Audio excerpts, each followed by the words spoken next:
Good evening, ladies and gentlemen, and welcome to tonight's regular scheduled meeting of the Freeport City Council. It is September 15th, 2025, 6 p.m.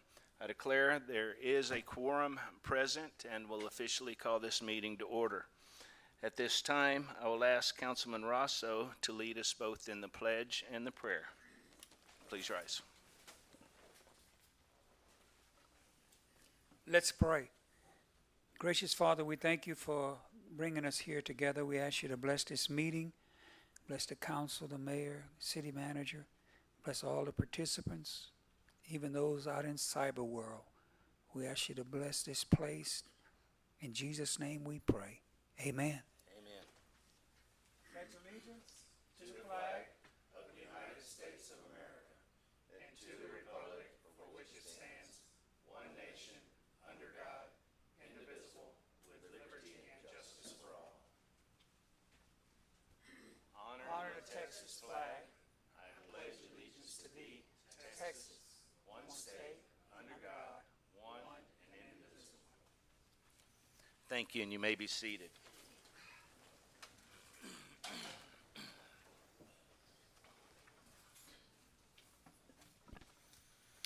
As usual, we start our meetings with citizens' comments, and it's good to see we have quite a stack here this evening. First one on my list is Mr. Sam Reyna.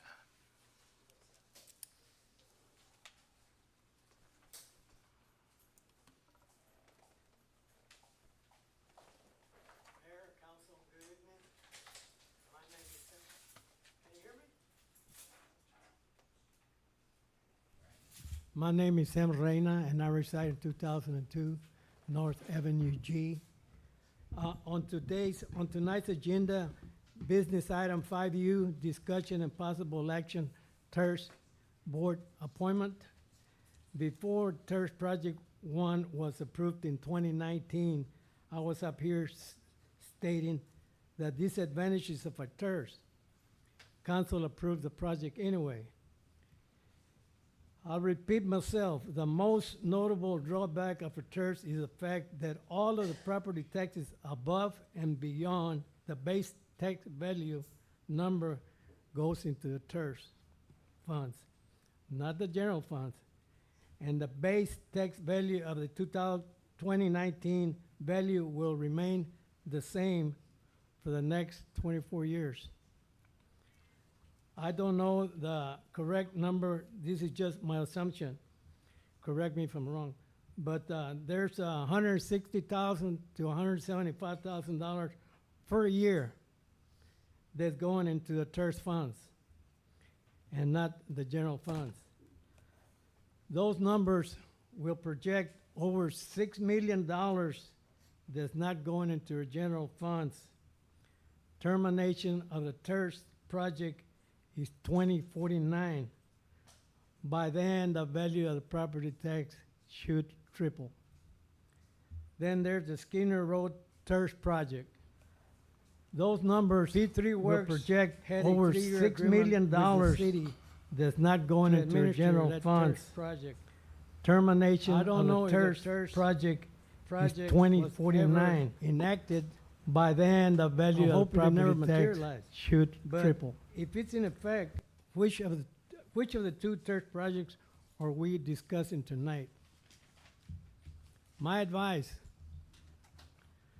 terminate the TIRZ projects.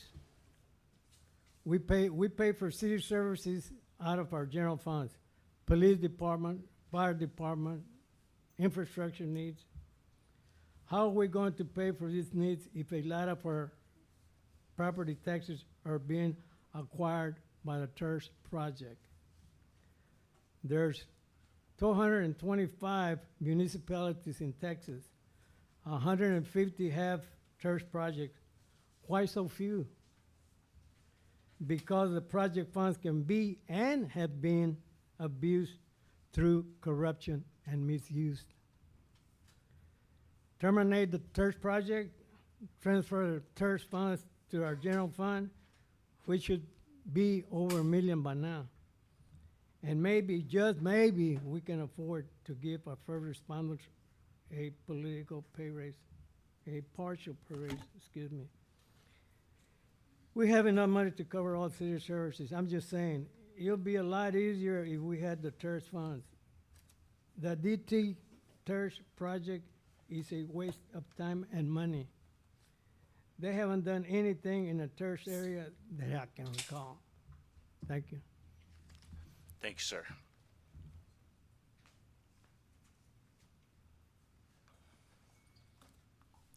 Next, we have Mr. Bobby Edge.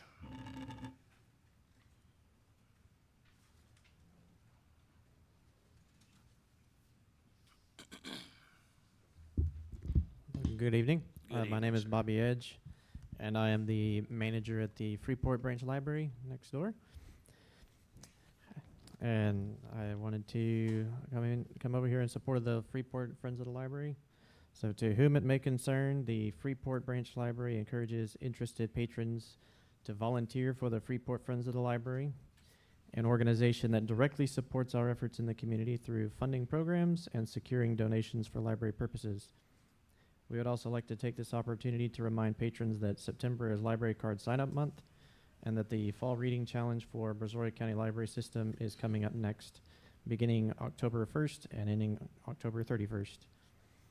To give some idea of how the Friends have supported the library, we would like to provide a brief review of their contributions over the past year. So they've donated a coffee urn for our Cocoa and Craft Winter program. They've sponsored various teen lock-in events through purchasing or securing donations of food. They have secured donations from local businesses for summer reading prizes. And they've also provided material funding for new programs such as Lego-oriented STEM programs, blacklight art, and others. In closing, we greatly appreciate the Freeport Friends of the Library and all they do for us. And we ask that you would join them in supporting the Freeport Branch Library as we continue striving to serve the community. Thank you. Thank you, Bobby, and thank you for what you do over there.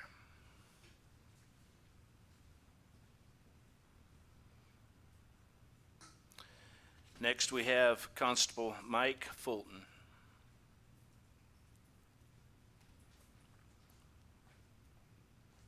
Good evening, gentlemen. I Good just wanted evening. to come over and, one, introduce myself. I know a couple of you over here on my left, but I just want to say my name's Mike Fulton. I'm born and raised in Richwood, but I spent almost every summer of my life on West 5th Street with my great-grandfather and grandmother. Freeport is extremely important to me because it brings back all the great childhood memories that I have in my life, and I value what each and every one of y'all do for the city. I also have obviously an office here on West 1st A over there by Sweet Teas, where DPS is as well, and Judge Rape is, so I have an office there as well. I took office in January. I've been in law enforcement since '93. I ran the crime scene division for the city of Houston before I became Chief Deputy Precinct 2 and elected in January as constable. Since then, I actually started a coastal cleanup program, which is kind of what I wanted to talk to you guys about. It's a countywide initiative to battle illegal trash. Growing up here, I saw illegal trash everywhere, especially along the coastline, such as the community of Freeport, Surfside, Oyster Creek. And unfortunately, not a lot of people from a law enforcement standpoint has the manpower, people power to investigate it. That's where I'm going to come in. We're investigating all aspects of it, and I'm happy to say the City of Freeport has been amazing with us, with the police department already, with some of our cases overworking. But I just want to let y'all know that I'm here. If you see anything, please report it, and tell your citizens to please report it. I will find how to handle it, what agency to deal with. We've already started a task force all the way, including Houston Police Department, Precinct 1 Harris County, constables, and much, much more. So I just want us to work together to try to clean up the community, because this illegal trash, it lowers property values, it invites more criminal activity and everything else, and ultimately just doesn't look good for our city. And quite honestly, Freeport has the natural resources that no other city in our county has. And I want to keep it as beautiful as I can, especially right outside the areas that I can control. So if there's anything I can do to help, I'm gladly be able to do it. On a side note, I just kind of want to say my patch, while it says Brazoria County Constable Precinct 1, it was absolutely, once I won the election and March of last year. I got with your museum director, Wade, and he helped me develop this because it's based off of Texas history, and I wanted to publicly thank him because he does an amazing job down there, to the point that I donated my great-grandfather's World War I material to y'all's museum to display proudly in there. I also have some challenge coins I wanted to give y'all and a little bit about my coastal cleanup program, just as a thank you for what y'all do. And I'm not trying to suck up, I just really appreciate what y'all do. Thank you, sir. And I didn't have one for you, sir, but. Oh, that's fine. You sure? No. But I'll get you one, I'll get you one. So, if there's anything I can do, please feel free to reach out. That QR code that I just gave you, if people scan it, they can report illegal trash right away. It will come to me and me only. And then from there, I will hand it off to whoever can handle it. If it's City of Freeport, City of Isle Colony, we have an ADA, Assistant District Attorney, that's working very strongly with us. It's really going well, to the point it's almost overwhelming, which is fine. We're gonna be able to catch up. But I just wanted to say thank y'all for what you do, introduce myself, and say we're here to help. We're here to serve. Thank y'all. Thank you, Constable. Hey, Mayor, can I ask him a quick question about this QR code? Is this something that we can put on the city website for our residents to scan? You absolutely could. In fact, I'll email you the actual large digital file if that's what y'all want, to make it a little cleaner so it won't get all pixelated and stuff. Okay, Be more than happy to. That would be wonderful. great. Thank Thank you.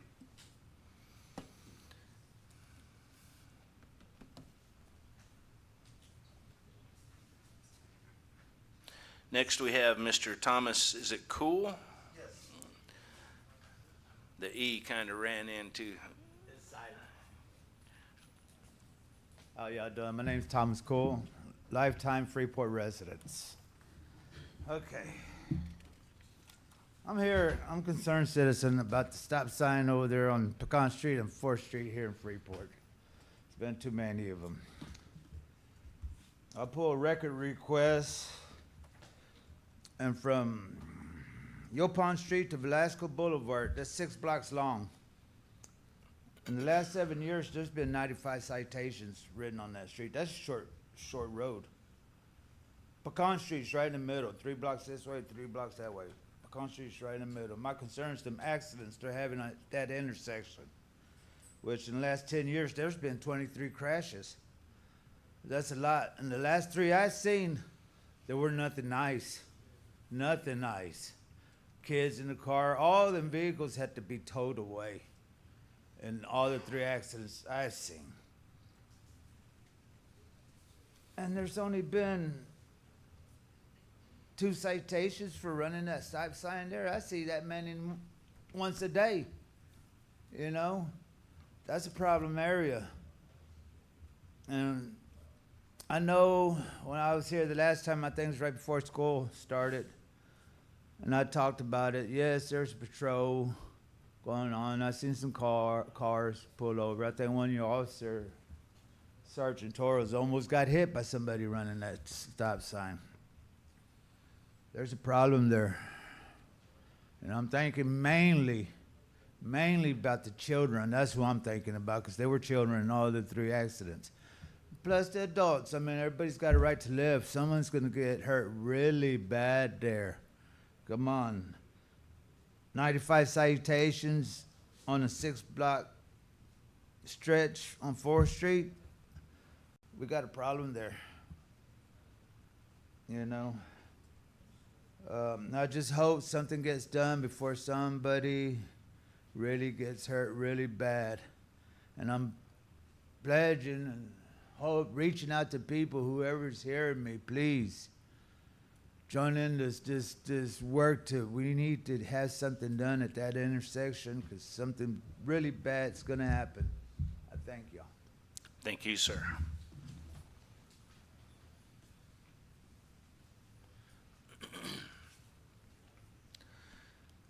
Ms. Oldham, would you like to speak now, or do you want to wait until the agenda items themselves? Can I speak real quick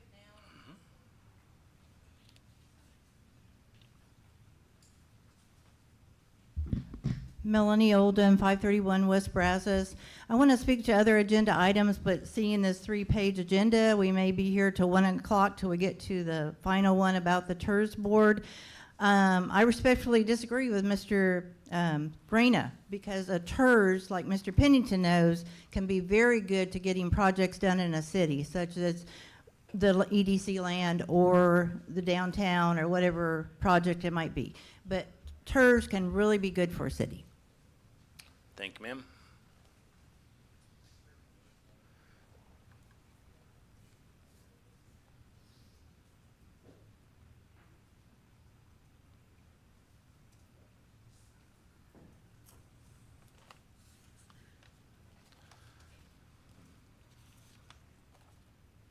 Next, we have Miss Ruth Rollerson.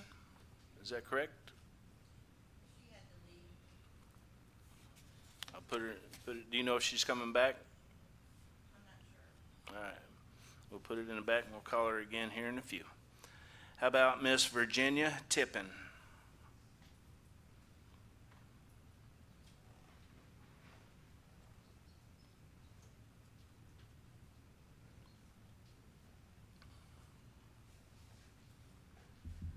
Great evening, Mayor, Council. I am Virginia Tippin. I live 1312 North Avenue Q.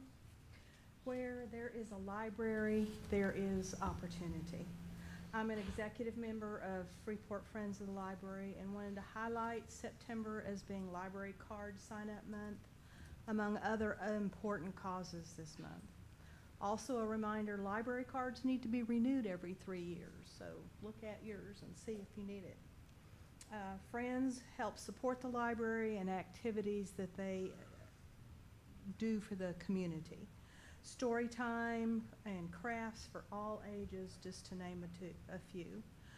Friends sell books in the library and hold other fundraisers and are always looking for private and corporate sponsors for the teen lock-ins, for display furniture, and other items that we had, like the coffee urn we accumulated this year.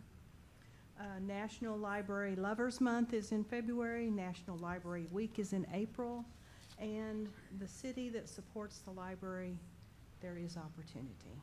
Thank you. Thank you so much.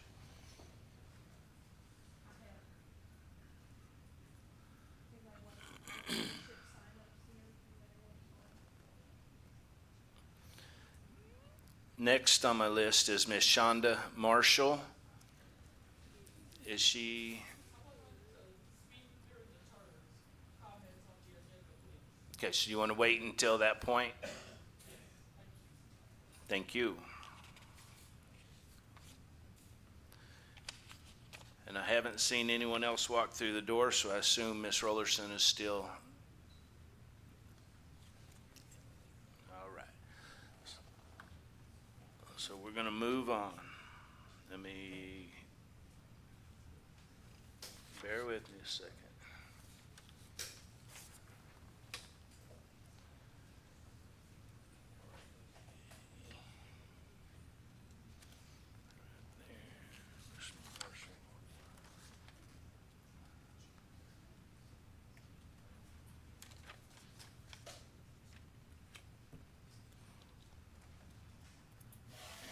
All right.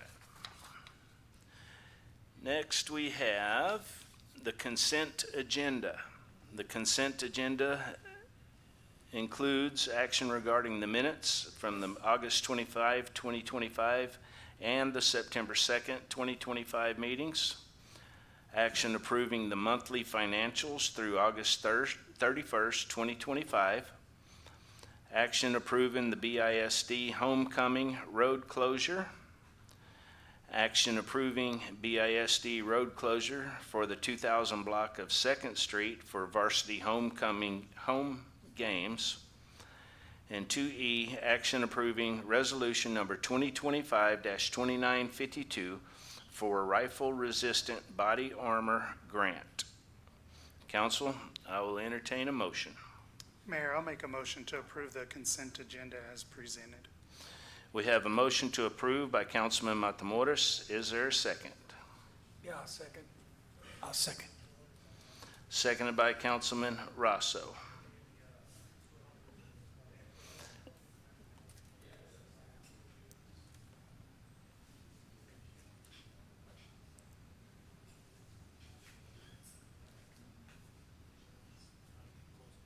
I'm sorry? Yeah, let's try to keep it quiet in the back, please.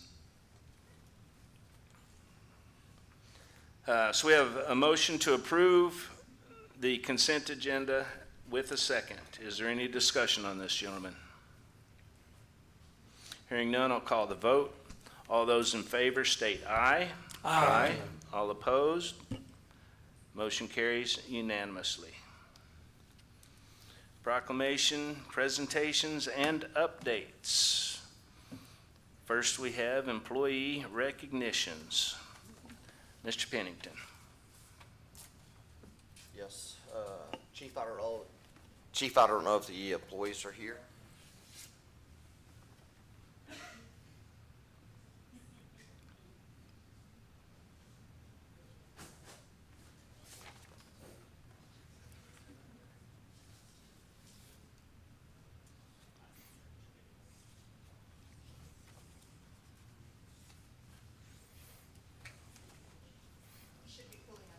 Okay.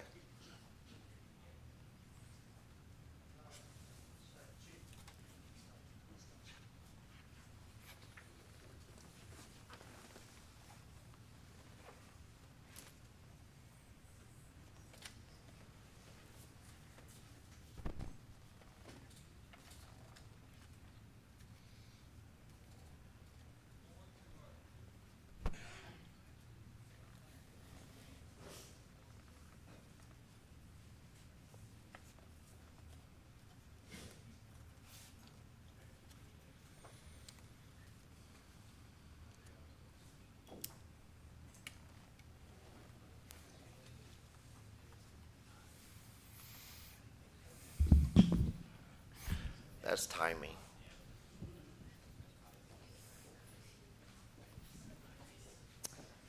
So Mayor, Council, citizens, I have here Sergeant Willard and ACO Burton.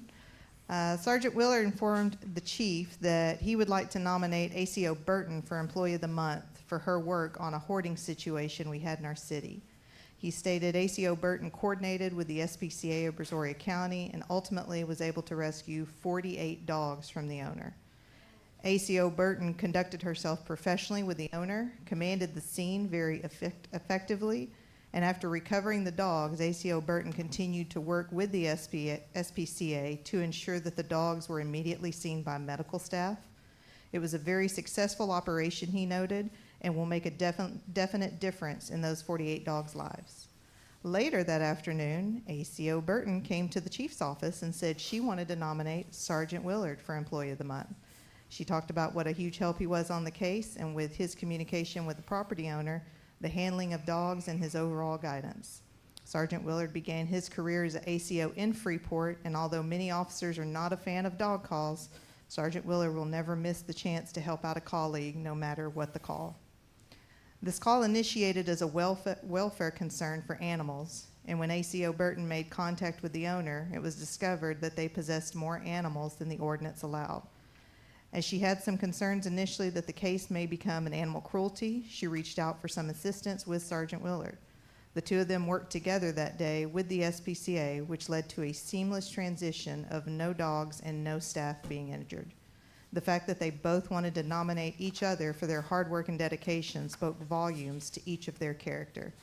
They're exactly the employees that we want to keep at Freeport PD, and therefore they were both nominated and selected for Employees of the Month.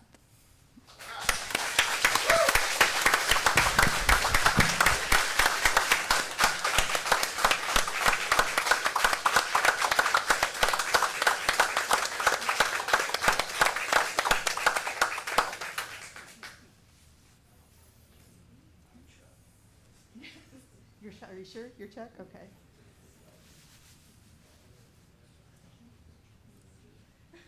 She's like, me? Yes.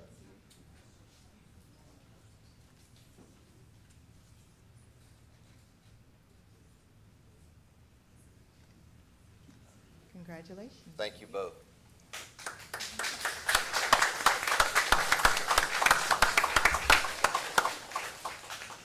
Just as a follow-up, everybody, I spoke with director of the SBC on Saturday. All but 6 are either on foster or adopted already. Wow. That's really cool.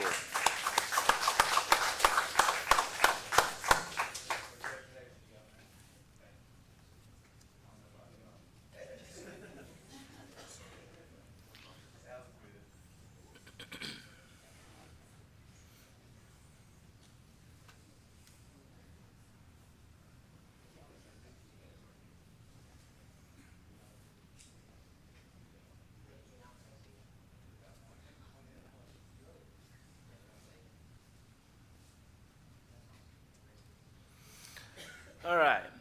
Next, agenda item 3B is a proclamation to recognize the month of October as National Code Compliance Month. Bless you. And I will gladly read and then sign this proclamation. Proclamation of the Code Enforcement Appreciation Month. Whereas code enforcement officers provide for the safety, health, and welfare of the citizens in their communities through the enforcement of city, environmental, and other codes and ordinance.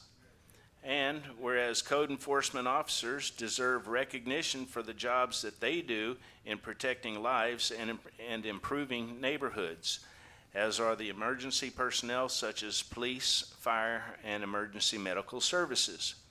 And whereas every day, assisted by support and program staff, they strive to provide quality customer service to the public for the betterment of the community. And often their efforts go unnoticed, even after code compliance has been accomplished due to their efforts and expertise. And whereas code enforcement officers are dedicated, well-trained, and highly responsible individuals who take their jobs seriously and are proud of their departments and the local government within which they serve. And whereas the City of Freeport's police department's code enforcement officers are committed to elevating the quality of life for our neighborhoods by enforcing non-criminal city ordinances, codes, and regulations. And whereas annually the American Association of Code Enforcement, the AACE, declares the month of October to be set aside for local governments to honor and recognize its code enforcement officers, and it brings awareness to the community of the valuable services they provide. Now, therefore, by virtue of the authority vested in me as mayor of the city of Freeport, Texas, do hereby proclaim the month of October as Code Enforcement Officers Appreciation Month in the city of Freeport, Texas, and urge all residents to join me in expressing appreciation to these professionals for the dedication and outstanding service they provide to our community, for improving our neighborhoods and greatly enhancing our quality of life. Dated in Freeport, Texas, this 15th day of September 2025. Let's give them a round of applause.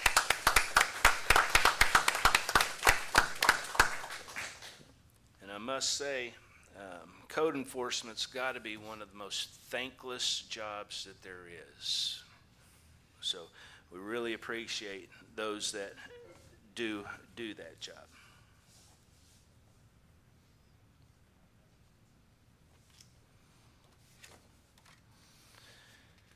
Daniel, let us know what's coming up in the city.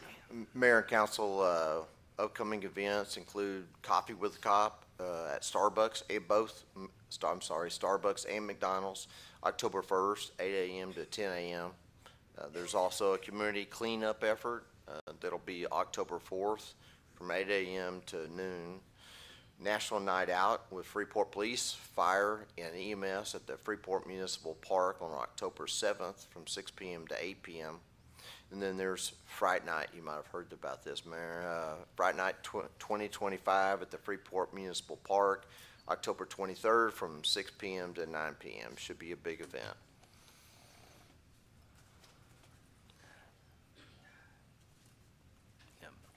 Good. I'm gonna leave it alone for now.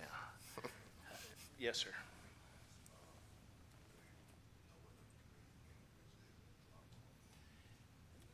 Yeah, do you have the details on the community cleanup? I do not. I don't know if Chief Howe. Or Rudy, maybe? Or Rudy back there. Just put it Oh, up on okay. the screen. All right. The community cleanup is October 4th at 431 West 4th Street from 8 to 12. This is the opportunity to bring the debris that you've been saving up for the last 6 months and you're afraid to put it out on the curb. So bring it on down and they'll help you get rid of it. That's where the old elementary school was. I'm glad you brought that up, Councilman. Is it where the old elementary school? Yes, the O.A. Fleming property. All right, so at this time, ladies and gentlemen, it is 6:31. We are going to close our regular council meeting and open up a public hearing.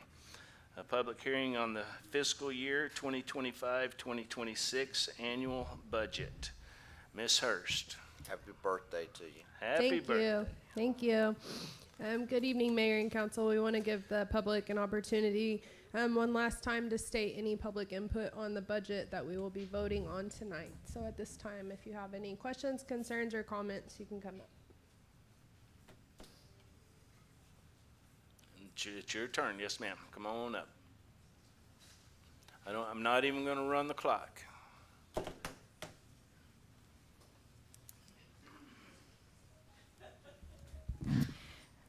Good evening again, City Council. Melanie Oldham.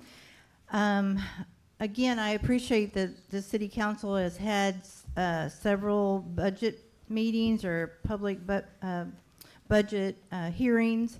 But after listening at the last City Council meeting on the budget, even though Ashley and Mr. Pennington and others explained a lot of the budget, I and others still have some questions which we would like to hear, I think, more discussion of the mayor and the city council about the budget because it's so important to our city. For one thing, I think that we need, and I think y'all probably individually have considered, how do we bring more revenue money into the city? And I think that y'all are in the middle or getting ready to negotiate the industry industrial district contracts, and that can make a big difference on the revenue coming into the city. 2 legislative sessions ago, they changed some things that made it a little bit harder for cities to negotiate with industry, but also they also passed a bill that will actually try to even out that when the city negotiators and the industry negotiators meet. And that is key, to have the right negotiators, the right lawyers to negotiate this, because this is so important. Because industry, yes, they got to pay some taxes to the city for 10 years, but it's still a sweet deal for them. They're paying a lot less than what they would, if they didn't have this IDA. So, and also, to make sure the city has all of our city buildings up and going where you can lease them out. I remember the Pixie House when people used to have big family reunions. Dow would have parties, and they would charge quite a bit of money for that Pixie House. And if I remember right, y'all have $350K something sitting there if y'all just decide to fix the Pixie House, get bids and all that. So, and using every single office space in the current city hall. I remember Mr. Toby Davenport or Mr. Petty telling me that when he negotiated with Mr. Davenport, that Mr. Davenport said he knew enough people, he would guarantee every single office in that building was rented out. So we need to hold people to that. If they, get a good deal or rent out their building and promise certain things in the contract, then y'all probably should enforce that. Because again, as you know, the budget is super tight. Again, you're all gonna have to make some hard decisions. And it sounds like you all were gonna, after the last meeting, go home, talk to your constituents and go through the budget. But even though you've done a great job, I don't think let's don't rush it. Let's keep going. If you have to go, I hate to say it, line by line, you may go pretty darn fast because a lot of it you've discussed, but there's still some questions. So take your time and do it right, because this is going to be our budget for this fiscal year coming up. And I know you all have a lot of good ideas, so look at it, make those hard decisions, and let us come up with a good budget. And we also need infrastructure. You can never come up with too much money for that, because a lot of us have old pipes, clay water pipes, if you can believe it, old infrastructure. Our wastewater treatment plant, I don't know where you guys are at on that, but 2 years ago I heard it was shifting, or one side was sinking. But can you imagine if that wastewater treatment plant went down, what it would do to our city? So again, I know you have a long agenda, but you've been willing to stay 4 hours to talk about it. So please take your time, go through it, and help everybody here in the public understand the decisions you have to make. Thank you. Thank you. Anyone else from the public want to?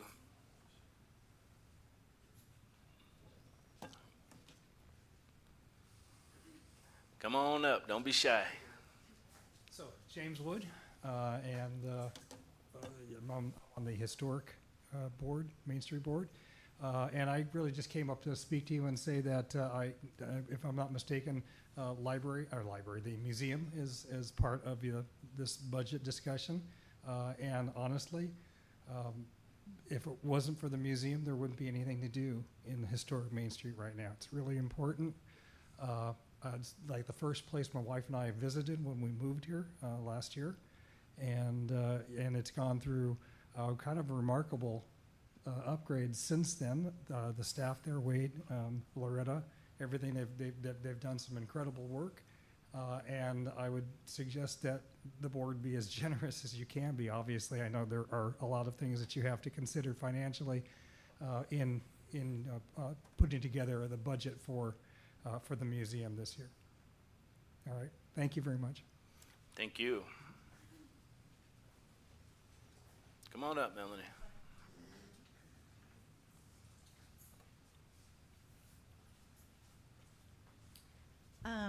This afternoon I posted about this important meeting, city council meeting, budget meeting on residents of Freeport, used to be CCF site, and I just threw out the question, because our budget's tight, what 3 items would you choose for the city to put money into?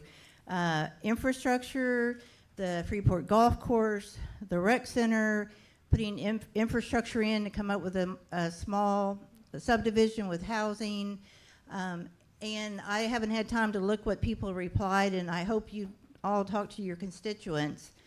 But again, for instance, the golf course, I know Brian has spent hours and hours and hours trying to, improve the golf course, and there's a lot of out-of-town people that come and use it. But, what do we citizens really want and need here other than infrastructure? What could we best use? Would it be the rec center? Would it be improving our beautiful Freeport Bryan Beach? There's a lot of hard decisions where to put that money. So I wanted to mention that. Thank you.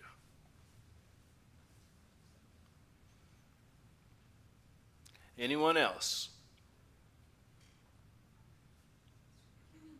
Going once. Going twice. It is now 6:40, and we are going to close the public hearing on the fiscal year 2025-2026 annual budget. Mayor, Yes, sir. I'd like to see if we can't move around a couple of items here in the business section, section 5 of the agenda. I had, in the interest of making sure that we gave full attention to the budget and anything that's time sensitive. Obviously, the budget is one of them, and the Veolia contract is another one, as well as the tax rate for the 2025 year tax year, and that's 5H, 5Q, and 5R. I'd like to see if we can't put those to the top and everything else be tabled for either the 6th or a special meeting between now and then, so that we're not going through another seeming like, I think it's like 26 items here tonight. And that's not even what us talking about anything in the executive session.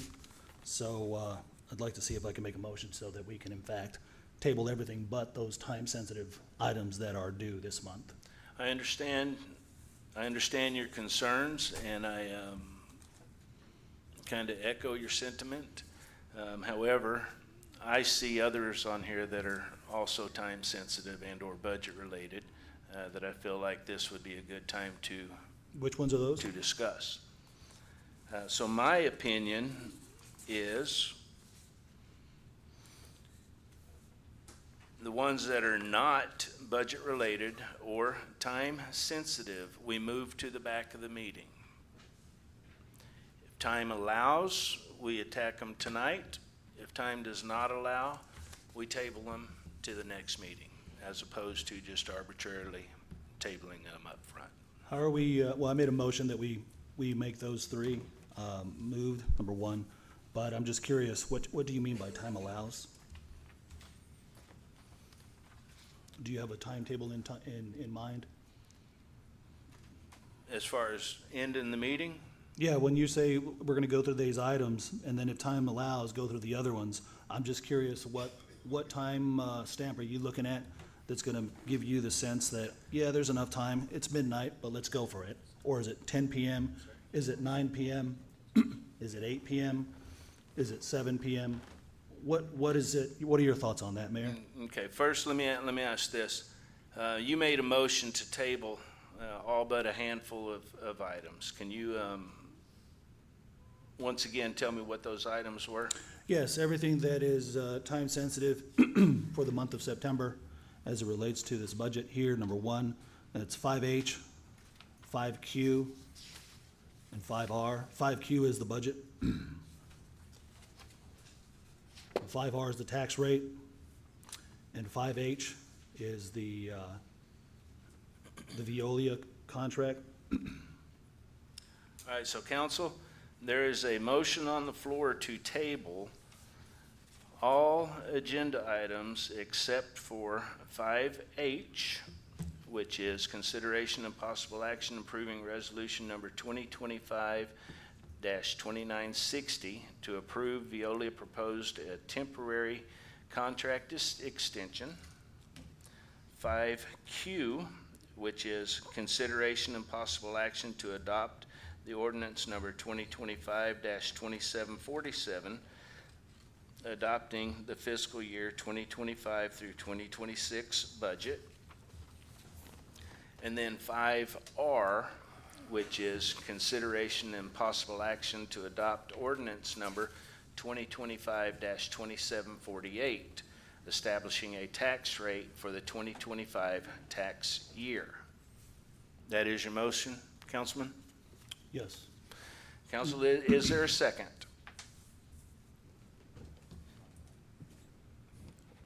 Well, I'm not agreeing with all that, but I'll like a motion to just discuss it and hear what your side. That's fine. Thing too, because some of them I do like to, but not, I don't. But I'd like to hear your side. How can we do that? But I'll second it. So we have a second. Council, any discussion? Yes, it's, I mean, it's a couple of them that I think we could table. I don't know if we can go through it right quick or make, I guess we still have to vote on this one, but make another motion to clear it up, to make it clear, you know, which ones we can keep and which ones we can table, or put some to the bottom, like you said, and if when we get to it, maybe we table, I don't, a better understanding. Yes. Mayor, I have another question here on my motion here. Happy to amend it. Question here is on 5G. I had a note on here and I overlooked it. But that opiate settlement, is that something that's time sensitive? I wasn't sure if we need to go ahead and add that one on there then. Yes, I believe I had Clarissa look that up, and what was the date, Clarissa? September 30th. Okay, so I would include, if I can amend my, my motion to include 5G, so that anything that's time sensitive before the next meeting of October 6th, that we definitely do include. But I'm just imagining that this budget conversation is gonna be, I mean, there's, good grief, about 30 items, and I'm sure we're gonna be at 5 minutes each. That puts us at 2.5 hours. And that puts us at 9:30. And I don't know if we wanna get into another late night like we've done for the last 4 meetings. So And I'm just saying, 2.5 hours might be the short side of it. And I'm hoping, and I'm just glad we've touched on some of these other items, but I'm happy to put these other 3 or 4 items before the budget so that we knock them out as quickly as possible and then jump into the budget. But I want to make that comment, that 5G be included, so if I can amend my motion. Okay, so Councilman Pena has amended his motion to include 5G. Councilman Davis, do you amend your second to include 5G? Okay. I don't want to keep amending this thing. So is it any more that's time sensitive? Because we don't need to, we don't need to amend every, I mean, I don't want to amend again. So how can we get to the point where we can say, well, this one's time sensitive, this one, this, and this one, and we need to keep it? So then, because then we're going to have to amend it again. Yeah. No, I think those are it. The only thing I would add to that is there are some policies in here that are connected with the budget. So while you may be voting on a budget line, if you jump to the budget, you won't know what the details of that line item are until you see the policy or whatever. So for example, regarding the green fee increase that was greatly debated last time, that would take effect October 1 if passed, whereas if you don't do it now as October 6th, then you're pushing that revenue back past that. I mean, that's just one example. There are several other, and then I'd probably have to ask some of the department heads if there are conflicts with their items. They know their items probably in much greater detail than I did. Most of these items, not all of them, but most of them are on here, considering the time that was left. So I'd have to ask the department heads. Out there in department head land, is there something? I see Ashley with her hand up. Both of my grant items. Both your, In order to close our grant out, mm-hmm, I have to have those tonight. okay. So those would be, I think, item 5O and P? Yes, sir. Okay. Those are time sensitive? Yes. Okay. Then I would include 5O and P then. Okay, so But Mayor, let me make another point, kind of piggybacking piggybacking off of Mr. Pennington's comment. Yeah, I noticed this about the agenda as I looked through it, and I just started scratching my head on this. I see that, like, for example, 5B, 5D, 5E, and for that matter,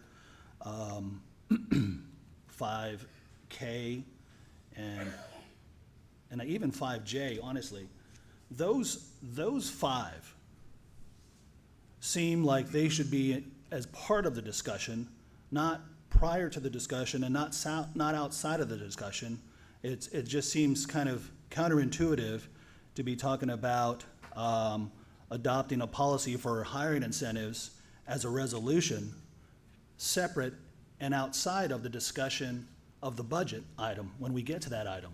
Because I know that that's something of interest for the police department and our first responders, and I want to make sure that we talk about it in the context of the budget so that we can massage the budget, manipulate the budget, and adopt the budget accordingly versus, if we're going to do that one first, then, it's really a budget conversation, and I'm not sure if it's going to be limited to the context of all the other moving parts of the budget.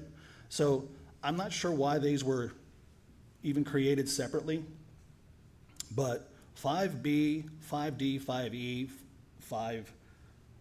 5J, and K, those five there, I mean, that's an example, like, there's some redundancy in here in addition to things that are not time sensitive, and that's why I wanted to make sure that we went through this here. So, as it stands now, the five time sensitive ones are 5H, 5Q, 5R, 5G, 5O, and 5P. Those are 6 items versus the 21 items. And so I'm more inclined for us to go through those 26 items, excuse me, these 6 items versus the 21 items.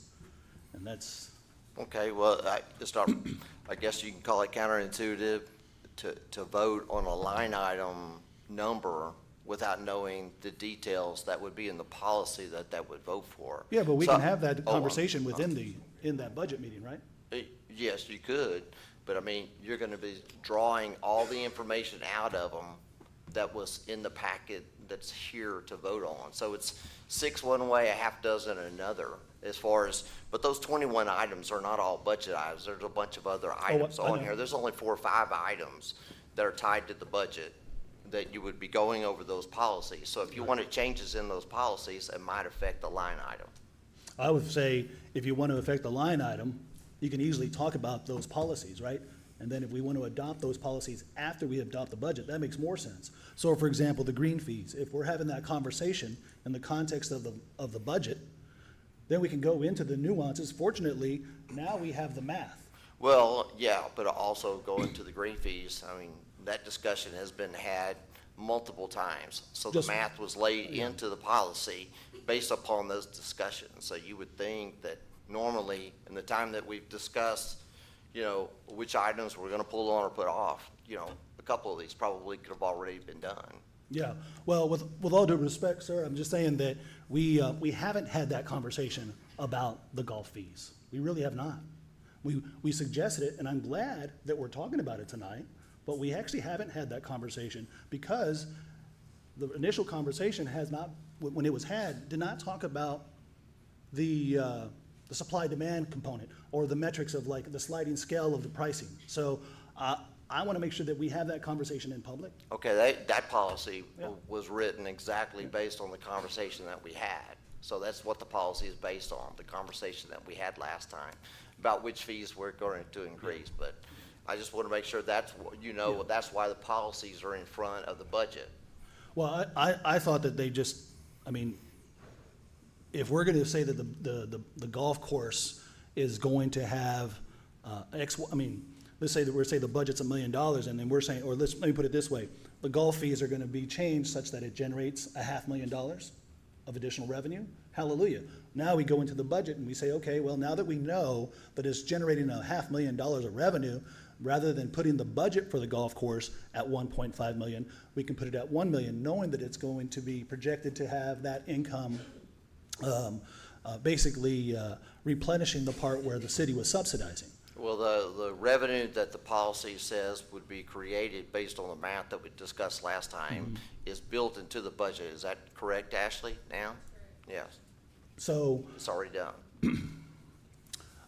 that's why I'm saying, I'd like to get that all, I mean, here's the deal, right? If we're talking about that resolution, I don't know how constrained we're gonna be to start talking about, okay, what about all the moving parts about the other components of the budget so that we can either, cut or add various other items to make sure that the budget actually adds up.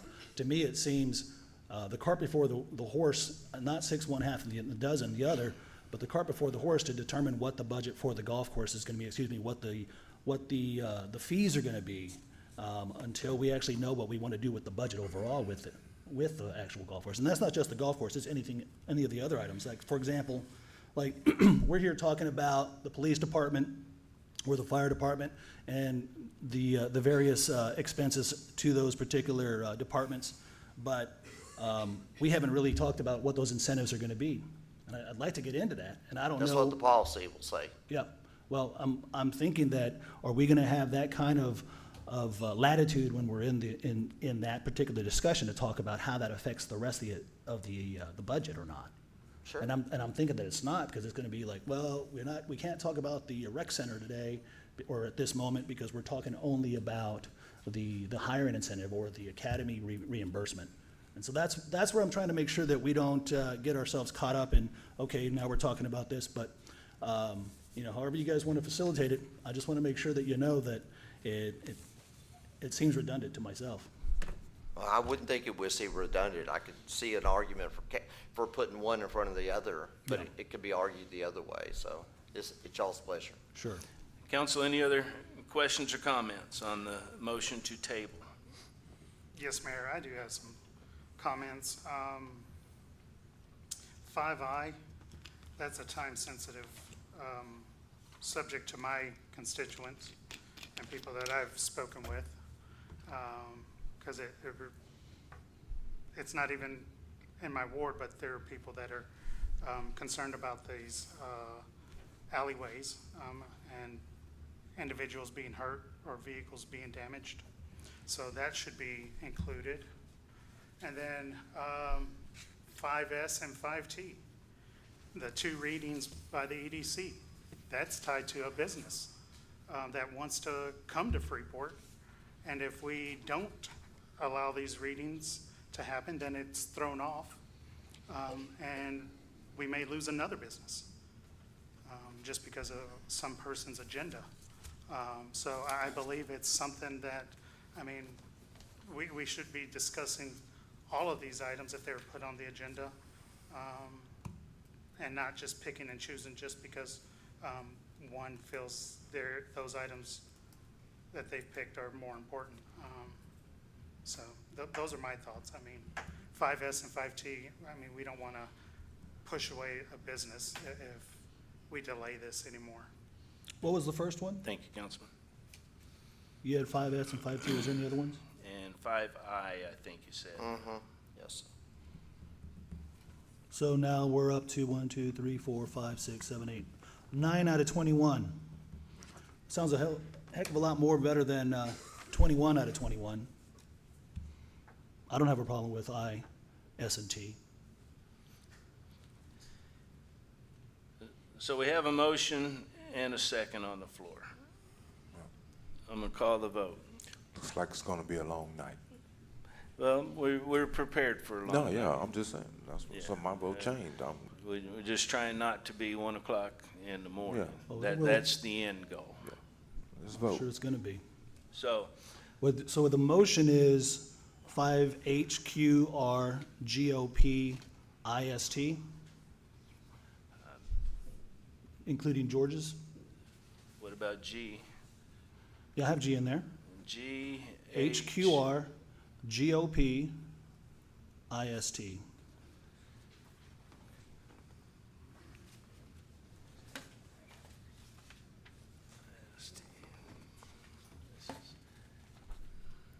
Before we re-amend and re-second,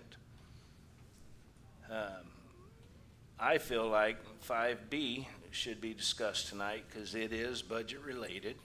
Well, it's gonna be discussed within the budget. Well, I feel like 5D Again, within the budget. should be discussed. Okay, yes, it's going to be discussed within the budget, but what about the resolution to make it, Well, the resolution's not time sensitive. I think 5E. The budget's time sensitive. 5E should be discussed. It's budget related.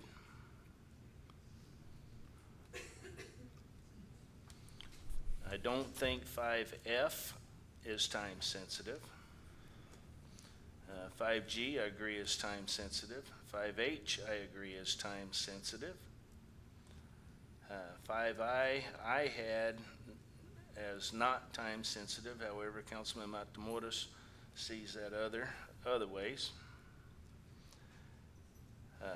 5J, I do not see as time sensitive. 5K, I do not see as time sensitive. 5L, I do not see as time sensitive. Department heads, any of these that I'm saying is not time sensitive, feel free to correct me if I'm wrong or if we are wrong.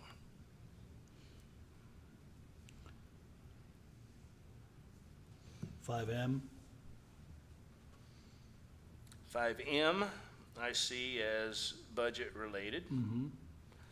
5N, I do not see time sensitive. 5O, I do not see as time sensitive, but Ashley said 5O is. 5P, Ashley says is. 5Q is budget related. 5R is necessary. 5S is time sensitive. 5T is time sensitive. And then we have 5U, which there's a lot of concern from the citizens. Well, I put that one on there, and I'm happy to, again, table that in the interest of time to the next meeting. And that goes along with our executive session agenda items. I, for one, am not interested in staying here yet again another 5 hours because there was literal scheming to stall and stop city business, and now we're basically force-fed all of this stuff here that's causing us to stay here for 5 and 6 hours out of the last 3 meetings. And that's the frustration, Mayor, is that here we are now because of actions by the previous city manager putting a stop to a lot of the city business that we're over here now trying to squeeze everything in. And I want to make sure that we squeeze as much in as possible that in fact is time sensitive, that is helpful to the businesses, but everything else. The quicker we get off this, quicker we can start doing the business. So Yeah. with that, council, I will call the vote. All those in favor to table, except for the ones that were pointed out. Those 9 items, 9 items. the 3 by George, the 2 by Ashley, and the 4 by myself. All those in favor state aye. Aye. All Well- opposed? I have one that's time sensitive because it can come out of this year's budget. It's 5K. 5K is now also time sensitive. That's all part of the same budget discussion. January 1 is when it takes effect. Again, I got those 4 items, Ashley's 2 and 3, George's 3. And Rudy's 1. No, I don't have that one on there. But if you want to put it on there, we can put that one on there. I want to go line by line and make the decision when we get there. Yeah. So, all those in favor to table all but the 4 items that Councilman Pena, the 2 that Ashley, and then the 3 that George had put on there, state aye. Aye. All opposed, state nay. Nay. Motion to table failed, 4-1. All right, Chief Hal, 5A, consideration and possible action approving resolution number 2025-2953 to approve a water bill credit for the winners of the Code Division's Yard of the Month. Chief Hal, is this time sensitive and or budget related?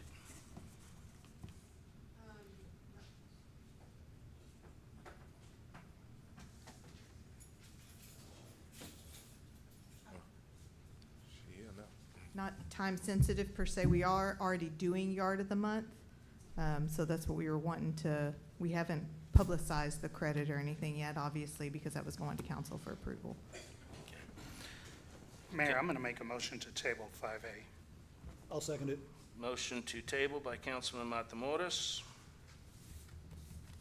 Seconded by Councilman Pena. Any discussion needed, gentlemen? I'll call the vote. All those in favor to table state aye. Aye. All opposed state nay. We'll visit it next meeting. Agenda item 5B, Consideration and possible action approving resolution number 2025-2954, proposing an increase to green fees and monthly membership fees. I'll make a motion to table. We have a motion to table by Councilman Pena. Is there a second?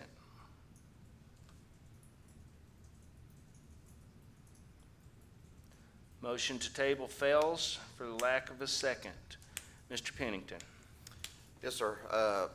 Mayor and council, let me go to the memo here.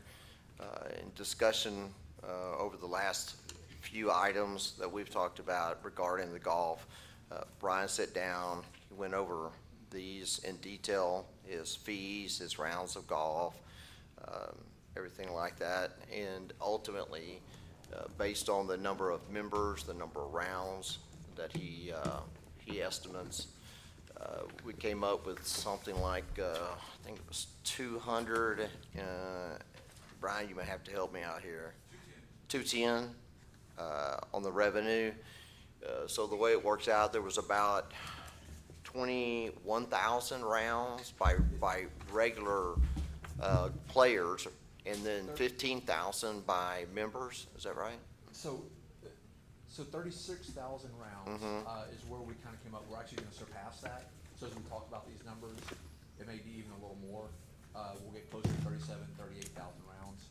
But what we had is 21,000 of those rounds are public play, which would be your green fee. And then 15,000 rounds were the membership, which was the 286 members. What we did when you and council were discussing the rates, I think you looked at a $10 increase would put us at 210,000. We did $5 would be 105,000, $10 would be 210, 15 would be 315. And then we had, which was already approved last year with the membership, and that was going to be $15. $15 a month, which should be $42.90 times 12 months would be $51,500. So if I believe you were suggesting the $10, that would be 210,000 plus 51,500. And that $10 was based on, last year you already did a 5. You typically do every other year, right? Members and regular players? That's just what council decides. We talked about, this year we were doing the green fee. This coming up fiscal year, we would do the membership. But it was discussed about, going ahead and doing the green fee again this year. So you had already done the green fee at 5 last year. You would have normally skipped it and done it again next year.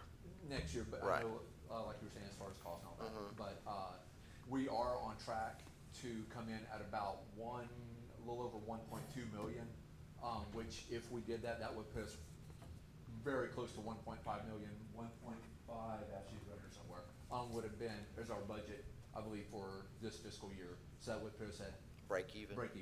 If not, if we can come up a little higher with that. If these numbers, like I said, I track numbers of the reports I send you guys, have very detailed, all my numbers on there, would, kind of show that we would. When's the last time that you know of that said both fees were raised at one time? That's probably been about maybe 4 or 5 years. I think they were both done at the same time. It was to kind of offset a little bit, but like I said, once again, that's the council's decision. And do you remember what they were raised that one time? What each of them were raised? It's always been kind of about the $5 range. Okay. So this is pretty substantial then for a rate increase. $5 is substantial? No, I said this time it's $10 and $15. $10. I based off of, to kind of give you a $5 increase, a $10 increase, even a $15 increase. 5 is what we've kind of seen in the past as raising, but guys, whatever you decide you want, that's what we'll put in play. So if it was another 5 on, say, members, what did that generate?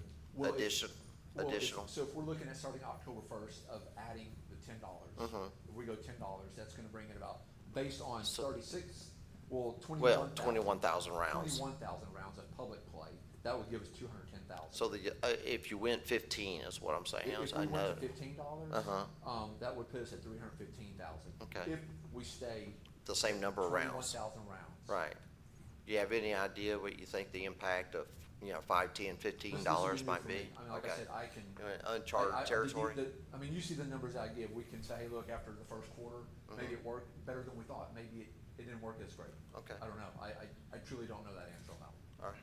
Since you've been there, have you ever raised it that much at one time?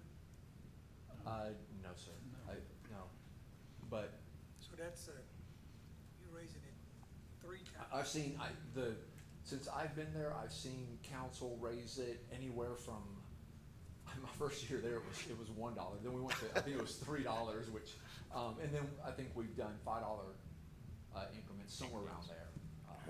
But. And this one would be 15. Well, 15 for the members, 10 for the I'm regular sorry, players. $15 for members, which, that's actually, you know, about on par what we've done. But the green fee, we're looking at the 10. Going up $10 in October, I believe, Dan, is what Right. you came up with. Right. Oh, I believe what, council was suggesting, Yes, that's what, 5 is what they normally do, but every other year, they just raised it 5 last year. They would normally skip this year and then do another one October of next year. This year, though, we're not skipping based on what council wanted to do. The discussions was to try and see how this would impact the course as far as their net. So that's what we're trying to see. We're kind of going in uncharted territory Yeah, with and these we've- rate increases, but we'll see. We've even done stuff where our residents have gotten, they still get a discounted rate. And so this would also include, you know, a $10, which, looking at, for the resident, we have a total of basically 4,886 rounds were played by either residents, and then of course we do have our Brazosport high school team, which they use the facility as well, and they play their rounds of golf. So Brian, can I interrupt for a second? I'm sorry. Guys, I don't see any supporting documentation on this discussion that shows me any of these metrics other than the financial impact section, which is one sentence. I mean, I'm over here, I'm trying to keep up with all these numbers of what we're looking at, and there's no handouts to what we're actually discussing. And, you know, I'm pretty sharp when I'm paying attention to this golf stuff. But I'm not able to keep up with, okay, we got membership fees here, $5 there, $10 over here. I'm getting confused with all the convoluted numbers here. And I'd like to see some real handouts on this. I mean, it sucks because, you know, here we are trying to do the budget on this, and we don't have any supporting docs on this. And you know, if we want to walk it slowly, I'm happy to do it. Just go a little slower. But as it stands now, I'm over here asking, okay, $5, why is that important? $10, is that critical? I mean, the last conversation we had was the golf course fees were $50 for a round of golf for regular guests? $45. But Lake Jackson has theirs at $80. I believe so. And so I'm thinking, okay, we have a $35 difference there? And Pretty big difference in yeah. facilities, though. Yeah, well, I mean, we have a pretty good demand too, is what I remember what we talked about. And I'm just trying to make sure that we can talk about this intelligently, but also be as aggressive as we need to be, or for that matter, not need to be, right? I'm not interested in hurting us, but at the same time, I'm thinking to myself, all right, if we're gonna be passing a budget where we're gonna be losing money on the golf course, then I'd rather push the envelope a little to say, listen, if we lose a little on revenue, it's not because we didn't try. But I actually think we actually have a chance to gain more by pushing that envelope. I mean, if they're at 80 and we're at 45, I'm thinking we should be at least at 65. And so now we're at 75% of the cost of or $60. We're at 75% of the value. Is our golf course 75% of the caliber of Lake Jackson's? No, I think ours is better. Well, I mean, so when you hear, I think Jarvis, you even said something, Mr. Davis, you heard, you know, the golf course is nice, you know, we have a good golf course. A lot of that is the greens. So we look at the greens, but Yep. if you take a stroll through our parking lot, and you look at our clubhouse, Yeah. our barn, which is a Well, those brilliant- are different items. That's already built into the price. That's already built into the experience. I'm not talking about all that. We can get into all that Well, that's what after you the have to look budget. at. I'm just trying to say, it would be nice to see a spreadsheet where it has the dollar amount and the projected revenue at those dollar amounts for the change in the green fees. the dollar amounts and the projected revenue for the projected memberships. That makes more sense to me in my mind to say, okay, how do we make an educated decision here? So, you know, if we could just go $5, this is what we're gonna look at. And whereas if we're over here at 10 or 15 or $25, you know, maybe we actually have a real chance to make a real profit on this and it's no longer a loss. And I mean, that's absolutely, I mean, this was, I didn't put this on you. I know. I'm just, but Yeah. whatever you. Well, it's on the budget. And I'm- Yeah, absolutely, and that's what I'm saying, if that's what you come up with, or if that's what you want, is the $15 or $25, then, I mean, vote on it and I'll put it in play. I'm just saying that, you know, I'm looking at this as essential items. First of all, first and foremost, for anybody and everybody that's watching at home or here now, or this will be on the Fax newspaper, you know, it's been stated time and time again that the golf course is used by 5% of residents. So, 14%. well, now it's up to 14%. Well, it's always been, I don't know where the 5%. Well, that was a number that I actually heard, I think last year Well, I've from got your team. actual Yeah. facts. Well, if we're at 14% now, that's great. Yeah. But what does 14% come out to for the city of Freeport? That's about 1,400 a year, right? Or about 100 residents a month. 100 residents a month out of 10,000, that's less than 1%. Let me just spare the math on that little rabbit hole. But I want to say is that I'm looking at what's essential and what's not essential. When we're over here looking at first responders and we're looking at the salary bonuses and all the incentives for the police department, and we are already running thin. I'm thinking, okay, where do the cuts need to be? I'm looking at the golf course, I'm looking at the museum, I'm looking at the rec center.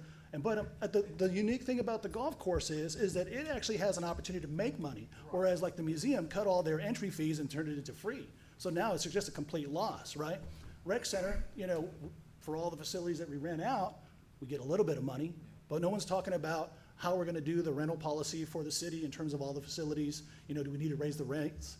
Who's actually renting it? Who's getting freebies? So those are other important conversations, but as it relates to the golf course is unique in that it has an opportunity to actually draw a profit.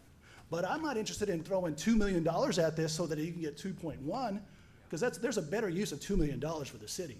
And so if we can solve that problem by raising the rates effectively, so that, now I'm not gonna even throw out the 2 million, I'm gonna say we're talking about 1.5 now. But if we're able to generate $500,000 because we were actually strategic in our pricing, smart and strategic about our pricing, not overpricing it, we're still gonna be under 25% savings. Those are the kinds of numbers and metrics that I'm hoping that we would have been presented with in this particular discussion. Right. And I mean, and the numbers, I hope this has helped some. I mean, I know, like I said, I didn't have this on the agenda, but giving you the numbers of what I've come up with this year, if you looked at even for the $15 increase, that would be $315,000. Like I said, if we're doing 1.2 million this year, we may actually come in a little bit more. We've got Phillips 66, we've got Olin events still coming up this month that could put us to that number. Say 1.3. Now, with let's say if you voted on the $15, it's 1.6 plus we still have the 51,000 for the members. So now you're getting close to 1.6, 1.7. So can you walk me through the membership part and their fees? What they're paying now and what that means in terms of rounds and what it's costing us in terms of rounds? Hold on, I'm sorry. Can we make a motion? Well, actually, I'm going to make a motion to approve Resolution 2025-2954, proposing the increase to the green fees and monthly membership fees. That way we can get this moving along a little bit quicker. We have a motion to approve by Councilman Matamoros. Is there a second? Yeah, I'll second. Seconded by Second. Councilman Rosso. So back to my point here, and let me just say, this is the danger of putting all this stuff at the last minute, is that we get this sense like, you know what, in the interest of time, we just get the ball moving. I'm not interested in getting the ball moving. I want to make sure that we don't lose the ball here, that we don't lose the game, because that's what's been happening. We've been at a loss every year. Now, you've shrunk that loss, but we've also reallocated those funds, and so I go back to the essential items and the non-essentials. The golf course, for all the wonderful work that you've done, is not essential. But is there a way forward? The good news is, yeah, because you're actually really good at what you do, that we might actually be able to draw a profit without committing as much money to the golf course. And so when I'm looking at the golf course, I'm like, okay, what's making the money? The green fees from the guests, and then the fees from the membership. There's no real concessions. and maybe you have tournaments, but we won't talk about these other two just yet unless you really have some valuable insights in those particular subtopics as it relates to how much they add to the bottom line. But I'm interested in those first two, because in the first one, with all the green fees for every, Joe Blow that comes in here that's not a member, that's 21,000 rounds. And should we be looking at that in terms of rounds, or are we looking at this in terms of revenue? Those are other questions we need to ask, but, the fees for the 21,000 that we had last year or what we're projected to have this coming year. I'm just really trying to get my mind around this whole situation here. And I'm hoping that I'm asking questions, not only that I can understand, but that the public can also see what I'm getting at, so that they can also see like, hey, this is the right way to move. And if we paint it up and we say, okay, this is the way to move forward unanimously, great. If it turns out like it's just crap math, I want the public to know it's crap math. Right. Because if I think it's crap math, I'm gonna let it be known either tonight or going forward, because I'm not shy about that. And, I make no apologies about being critical on how the city wastes money or has hidden money corruptly. Here, we're actually for the first time doing it intelligently and fairly and open and transparent, so I appreciate it. And I think we see on the same Yeah. page, we're both Yeah. obviously want to make money and be transparent about it. Yeah, so I'm just curious, we have 21,000 rounds coming up for this coming year you're projecting. And the green fees are at 45 last year, but you want to bump them up only $5. That generates how much? No. 105,000. And at $10? 210, And at $15? 315. And at $20? You just have to add basically 420, right? Is it 420? Well, 21,000 times 20, Yeah, right? 420. 420? And then at 25? 25 times 21. You What went is Rain that? Man on me there. Each time it's going up by how much, Brian? It's 105,000. 105,000. So So just fi- add 105. 525. So at 25 plus 45, that comes out to 70, is that right? And we're still below Lake Jackson. And we have this demand. So we can knock it out just on the green fees for guests of the 21,000. If we Those went up- rounds stayed if- the yeah, same. If, or more, if he's able to enhance it, right? Now, I'm gonna tell you here, like, after this whole budget cycle, I am pushing. I'm already talking to Bex Prime, I'm talking to Papa's, I'm trying to get somebody to come out here, and I'm trying to make sure that we get some corporation like Dow or Freeport LNG to actually foot the bill for the actual clubhouse, so that then we have a restaurant coming in, just the way other cities do it.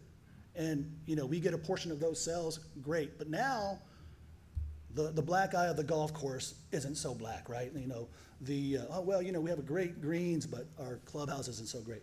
We can solve those problems. We don't need to solve them all tonight, but what we can control, I want to act on. And so, do we need to go $80, which is $40 more?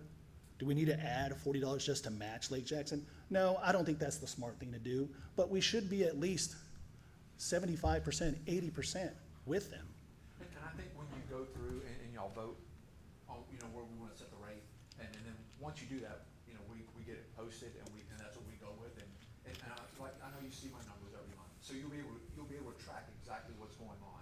And where do you get, when you vote on this, where's that point where someone says, that's too much? Yeah. And I don't know, that's something we'll find out. But Well, where we is can that look at number? this sliding scale here, and Right. we have to test it. We cannot be shy on it. I agree with that, and so that's where you find out, hey, what's our number? Yeah. And, are we seeing a decrease in rounds, because people are saying, hey, look, the ones that are driving from Pearland, Bay City and all that, they're coming like, okay, maybe now it's a little too much. And then you guys go back and you adjust. I mean, like I said, I give you pretty detailed numbers, so you'll know exactly what's going on. And then you can make those adjustments, whatever you need. Well, there's two other talking points of this matter. The second one is the members. And so when I think about the members, they pay an annual fee. And then I'm wondering how many rounds I forget, or I don't know, maybe. When you're a member of the golf course here in Freeport, the Freeport Golf Course, you pay your annual fee of what? You'll have the. What was it this last year? 1340. 1,340? 1,340? Is that for a resident or for, because it's different? For a 7-day, your resident would be 1,040. Okay. Are So- those the only two rates? Sorry. Is those the only two rates, resident and non-resident? That'd be your 7-day, and then it was, broken down for a 4-day would be 1,040, and your 4-day resident would be 800. Okay. Yeah. So, as a member, you get 7 days. Oh, so that 1340, is that divided up by 12 months, I presume? Or how is that, how are they making payments for that? Like, if I want to join tomorrow to be a member, you can what's the have- fee structure, if I'm from Pearland? And you can do either, if you wanna pay it in full, so that would be your 1340, or monthly would be 115, so it comes out to a little bit more than that. Okay, so 115. So 115, if you play 2 rounds of golf, you're paying the same as, well, actually, I'm still maybe a little more. If you paid, let me think here, 45, you played 2.5 rounds, you've broken even on this, right? So my question is, or my observation, and maybe you can attest to this or respond to this, is members, how many rounds of golf do they play a month on average? So they did 15,000 rounds total, so divide that by 12. But 15,000 is what they did, that's what we did annually, or for the year. So we got 15,000 rounds, and how many members? 286. So what does that come out to? You get 15,000 divided by 286 comes out to, let me look at that, 15,000 I think it's 4 or something divided by Yeah, I think it was 286. over. So it's 52 rounds of golf a year. a year. So our members play 52 rounds of golf. 52 rounds of golf at, let's just say $65. A regular person, a non-member, I should say, a non-member golfer would generate us $3,400, almost $2,000 more than our members do. And so, That's a different number, what he just called. no, I got 15,000, But he gave you numbers on members. yes, and 15,000 rounds on the members. So you get 15,000 rounds of members. Divide that by the number of members, you basically come up with, And then divide that by 12 well, for the you number get of rounds 50, a month, you get 52 rounds a month. a year. Oh, hold Year. on a second. That's why I divide by 12. Give me a second here. 4 point something is what. It was 15,000 divided by 286 divided by 12. So 4.3 rounds. So 4.3 rounds at, yeah, it comes out to 284, is what I'm saying. So the 284 minus the 115 times 12 is the $2,000 a year. That's what I was saying. So my math was right. I wasn't going on the monthly, I was going on the annual. Every member is benefiting, every person that's golfing as a member at the Freeport Golf Course is costing the city $2,000. My question to you is, you have 286 people playing golf.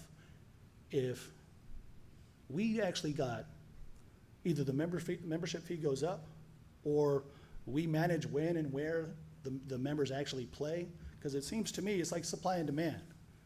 What are your biggest days? Probably Thursday, Friday, and Saturday? Or what? Friday, Saturday, and Sunday? So on those 3 days, the demand's there, but we're losing money on members. And so how do we affect that? Do we say, on the weekends, there's a higher rate?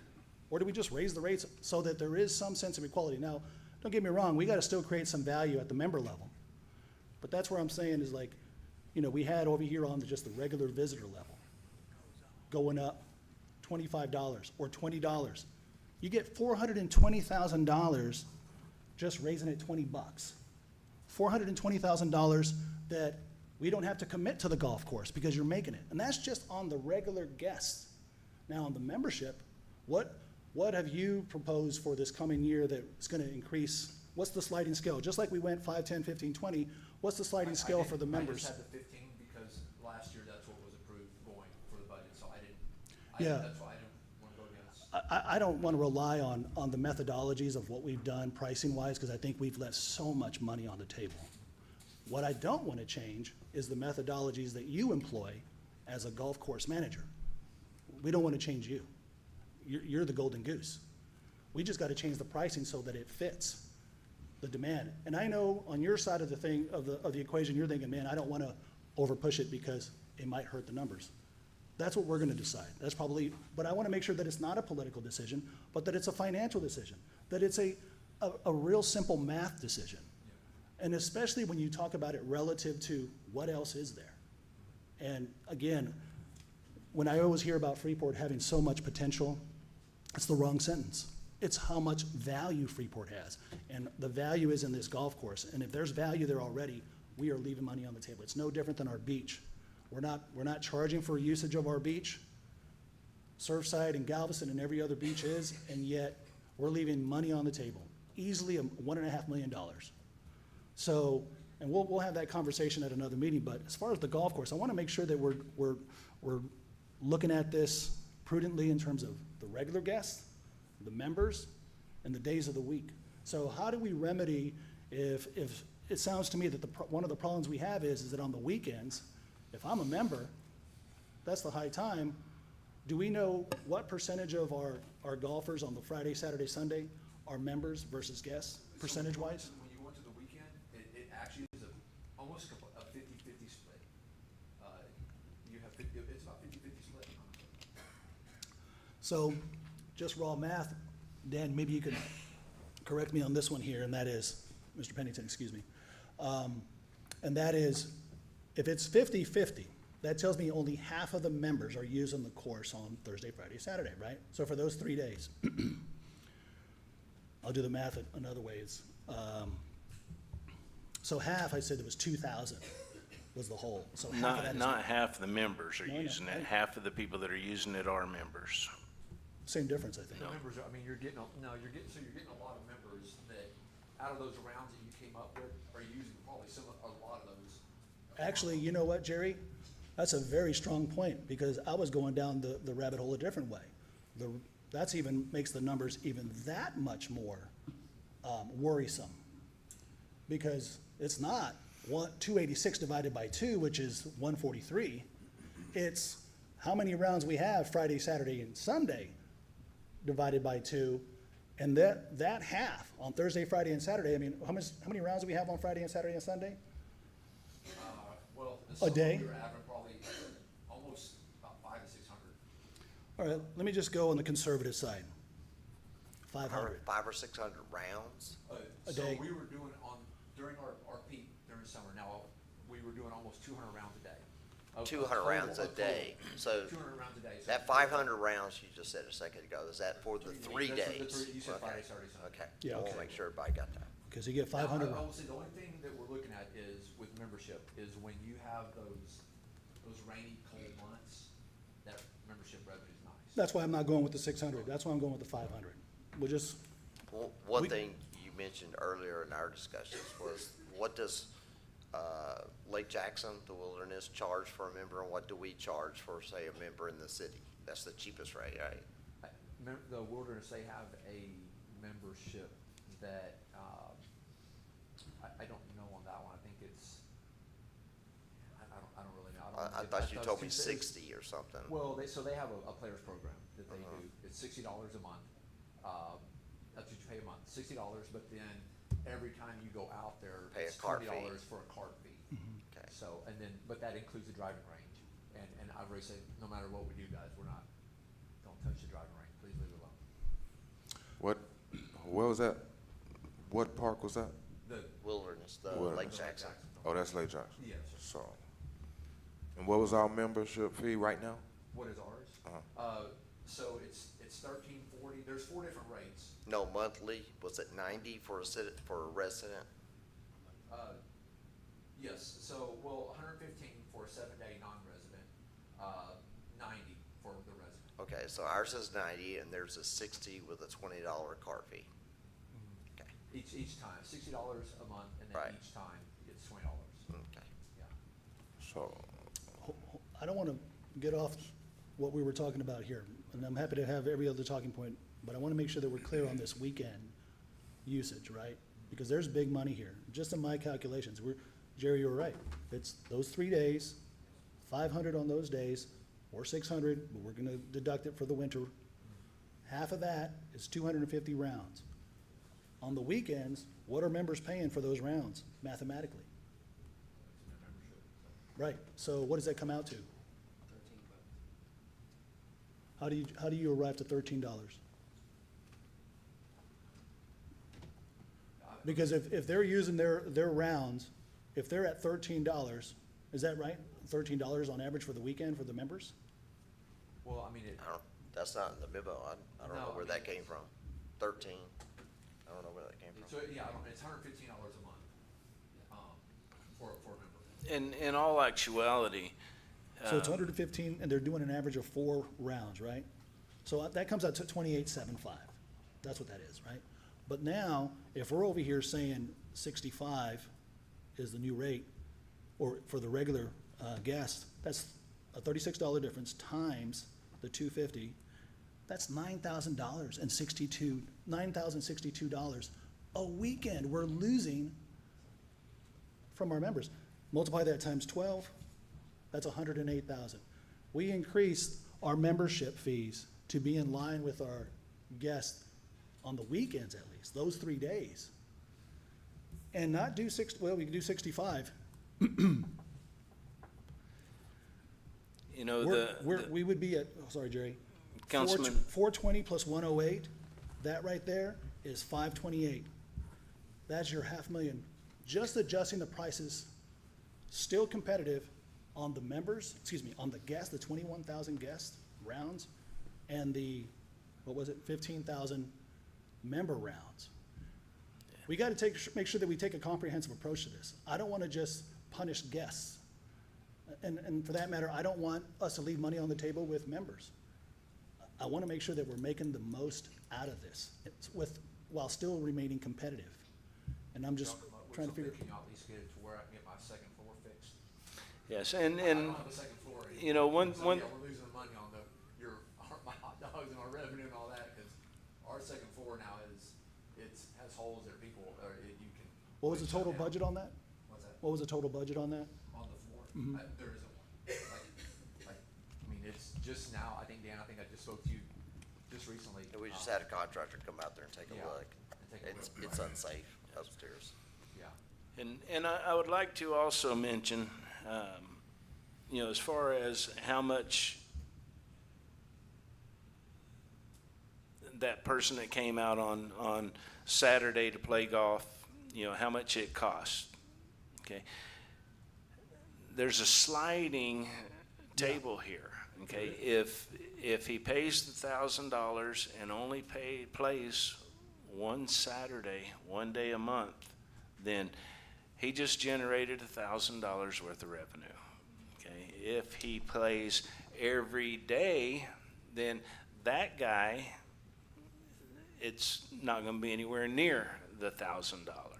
Okay. So, you know, there's so many other factors that would need to be looked at it if you wanted to pin it down to what every person out there is generating. Again, we have it. Well, Jerry, you make a good point half the way. The second half of your argument kind of collapses, and let me tell you why. Because you're saying, oh, you know, we want to make sure that the member comes in and only plays once. We don't lose $1,000. We gain that membership fee, but we're looking at the overall average. The truth of the matter is, and the collapse is this: is that the demand is there. So while the member is taking up a spot on the weekend, somebody else is willing to pay the full price. And what that full price number is what we have to decide. And I'm over here saying, listen, even at $25 increase, we're still at a discount. So 25 from 45, is, again, what are we at, 70? So 70 from 80, what's that? 7 divided by 8, is that 86%? We're still at a 15% discount, essentially. And maybe we don't Ryan, are y'all generally turning people away on the weekend because you're just totally booked or not? Well, in the very peak of it, we've had waiting lists where the tee sheet is completely full.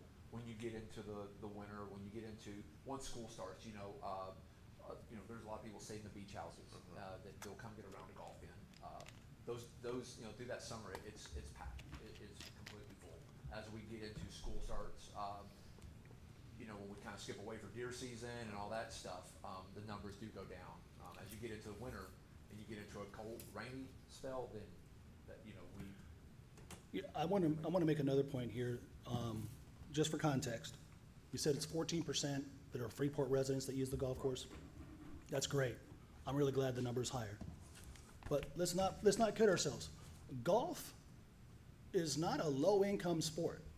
So the fact that we have 15,000 rounds of non-residents, or excuse me, non-members, and another 21, excuse me, what are the numbers? 21,000 for non-members, and then 15,000 of members.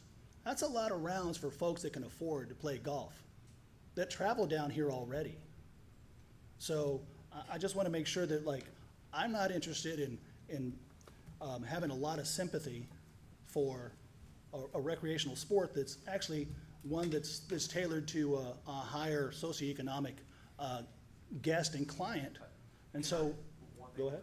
and that's just, I know as we're discussing that, there is one thing that a program that I do, and we discussed in our budget meeting the first time, that I would like to also say, or to see stay the same, is our 14 and under, we do as, there's no charge.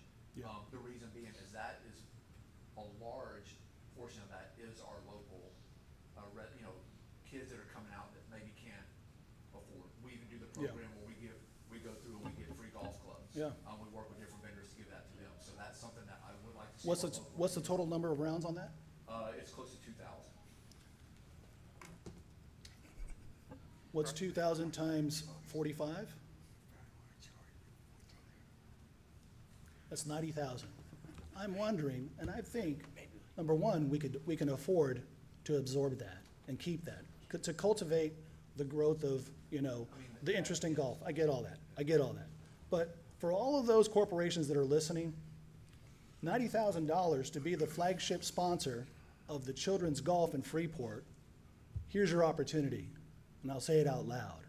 We have to be beating these drums when we have all of these multi-billion-dollar corporations around us that are more than happy to help us, especially when we're doing something as awesome as a quality golf course. We just got to make sure that we're not bankrupting the city. Because I've been saying this for the last 4 years. We're bankrupting the city with these budgets. And it's proven true now, because last year we had to be tight. Remember, there was no capital projects. This year, we're going into this like, man, we really got to button our belts. I've done it for 18 years. Yeah, well, I'm just kind of like, you know, are we just going to give it lip service, or are we going to try to do something about it? Fortunately, we have room. It'd be terrible if you told me Lake Jackson was $50 and we're at 45, but Lake Jackson's at 80. We have room. We can be at 70 and give them a 15% discount in the market. I'd rather err on the caution of, hey, you know what? We went for the higher dollar amount, and the demand dropped a little, but we're likely going to still make our numbers. And so I know for a fact we're not going to make our numbers at $5 increase. We're not going to make it there. We start making that number if to me the breaking point is the non-members at 20 and the members going up as well. We'll have to look at the members, but even on the putting the members on the weekends at the regular rate, that generates that 100,000, the 108,000. So that gives us a total of 105. But if we were to just if you don't want to hurt the members, let's just say we want to coddle the members, give them such a sweetheart deal, they get the same low rate and Freeport loses for it, and you put it on everybody else, then it's $25 of an increase, and that's $525,000. But that makes no sense, right? You would think, well, the members can also carry some of the burden, especially if they're at 15,000 rounds. What will happen in that case, you and I do that, you raise it $25, guess what? I just became your newest member. I'm joining for a membership. And that's what you'll see there as well, is if you take it, either they'll say, no, we won't, and we don't know that number yet. Yeah. Of what's gonna be the term. But if you get to a number, then you're gonna have people say, you know what? I'll be a member, I'll just join as a member. Yeah. You know, so, and I mean, it's still, but. And the last part of it, I would say, is this, Mayor, and that's this, is that, you know, we can sit here and talk about, hey, these numbers need to be increased because we're leaving money on the table. But the other part is, let's generate some excitement about this golf course, that there is gonna be a clubhouse, and that we're pushing for that. So that now members are like, you know what, it's a great golf course, Brian manages it really well, we're paying still less than Lake Jackson. We're really paying a fair share, and we're helping the city to help pay for that clubhouse in conjunction with some corporate sponsor. I mean, I don't know that, I mean, you could always flip it on its head. You could make it, hey, we're doing the rates, or hey, guys, we're asking every member to help subsidize the sponsorship of our new clubhouse. And all of a sudden, it builds this community, a sense of like, yeah, we're working on this all together now. Clubhouse is the end goal, and we've talked. Yeah. We've talked years Yeah, ago. 5 years And I ago, said, you know yeah. what, look, you get a clubhouse, we're making profit. Yeah, I remember the first time I visited with you 6 years ago. Yeah. And I was in the clubhouse, I was like, man, this thing can just be completely amazing if we put in a new clubhouse. And I think Jerry and I were talking about it then. It was like, yeah, this is where we gotta go. But that's the whole, like, we have to do that too. And we can. And the conversations that I'm having, I can tell you there's already strong interest. Because you know Bex Prime does over there at Memorial Park in Houston. And so, again, I don't want to be gun shy on this when we have such value here. That's why I'm saying we should be somewhere at 25 for the non-members and another 20 at least for the members. What? And I don't know if we, I think tonight's the vote, correct? To where my rates are gonna go, so. Well, Let's get the vote, or do the vote and give me the rates, and I'll post it and get it started. Brian, I agree that the clubhouse is the way to go, but that's a conversation for another day. Absolutely, Yeah. absolutely.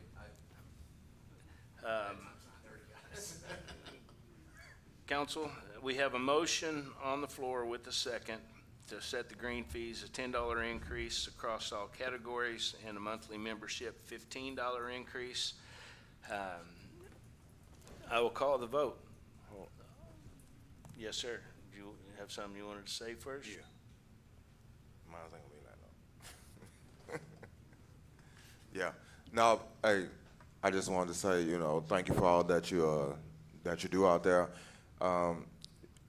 You know, you had a lot of good points in there that you had made, and my take on it is, you know, the golf course. I'm looking at, you know, I know it's a lot of people that don't think that we should do anything, spend money on the golf course and have a golf course and all that. But I look at the big picture and the growth in the city, and you know that we're gonna have 500, you know, new homes in here in the city. You know, the golf course is going to have the clubhouse and you know, additional things. And when the city grows, I think that we need, you know, extra activities and stuff, golf courses and you know, other things to do. Now, I know that the golf course, you know, has come a long way, and I just don't want to dump buckets in there, but at the same time, it came so long that I don't want to, you know, raise the price too high. And then we talking these numbers and stuff, but you know, then you have a what if. So what if you raise the price so much, and then he looking and he say, well, oh shoot, well, I could put that $20 in gas. I mean, you know, I could put 10 in gas, and I can go on stay right here in Lake Jackson or this other course. You know, it's a whole bunch of. We could have sit here and go all night with them back and forth numbers, and you know, a lot of that is estimates. But when, you know, we are going to raise the rate. I mean, everything is going up. You know, in today's time, everything is going up. But you know, I don't want to do a tariff, you know, thing to it to where it's gonna go everything, you know, $25, $30, you know, and then that may decline, you know, what we have, you know, created or started to build here. And so I'm just saying I'm excited. I think, you know, what is it, 10 and 15? Is it 10 on one and 15 on the other? Okay, I think that's good, and I think, you know, people would not be bothered about, you know, 10 because everything goes up. Now another $5, I wouldn't be opposed to that either, but I know the 10 and the 15, I don't think that would even, maybe just like everything's going up anyway. So, but I just look at the big picture down the line and, you know, especially, and then you already called out the number, so, I mean, we were losing, you know, 5 years ago, you know, whoa, we were just providing that for the people. But now, you know, you at the breaking point, the break-even point, and now we're raising the rates. And so who's to say the next year you come again, it's gonna be another $10 or so, because everybody else is gonna go up. We're gonna catch up, and we're gonna keep the clients that you have, and I think you're even gonna grow more, because, you know, I do hear, you know, good things about our golf course. But like I said, once again, I see the big picture, and we're gonna, you know, get the clubhouse, and you know, it's just gonna grow, and the city's gonna grow, and you need all them types of things in the city to have a city that you want to come. You look at when the 5-year plan, you know, it looked at, you know, with the increases that we were looking at, you know, I mean, my staff kicks butt. I mean, they do a great job out there. We work together, you know, like I know in the 5-year plan, if you look at it, it's one of my things said was, you know, as I see the city with their plan, we work together. It was more houses, more rooftops. You get more rooftops. Yeah. It all helps everybody. Oh, yeah. I've got more players. Yeah. So. But yeah. Hey, So, Brian, let that's me all. ask you a question. You through, John? Yes, sir. I'm done. You say you've been here how long? 18 years. At the golf course? Yes, sir. What would be the reason for the increase in the participation, in your opinion? I would probably say my staff. Your staff? My staff is. It's not the course. It's The green. well, The greens. I have a great staff, but the greens are pretty dang good. Yeah. Yeah. So that's It's not basically quite right. what you figured. First of all, I'm a lifelong resident of Freeport, and we've never been able to, I don't think we've ever tried to compete with Lake Jackson, with the wilderness. Now, if we got all these hundreds of thousands of people coming out here to our course, I say we don't want to send those that were already out there back out there, because we got people coming to our golf course because of the price, number one. The greens are good, but we don't want to shoot ourselves in the foot with raising the price up to, you know, $20, $30, more than what people are paying now. It's a luxury sport, and people go out there not to spend a bunch of money. Right. You know. And I see all the sides of it. Councilman Payne, I see the side. I see you know, probably a very humbling thing is when you have someone that says, I go from Pearland, you know, or we have a member that's from Pearland, or they drive from Bay City, you know, and whatever rates, you know, you guys come up with, we just don't know that number where it says, hey, you know, look, I'm gonna come that route. But yeah, I mean, yeah, of course it's humbling, you know, to see someone drive from Bay City, Pearland, Dan Houston Rodeo. So, yeah, but. We get to vote on the price increase or whether it stays the same, but at the same time, you know, we need your expertise. You say you've been here this long. You have a better feel of it than we do. I don't think anybody up here plays golf. I do. I think if, I personally feel like, and you can correct me if I'm wrong, I personally feel like if Brian wasn't comfortable with these numbers, he would be pushing for something different. Now we're at 5 and now we're at 10 and 15. Right now we're at 10 and 15. And that's what we're getting ready to vote. Yeah. 10 and 15. Mayor, I have two other comments here, Mayor, since the call and the vote just didn't kind of fell to the wayside. You said earlier 10 minutes per agenda item. Yeah, that was my projection. That was everybody else talking. Yeah. Again, I just want to make sure that we're having constructive dialogue on this. Let's make no mistake about it. Golf is, in fact, as Councilman Morasso stated, a luxury sport. The people that play golf have disposable income. to pay for this stuff. 14% of Freeport residents cannot afford to play golf. Excuse me, 14% of Freeport residents apparently play golf, but 85% of Freeport do not play golf. And so, you know, I'm not over here gun shy to say these guys have the money to spend. $10 is nothing. That might be a beer and a hot dog? I don't know. But I know that $10 is nothing to flinch at if you're playing golf. I know the golf sport. People pay $200, $300, $500 a round of golf. And you're right. It's about the greens. It's not about, you know, sometimes it's the fairways, but if we're already getting this demand based on our greens, and the greens are important, and I don't, you know, we can get into all that golf nerd talk about it, and it's great stuff. You know golf, course management is what you know. Unfortunately, and I just want to make sure that we're looking at this in a very sober way, Jerry, and that is, how in the 18 years you've been here with Freeport, how many years has Freeport's golf course turned a profit, or for that matter, paid for what we've put into it? Zero. So I love Brian. There's nothing, like we have, like Chief Motley, we have the best, I think, golf course manager here. But he's a golf course manager. We got to look at this as a business. We have to be making this money. We can't count on Brian to do the numbers and math in the business. Take care of the golf course magically the way you do. But the business side of it, we have to make these numbers work. That's why we do this budget. And so, again, remember, this is, in fact, a luxury sport.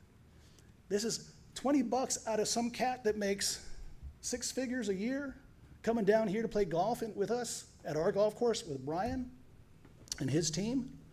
$10, a drop in the bucket. $20, a drop in the bucket. $50, I mean, we're still talking about $65 versus $200.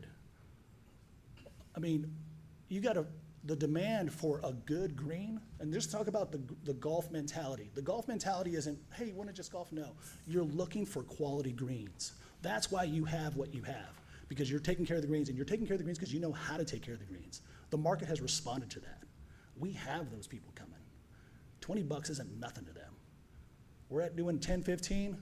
I don't know why we don't do 20, 20, because it is a luxury sport. $20 is nothing. This is not retirees on a fixed income that are playing this. These are retirees with pension funds, you know, probably residual incomes left and right, but they can afford to do it, and $20 is nothing. And obviously the demand is there. 21,000 rounds, 15,000 rounds on the members. I'm just saying, at $10 and $15 increase, yeah, I know we don't want to hurt the customer, but our customer isn't Freeport. Our customer is all these other cats that don't live in Freeport. 85% of them. 85% of 15,000 rounds is 12,000 rounds. Let's just say some round numbers. 12,000 rounds of golf that are more than able to spend $20 more. And I'd say if we could amend the motion to be 20 and 20, I think that's fair. We're going to still be even less at 45, 65, and 80. 65 out of 80, that's probably a 75% discount. I mean, so now we're at a 25% discount from Lake Jackson. And I'm not begrudging Lake Jackson. Let them do what they want to do. But we also got to respond. You know, you said the tariff. Is that right? I mean, the truth is that all the other expenses to the golf course, when we talk about the repairs, the materials, the construction, all of that cost has gone up 20, 25, 30%, depending where you're buying. And we're over here talking about maybe a 10% increase. We got to be at least at minimum in line with the market.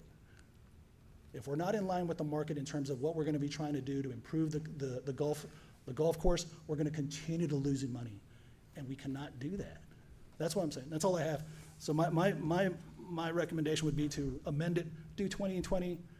We're still well below, and let Brian do his job as the golf course manager. Vote on it for Dan makes me do 60 push-ups, and I can only do 50. All right, council. The motion on the floor is a $10 increase for across all categories and $15 per month for all classes, for the monthly membership. I will entertain, we add the motion, so I'll call the vote. All those in favor state aye. Aye. All opposed state nay. Nay. Motion carries 4-1. Mayor, can I make a motion to table 5C? We have a motion to table 5C. Chief Howe, this is not time sensitive, is it? Not for our agency, just for the other agency. Seconded by I'll second Councilman Pena. Any discussion on this, gentlemen? Yeah. You said not for yours, but for the others. Just for the other agency, yeah, not time sensitive for us, it's just for the other agency, they have units they can't put in service without these. Oh, wait. What other units or what other agencies? The agency can't put their units in service without these, so that's what they're waiting on. That's what I'm saying, it's not time sensitive for us, just for them. Yeah, I hold my second. So we have a motion to table and a second. I'll call the vote. All those in favor state aye.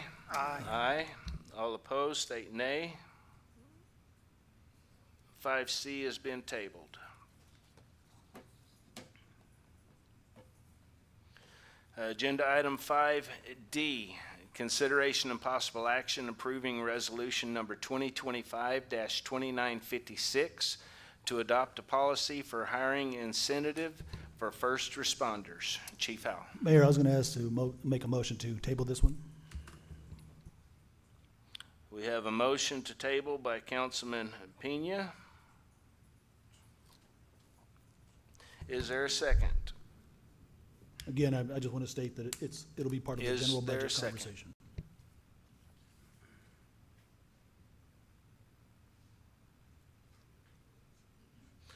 Motion to table fails for lack of a second. Chief Howe. Good evening, Mayor, Council.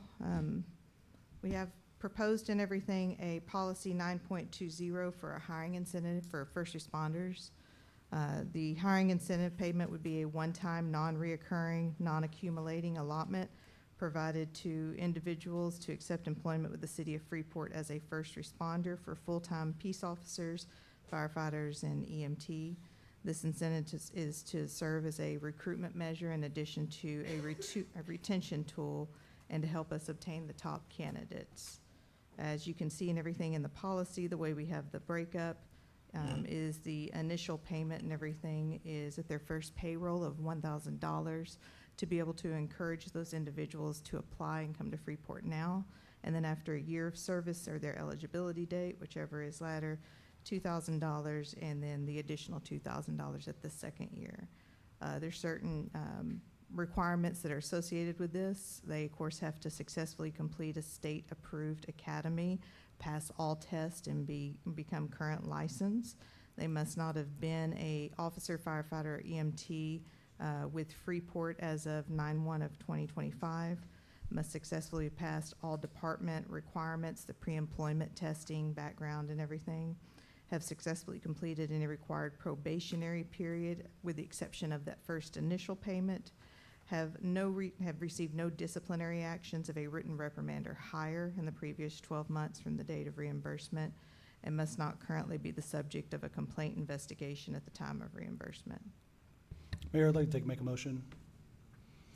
I'd like to make a motion that we adopt a policy for a hiring incentive for the police department alone. That's my motion. And the reason I say that is because when I'm looking at the fire department and the EMTs, considering that the city of Freeport is one of the only cities in the county that actually has a full-time fire department staff, whereas everybody else has a blended staff, the value of a full-time salary in Freeport should be sufficient enough of an incentive. That's why I make that comment. But I know that we're really need to make sure that we're competitive on the police department side. So that's my motion, to make sure that we do have that hiring incentive for the police department. All right, council, we have a motion on the floor to approve the hiring incentive for the police department alone, not including the fire department. Is there a second? I'll second. Second by Councilman Davis. May I add some additional comments on that? Absolutely. And I know and everything that, I understand the aspect that you're pointing out. However, I will say, we made this as a first responder because of the fact that fire and EMS are having some of the same difficulties that the police department on. And so it's the employees' market right now. They get to pick and choose where they want to go. You know, when I got into this 25 years ago, it was fighting for a position, and it's not that way anymore. And so I think that it's really important that it actually holds across for all of our first responders. And it also shows good support from council to be able to see for the 3 different branches of first responders.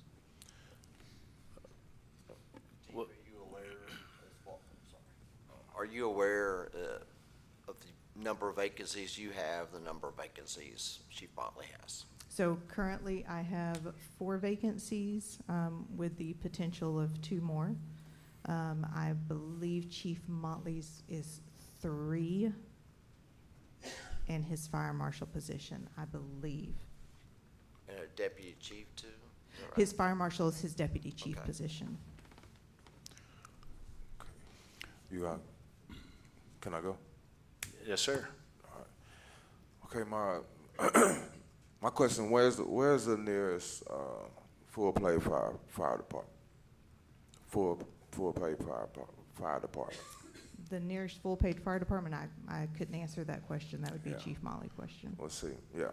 Well, that's my only, that's my only thing. I mean, it's hard to look at and say that it's just hard to find workers for a full-time paid fire department. Then in our surrounding areas, there are volunteer or 30% paid, you know, something like that.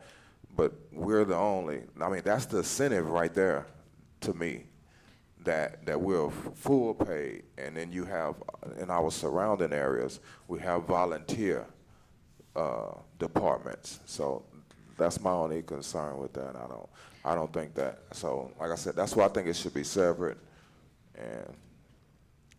And I can't, like I said, I can't say what the nearest other full-time paid agency is, so I wouldn't want to try to guess on that, since that's not my area.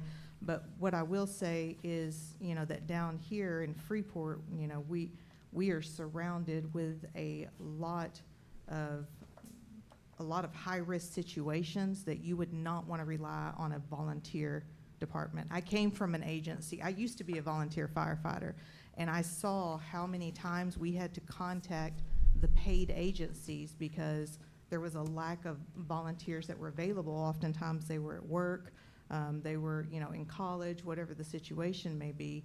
And I see where we have difficulty finding people to fill boards for our city, and that's after work hours.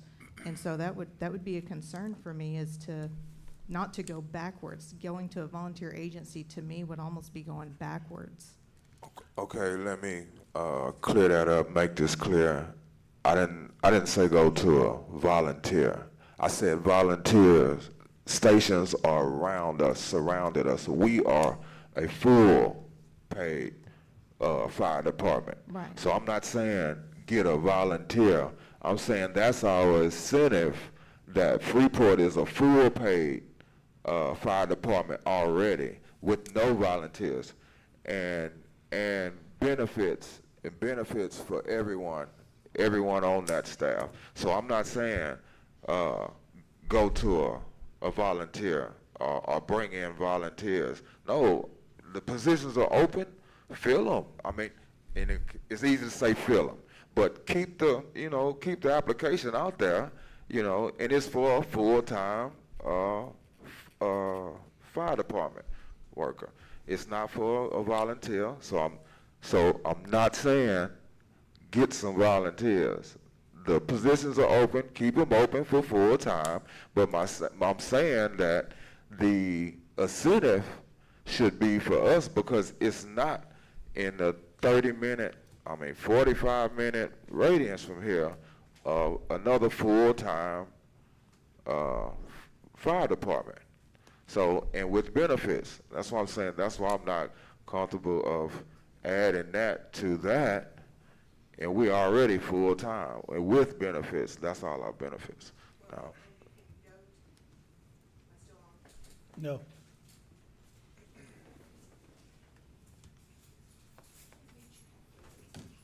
While you swap it out, I was just gonna also mention that it's not, just full-time fire departments. The biggest competition, probably some of the best paid positions in the fire department are at emergency services districts, and these ESDs are around here. I can't tell you what the nearest one is, but there are ESDs out here in Brazoria County that are full-time, paid. I don't know if they're all fire, if they're fire and EMS, or what. That would be, again, a Chief Motley question. But that's what I was actually going to add, Mr. Pennington, that our pay for our fire and EMS is on the low end anyways. And so we're trying to give some of that incentive, and that's why we were also including them as well. And so granted, we might be the only paid one for this region, but when you're even trying to recruit people, firefighters travel because of their schedule. They do that 4896. They'll drive an hour easily to come and work at an agency. I have officers now that drive an hour, but they'll drive an hour to go work at that agency because they're on duty for 48 hours and then they're off duty for 96. And so looking for that agency that again is going to give the best pay, the best benefits, the hiring bonuses, those are the things that they look at, no different than police officers. Like I said, it's the employees market right now. That's the problem that we're dealing with. They get to choose where they want to go.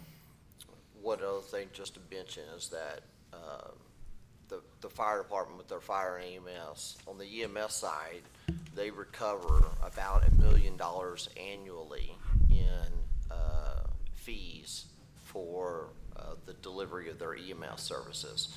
So roughly half the department is paid for. I believe their budget was around $2 million, something like that. Again, I'd have to rely on Chief Motley, but about half their department, half their budget is coming in from EMS. So the difficulty would also be, and they do have volunteers in the fire department there. I don't think it's very many, but I think they have more than one, less than 5. That would be my guess. But so as you would try to move, say to a hybrid, that there might be problems with trying to keep up on your EMS side because they are available for fire and EMS. But the vast majority of their calls, probably, I'm going to guess around 80%, are EMS related. did you say trying to move to a hybrid? You said a hybrid? Hybrid. Some people say a combo, some people say hybrid. Well, wait, I'm wondering why we still adding volunteers to the. Yeah, we're not talking about adding volunteers. We aren't adding no volunteers. Everything is full pay. We still talking about, well, I am, but I keep hearing, adding volunteers some kind of way in this. I'm not saying, I just want to make sure that everybody clear that I'm not saying put a volunteer, nothing on the EMS side, on the fire side. It's nothing to do with a volunteer. It's coming out. So I want to make that clear because I keep hearing that, and some people may get it confused and say, "Oh, he trying to turn this into a half volunteer, half." No. No, that was my apologies. Yeah. I misunderstood. And then what you they were just saying, brought it up apologize. again. No, and I brought it up because I think that was Mr. Pena's. Okay. He brought that up about having a hybrid combo. Okay. That wasn't Well, my leading point. I just want to make sure that people know that that's not what I was trying to do. Okay. That's not what I'm trying to do. Do we have anybody here from the fire department? Yeah, where's Chief?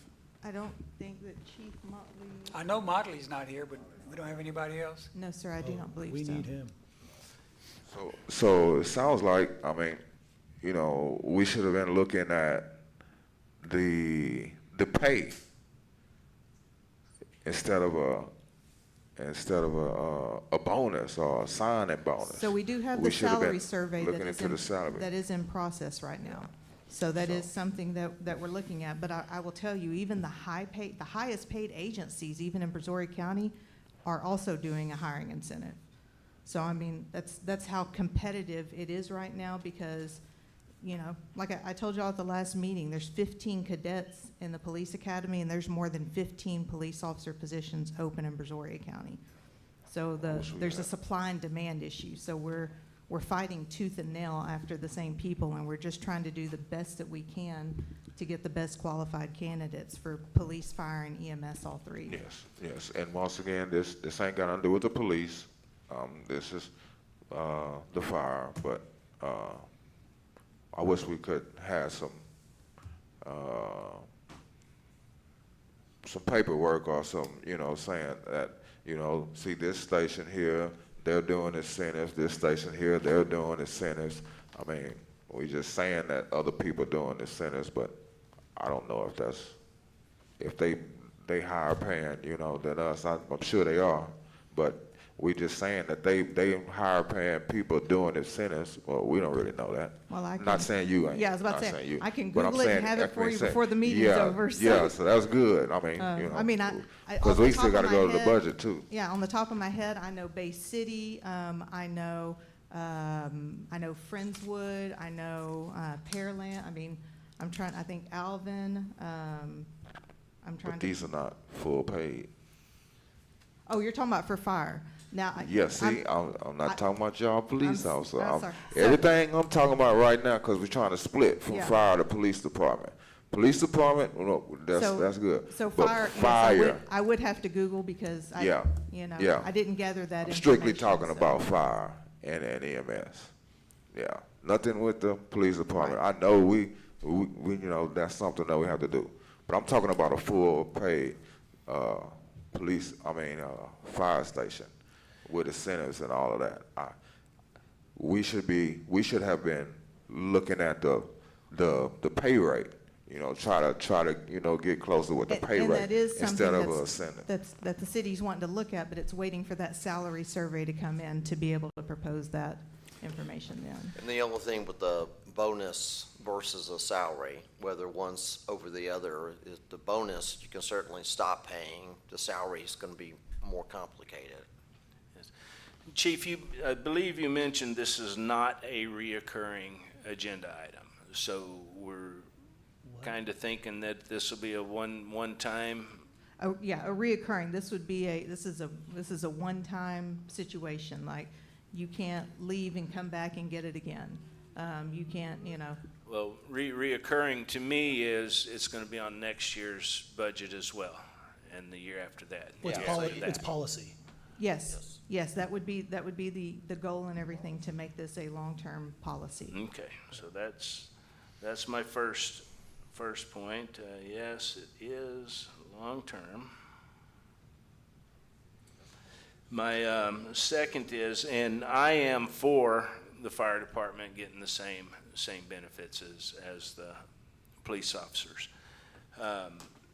My next question or concern is the next agenda item. You know, we have this one here, which is the hiring incentives, and then the next agenda item is reimbursement, the academy reimbursement program. Yes, sir. I have a bit of heartburn for one person getting both of them. You know, I would be perfectly fine if they get one or the other. I just want to put that out there. Mayor, you know what? I'll let Councilman Rosso, you have anything? Yeah, I had a question. Out of those 15, how many do you think we'll get? I don't know. We've already done recruiting. We have told the academy that, you know, these are things that we're proposing, that we won't know and everything until the end of September if these items will or will not be, you know, things that we'll offer. So we were trying to dangle a little bit of a carrot, but we just didn't promise that carrot right now because not knowing, you know, but we have told them these are things we've proposed to council. We're waiting to see on the budget when the budget passes, you know, if these will be things that'll be granted. So you say you don't know. When do you know? When they graduate? No, we would know before then. and Before they everything. graduate? Yeah, I mean, because we've hired people, we've given people conditional job offers in the academy on the condition of that they complete the academy in good standing, that they take the state test and pass the state test. And they all know that. And so, yes, that's in writing that they sign. Okay, good.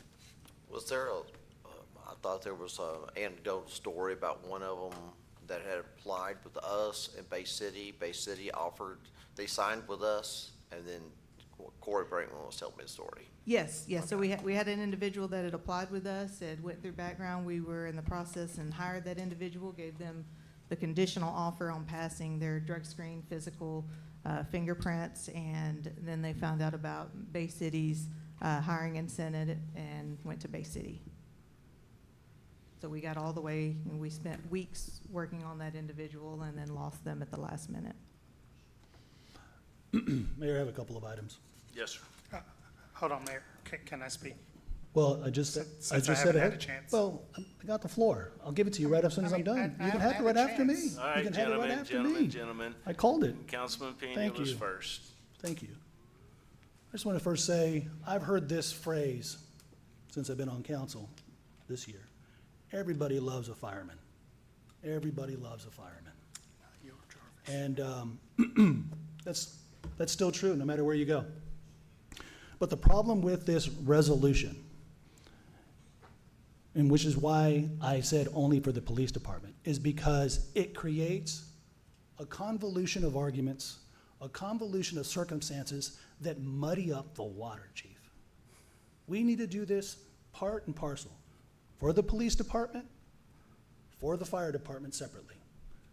Chief Motley's not here. We'll put it on another agenda. That's why I made the motion strictly for the police department. Not because he wasn't here, but because it needs to be separated. And the reason it needs to be separated is because the job market for the police department is different than the job market for the fire department. You know, the employment market as a whole, I mean, just look at the overall economy of the country, right? It's a terrible job market. So you would think, hey, you know what? I can't get a job anywhere in this economy, but Freeport's hiring, right? So then that's a whole argument over here for the fire department. That's why I don't want to have that discussion. I don't want to have this discussion about, hey, we're trying to make arguments for incentivizing the police department by using arguments for the fire department. I don't need fire department arguments to give incentives to the police department. I have enough concerns with the police department needing their own incentives, their own set of incentives. I understand the complexities of the fire department's issues, and they require its own unique solution. The fire department requires its own, did I say police department?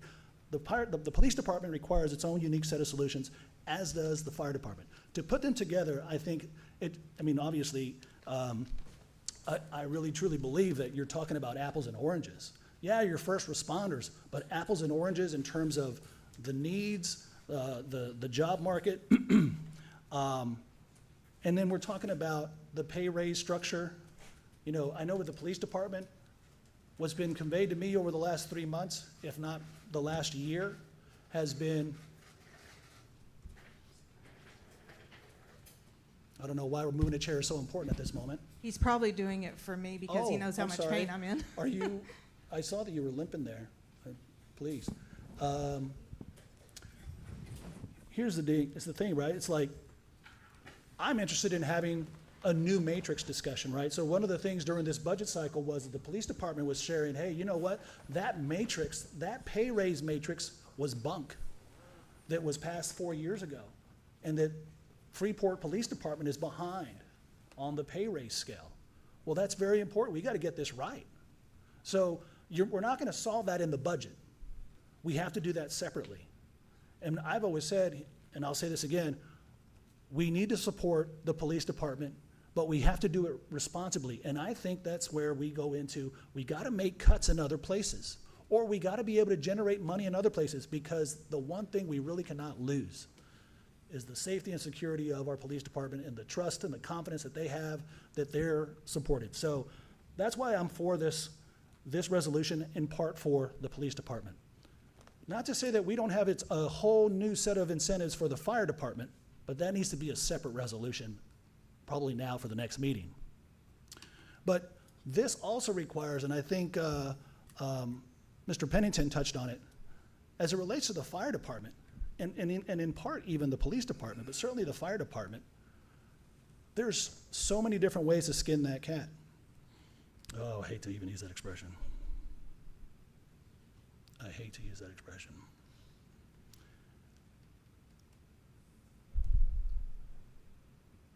So Councilman Pena, I'm gonna. Let me just gather myself for a second to say this, is that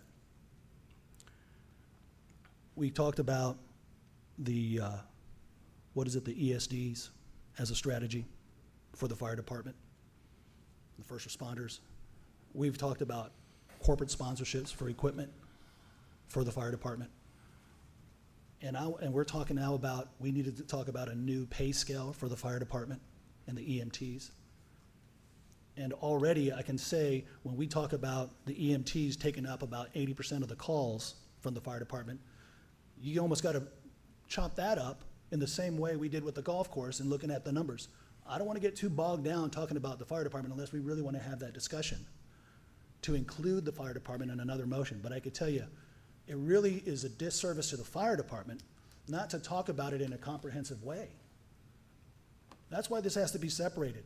Talking about it for the police department, we have our minds wrapped around all this. We've had multiple conversations with the police department, thankfully, with yourself and Lieutenant Graham and some of the other officers here over the last year, you know, part of the association unionizing. And so when we're talking about the fire department, I want to make sure that they have our full and undivided attention. I don't want them just bundled in and getting things that, oh, well, the police got it, we should get it too. No. You're going to get what's the most valuable to a fire department. And we need to make sure that we give what's most valuable to our police department. And we're not going to be, I think we said this even during the last matrix, we can't be the highest. We only have so much money. But we got to make the best effort. Because what needs to happen, in my opinion, from what I hear from officers and residents even, is that everybody wants to know, hey, do you guys give a damn about us? And I want to make sure it's abundantly clear that we do. Because they're the ones that are dodging bullets. They're the ones out there saving animals. They're the ones on the street. And I get all that. And the point I want to make is that I want to make sure that we do it for the police department that's relevant to every talking point for the police department. And I want to do it separately for the fire department. And so when we're talking about how do we go about it for the police department, we're already talking about doing the matrix over.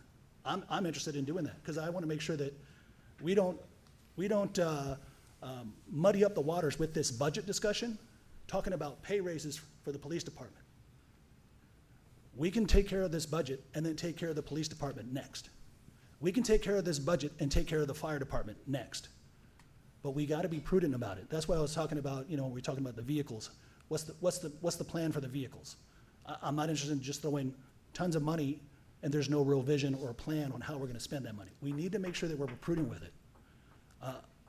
And I don't think anybody would disagree with that. Simply stated, that's just the overall strategy. Again, going back into this policy, we haven't even gotten into the weeds of the policy. The weeds of the policy is what? What is that bonus structure? Is it enough even? Is it competitive with the other markets? And then what's the reimbursement plan? If they're not here for X amount of years, they don't get it or they refund it? And those are some other questions I have. But I'll turn the floor over to Councilman from Ward C, but I want to make sure to let you know that I have the other questions as it relates to the ordinance itself and the weeds of the incentive package itself. Thank you, Mayor. So before Councilman Matamoros, just to counter with you for a minute first, Sure. I will say I'm one who always says too that everybody loves a fireman. I tell that to Chief Motley all the time. And I agree with you on the apples and oranges. However, at the end of the day, we're a fruit basket. Police, fire, and EMS are a fruit basket, and that's why they are referred to as first responders. This is something Chief Motley and I worked together on. This was something that we have had a lot of discussions on, and I just was the one, that I went ahead and pushed it forward. But again, I think it's very important that it does include all three individuals, because they're dealing with the same problems that we are. They're dealing with the same competitive market that we are. And so even though we're apples and oranges, like I said, at the end of the day, we're just a big fruit basket Well, that are it's, dealing with they're the same municipal issues. services that require our very serious attention. There's no doubt about that. And whether they are in the same basket or not, they're gonna get our full attention. And my hope and goal is that it is the most competitive. It's not gonna be the highest, but it's gonna be very competitive. And that's Well, what, we gotta do this what's is best we designed can. for, to be Yeah. able to Yeah. make it competitive for our police, our fire, and our And I think it EMS. could be one of the higher competitive ones if we make the right cuts in the right places. And I'll say that again. We make the right cuts in the right places. There's no reason why the fire department or the police department And I don't shouldn't think you get need to their make their any complete cuts Christmas. from anybody to make this happen. I Well, have this well, money in that's my where we leftover disagree. budget right That's- now. That's where I'm looking at the city budget, you're looking at the police budget, I'm looking at the city budget. We only have a finite set of money, and we're losing it left and right. We still have losses we gotta recover. We've unveiled 5 out of the last 6 years. It's probably 6 out of the last 6 years. 5 out of the last 6 years, we've had losses in the millions. And we're not even sure if we've really captured all the losses just yet. So I'm not really ready to sing, oh, hunky-dory and pat ourselves on the back that we got this now and everything's all just peachy. No, because we're still dealing with a very tight budget. And we can there's only so much money to go around, so we got to make the cuts the right way. Well, I'm I'd just love saying, for everybody to get. you don't have to make a cut for this, is what Well, I'm saying. I think that we do. I think we got to make cuts so that we can make these allocations. But again, I want to make sure that we do these cuts responsibly so that when we have the conversation about the matrix, that conversation can be done responsibly as well. It's like, all right, we're only going to be talking about, okay, when the dust settles, Ashley will know, okay, we're dealing with this finite amount of money for the year and expected for every year going forward. What can we afford as a pay raise matrix going forward? And I don't want to get that muddied up with this budget conversation. Right. So, but I know that that's important, so we're going to have that conversation. That's a project we're working Yep. on during this budget year for the next Yep. budget year. And so, mayor says, hey, it's one or the other. I'm saying it could be all of it if the right cuts are there. But I don't want to confuse, and I don't want to add all the fruits in the basket here, because then we're saying, well, what about the Parks Department? Well, what about this department? What about the Museum Department? What about no, let's keep it separate so we can have these conversations in here. And that's why I was thinking, we're over here trying to have the conversation about the budget in the police department line item, that this ends up, when I saw this particular item, I thought it was a little too broad stroked. And again, I want to make sure that we're not hurting the city or for that matter, hurting the departments by not giving them their serious attention for the needs of each department. Because same basket or not, the fire department has different problems than the police department. That's all I have. Councilman Matamoros? So, the closest fire department, and Houston Chronicle just did a pretty good article this weekend Nobody trusts on the starting salaries, which was Pearland's is 68,300. They're our closest mileage-wise full-time paid fire department. And in that article, it was talking about the disparities between pay for your police and then your pay for your fires, where these cities are giving pay increases to one group more than another, and then you're losing talent. And if we decide to go this route and separate and not keep it across the board, we're going to be just like those. Our firefighters, yes, they are full-time, but they're also EMTs and EMS. Yes, sir. They're not just firefighters. And I know that because I went and spoke with Chief Motley so I could understand his department. And so if we separate them, we're going to lose our EMTs and EMS as well. And then, I don't know if I want to volunteer EMT or EMS in an emergency situation working on someone. Because if you do go to that, No one's talking about that's what you're going to have. It just goes to show you have to to know the background of your departments. I'll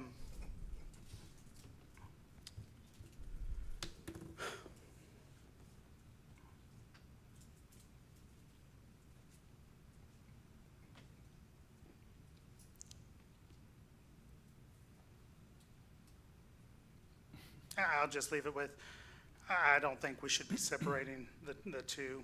They should be Equal across the equal board. across the board. If Yes. we're gonna do for one, we should do for the other. Yes, sir. Thank you. I agree. Councilman Davis, do you have anything else to add to this? Yeah, well, first of all, we thank you for that research you just done down there. Let us know that, the closest one from Pearland. Once again, I hear the volunteer thing come back up again. Shouldn't have. But when the article, I got a question on the article. I thought I heard the article. So did it say the other cities were separating and raising one and not the other? So we meaning a pay raise? I'm just trying to get clear. So it was about City of Houston where they have separated the pay raises for fire and police. Fire actually sued, said, hey, that's unlawful. Yeah, I remember And that. City of Houston had to come up with, I think, $600 million to back pay Do back all pay. of that. Yeah. And so that's what the article was talking about, and it was talking about the starting pay for the full-time fire department. Full-time, 68-something thousand dollars. Yeah, so thank you for that clarification. So what we're not trying to do here is separate no raises. I would like the fire department, if we're gonna give a raise, everybody gets the same raise. So that's not the category that we're going in. This is a bonus, a hiring bonus, incentive. a hiring incentive. So just want to make sure everybody clear that we ain't trying to separate their raises. And if the police department get that, then okay, well the fire department get it too. So we're on the same page there. I just don't want to put us in the category of Houston and some other places that's doing things like that. We got to clarify everything because it's kind of confusing up here. I know because there's a lot going on.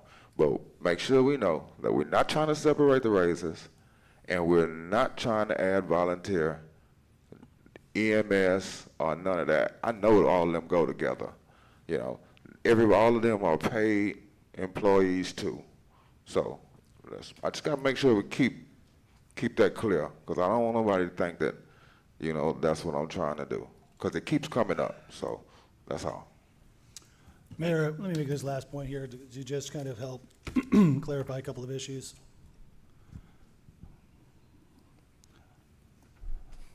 There's some simple math on this, guys. It's real simple. You guys are going to vote whatever you want to vote. The motion's on the floor already, just for the police department. And I'm glad the chief's here to speak for the police department. I wish Motley was here to speak for the fire department, but he's not. I'm not sure why he is out, but I hope that he is safe. I don't wherever mind he is. speaking on behalf of Chief Motley and fighting for his guys just as well. Well, it's not that. It's about he's the expert on it. He's the expert on his department. And I have some really deep questions that are not part of this discussion here. And I don't want to get into it, other than to say this, is that it's a real simple math. If the average salary in the police department is $50,000, and the average salary in the fire department is $75,000, the value as a percent, let's just say this reimbursement is $5,000.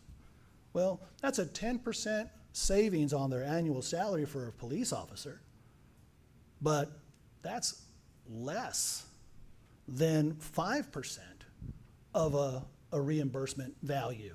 So that's what I'm saying, like, you want to give the police department this reimbursement and this make-believe average of 50,000, it's probably higher. It ends up having an impact of, let's say, 10%. Like, hey, you know what? We got a 10% value in Freeport for our police. And then, because we're not going to talk about the fire department separately, but we want to just give it across the board, we're actually hurting our fire department because they're not getting a true 10% return on their incentive. So now, well, fire department, because we bundled you all up, you're gonna get less. I'm not talking about giving less for the sake of giving less. I'm talking about making sure that we give the apples their fair share, give the oranges their fair share. And if it's 10% for the apples, it's gotta be 10% for the oranges. The math is not there right now. The way this resolution is dialed up is not that. So it is a disservice. The resolution as it is constructed right now, the way it's worded right now, is actually hurting our fire department. But if you guys want to pass it, I'm just one vote. And just for the record, yeah, we need to make sure we do this right. And then we got to look at the pay scale after this meeting, and for the police department and the fire department. And we have to make sure that we give it our best effort with whatever our budget has, because we don't have Pearland money. We don't even have Lake Jackson money. And I don't know if we have Clute money even, or Richwood money. So we have to do our best with what we have. And we also got to do our best to treat the police department fairly, separately, with the fire department fairly and separately. That's all I have, Mayor. You can call the vote. All right, council, the motion on the floor is to approve the hiring incentive for the police department alone. Motion was made by Councilman Pena, seconded by Councilman Davis. So with that, I will call the vote. All those in favor state aye. Aye. All opposed state nay. Nay. Nay. Motion fails 2-3.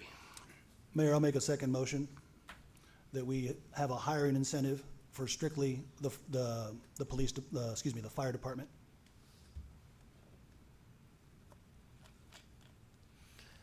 There's a motion on the floor to have a hiring incentive specifically for the fire department. Is there a second?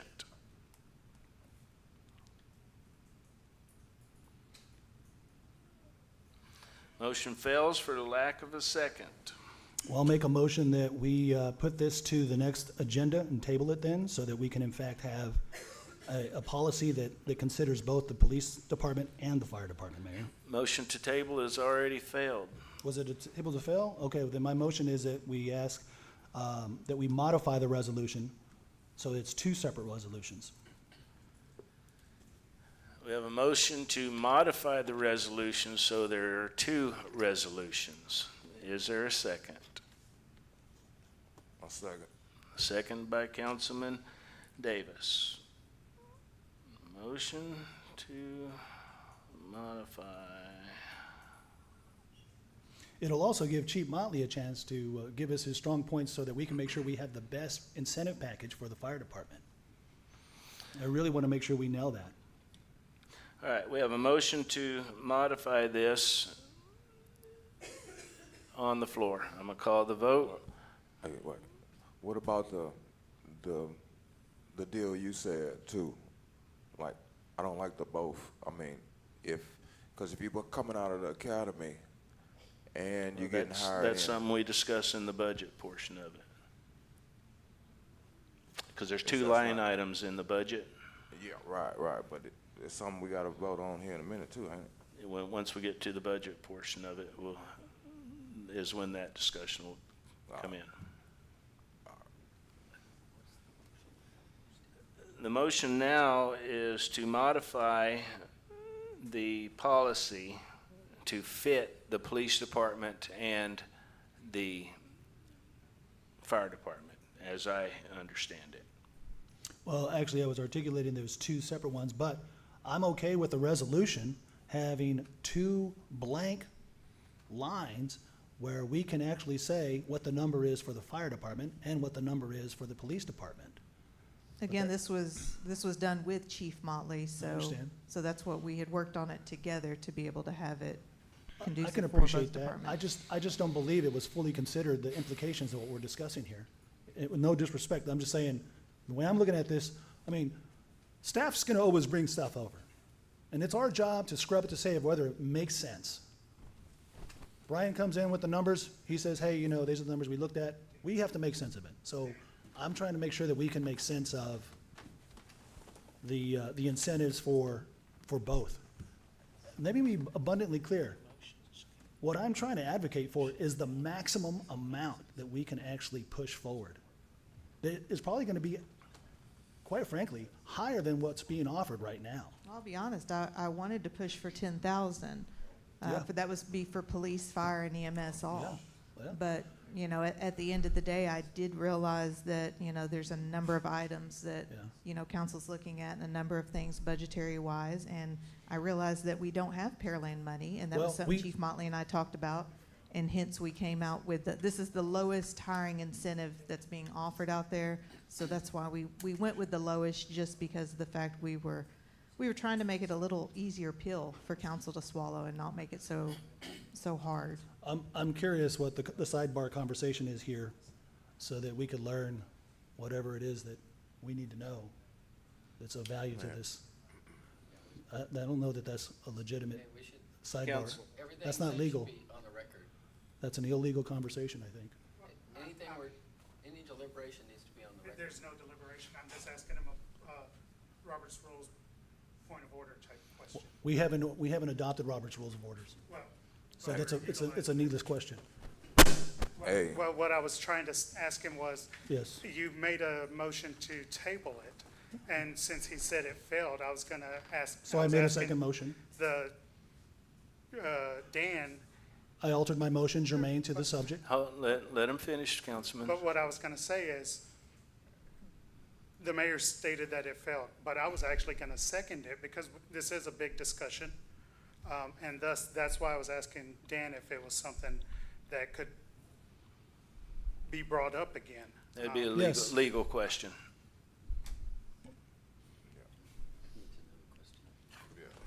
Ask it again, please, Councilman Matamoros. Okay.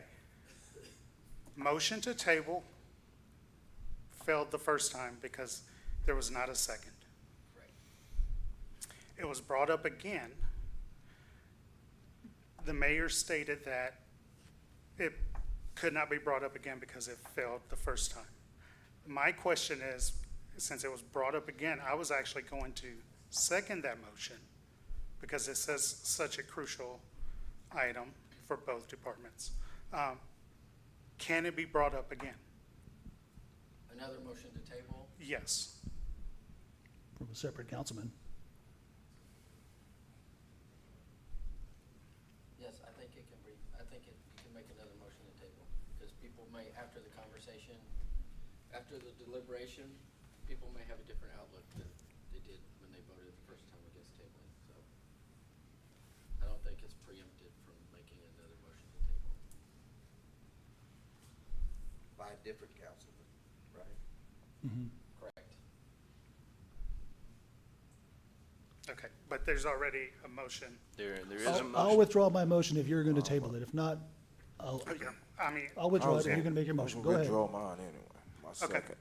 And I'll second yours. then, yes, I make a motion to table 5D. So we have a motion to table by Councilman Matamoros, You said 5P? And I'll second that. 5D. seconded by Pena. And before anybody makes any silly jokes about how Matamoros and I, agreed on something, I just want to actually thank Councilman Matamoros for actually thinking through this here and pushing this so it is tabled so that we do the best for the fire department and the police department. Thank you. All right, now I'll call the vote. All those in favor to table, state aye. Aye. All opposed, state nay. Motion carries. And if there's something specific y'all would like Chief Motley and I to gather for the next meeting, please feel free to let us know. Thank you. Before the meeting, right? Yes, Okay. yes, that would be great. Agenda item 5E. Consideration and possible action approving resolution number 2025-2957 to amend a policy for Academy reimbursement program for first responders. Chief Howell. And gentlemen, my apologies, I had an injury this weekend, and so that's why I'm sitting, so no, please take it as no disrespect. Staff recommends approval to adopt a resolution to amend our current policy 911 to make it 911A, Academy reimbursement for first responders. It is our same outlook here, that this would be a one-time, non-accumulating allotment provided to entice for continued employment in addition to for recruitment measures. It would enable us again to try to go for the top candidates. It's a very similar program to the one that we previously discussed. It would incur cost up to $5,000 for a police, fire, EMS academy that would be divided up in multiple payments. The stipulations associated with it would be, again, completing your state-approved police, fire, EMS academy. Licensing must be in good standing. Freeport must be your first employing agency following the academy graduation, the completion of probationary period, and the initial field training period. Also, no disciplinary actions of a written reprimand or hire in the previous 12 months. And the employee must have paid for the requested academy cost out of their own personal funds. They couldn't have received a scholarship or military funding for it. So this is set up for approximately 6 months or successful completion of their training, whichever at 25%. At 1 year, they get an additional 25%, and then at 2 years, they get the remaining 50%. And so it's not set up on a dollar amount, it's set up on a percentage amount because each academy has different dollar amounts that are associated for them. Thank you, Chief. Council, I'll entertain a motion. Mayor, I'll make a motion. You know, this particular agenda item is very similar to the last one here. So I'm almost inclined to follow Councilman Matamoros' lead on this here to table it. But I'll, again, I'm interested in trying to make some meaningful progress as well, and again, make the motion so that it's to amend a policy for academy reimbursement program for the police department. And that's my motion. And if that motion should fail, then I'm happy to table it just like we did the last one, because they're one and the same, the incentives for both of the departments. Okay, so the motion is like before, to approve only for the police department. Council, is there? Actually, Mayor, let me withdraw that, because after that 30-minute conversation, the conclusion was to table it. So my motion will be to table this one as well. I'll second. Thank you. For the record, it was 45 minutes. But who's counting? We'll be here till 3 But o'clock. who's counting? So you withdrew and went back with a motion to table by Councilman Pena, seconded by Councilman Matamoros. Is there any other discussion needed, gentlemen? Hearing none, I'll call the vote. All those in favor to table, state aye. Aye. Aye. All opposed, state nay. Has been tabled. And again, gentlemen, if there's something specific on that you would like information on, please feel free to reach out to Chief Motley or myself. Thank you, Chief.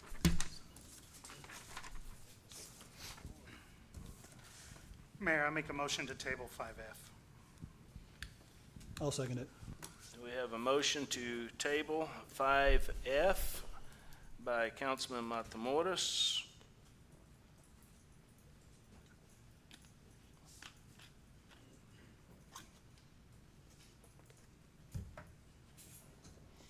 Mayor, we're coming up on the 3-hour mark. Do we want to take a restroom break? We are going to here shortly. Any discussion on tabling this, gentlemen? No, sir. Hearing none, I'll call the vote. All those in favor state aye. Aye. Aye. All opposed state nay. That's been tabled. 5. We're on 5G. Consideration and possible action approving resolution number 2025-2959, the opioid settlement, Purdue/Slacker. I'll make a motion to approve. Dunk, tell us what's going on here. Do we have a motion, though? I'll second. We have a motion to approve by Councilman Pena, seconded by Councilman Matamoros. Any discussion needed? sorry? Yes, I would like you to let us know what's going on here.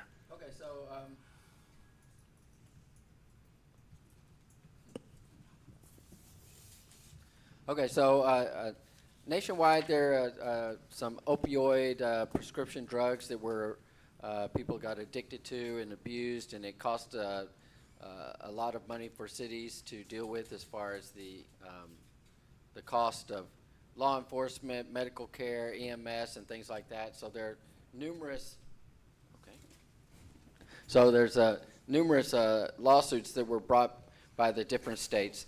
Our Texas Attorney General's office has sued several manufacturers and distributors of these prescription medications.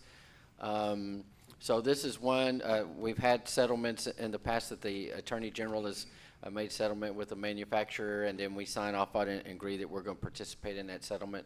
We've already basically agreed that we're going to participate in all of the AG settlements, but as each one comes along, we have to do a separate resolution. This one's a little bit different. The Sackler family, one is a direct lawsuit brought by the Attorney General's office, and the other is a bankruptcy case against the Sackler family that we would participate in the funds that come from that bankruptcy case also. So by voting to pass this resolution, you will allow the mayor, the city manager to sign the documents so that we can get the settlement money that the Attorney General has settled for all the cities of the state. So it's free money if you vote yes. So with that being said, I'll call the vote. All those in favor state aye. Aye. Aye. All opposed state nay.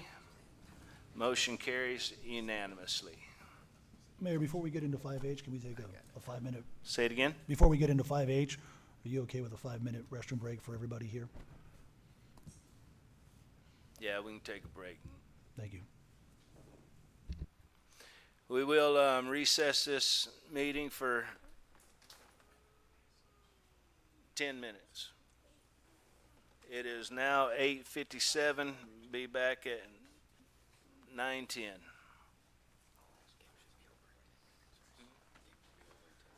The game's over now. They just scored with 8 seconds left. Did they win? Did they get in or not? Oh, they did not. Yeah. Oh, Now they got in. they're fixing to go for. they ran all the way down the field. Chris, you don't know, did they say like the amount for population or an amount? Yeah, I think they figure out who all's gonna sign on to it and then they divide it up. Right. Cause there'll be some cities, they won't sign on, they won't get the paperwork back. Did they score? Yeah, it's 20-19. That's too hard. ESPN does an update very fast. I think there's actually another one next week. There've been multiple settlements. Yeah, it's like an online DocuSign.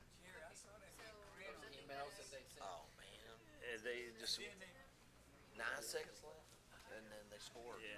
That's from what they were on like the 2 or 3 yard line. I'm sorry? You have to remind me of everything. I'm gonna go smoke a cigarette. What time to eat lunch, what time to use the bathroom.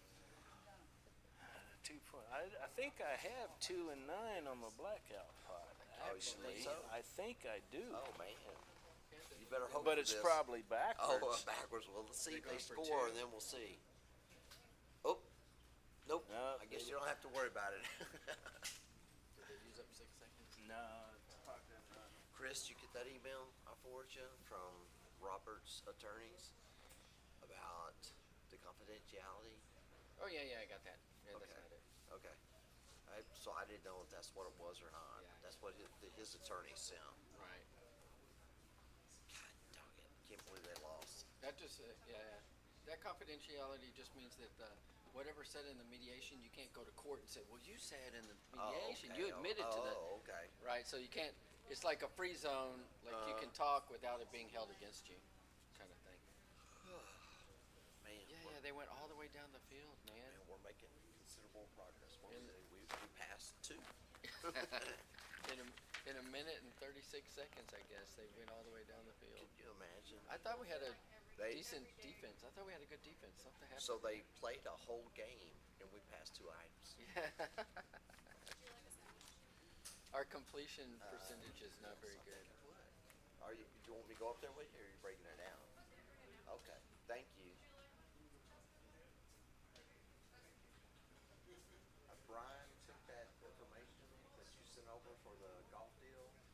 put his in it, and then I asked Ashley to add some of the financial stuff and then upload it, so it should be on the next agenda. And, you know, hopefully that the alleyway thing isn't just, you know, we'll see how it goes, but I mean, it's been waiting. I think originally I was told like March, it started in March back before I arrived here, and then trying to get it done, you know, so we'll see what happens. Can we get Aaron golf agenda item first, because I've invited the coach Oh, and a okay. couple of the team members. Yeah, I'll, remind me when Clarissa comes down with the sandwiches. I know that there's one item, can't remember who it was, but they said, hey, man, I'm gonna have this kind of the same type, I'm gonna have somebody come to the council meeting, so I'll see it, but one or two, it'll be one or two, you know. But that does make the difference between like a 30-minute stay or an hour stay, or even between two. We played a whole football game and we passed 3 items.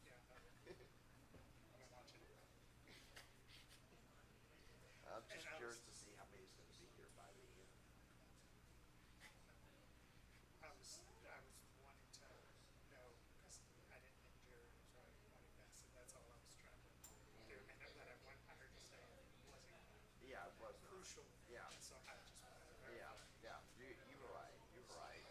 Say, and probably what I can have them do when it comes back on to address his is bring it on as an annual item, so we'll run it fiscal year, it won't automatically restart next fiscal year. And then, we can add something that you can't get both. And it sounds like that's what his deal was. You sounded like you were in favor of it. I'm for in both. favor Yeah. of it, we've both, but as long as it's acceptable. Yeah.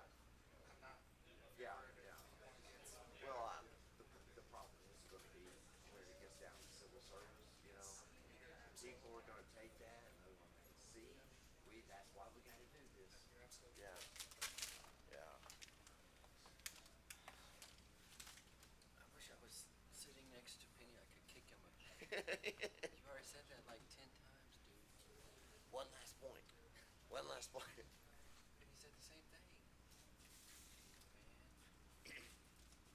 I'm actually a little surprised that there've been a couple of times that, Davis has not seconded his motion. Oh. I'm serious. I'm like, wow. You know, he did rubber stamp. I don't know.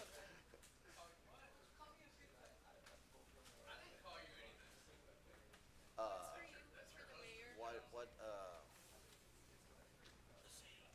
well, take one for Toby, and then, let's see, do I have enough plate there? Okay. Then throw the mayor's on here. What did he get? I don't know. They don't know. He gets what I don't like, is that what it is? Okay, And then he gets that one. I have regular chips and barbecue chips. Do I get two? Good, how are you? Okay. Barbecue. Hey, George just asked me It's upstairs on on second floor? what was the item I asked you to make sure is first next time for somebody? Oh, okay. Motley's, okay. If you'll do his as number 2, and his Very good. Well, I'm will glad be to see you the, here, sir. Yeah. I'm always glad to see you. No, we hope to get that on here. His is the golf for it'll be for high school kids, that deal, that item. If you want, I'll send you an email. Well, drive safely. Thank Have a you. good evening. Very good, sir. You got it? Tomorrow, whenever I do the agenda,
We on, Toby?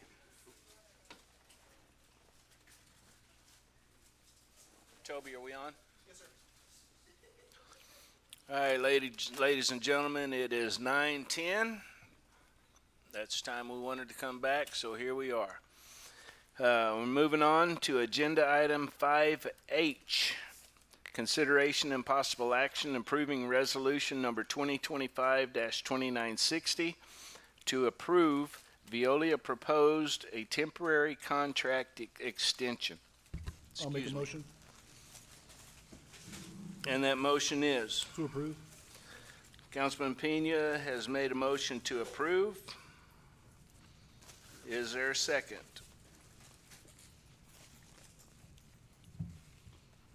A second. Seconded by Councilman Davis. Rudy, let us know what's going on here. Alrighty, this is the contract extension for Veolia. Staff recommendation is to approve the 3-month extension of the existing agreement with Veolia Water North America Central LLC for continued operations, maintenance, and management of the city's water utility through December 31st, 2025, under the same scope of work and rates as compensation. Item summary, the city of Freeport and Veolia entered into contract September 14, 2015 for operations, maintenance, and management of the city's water utility.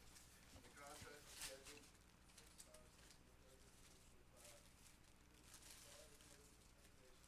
contract is not automatically renewed for an additional 10 years.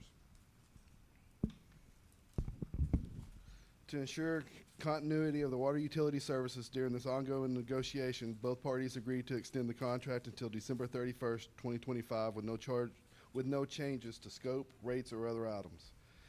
Special consideration, the extension maintains uninterrupted water utility operations while protecting the city from long-term commitment during the negotiations. Again, there's no changes to scope and no changes to the financial impact. Council, any questions for Rudy? Yes. So I've been made aware that Veolia is disposing and illegally moving equipment from Freeport to their sites that are not in our area. Can you tell me if that's true? And this is coming from employees from Veolia.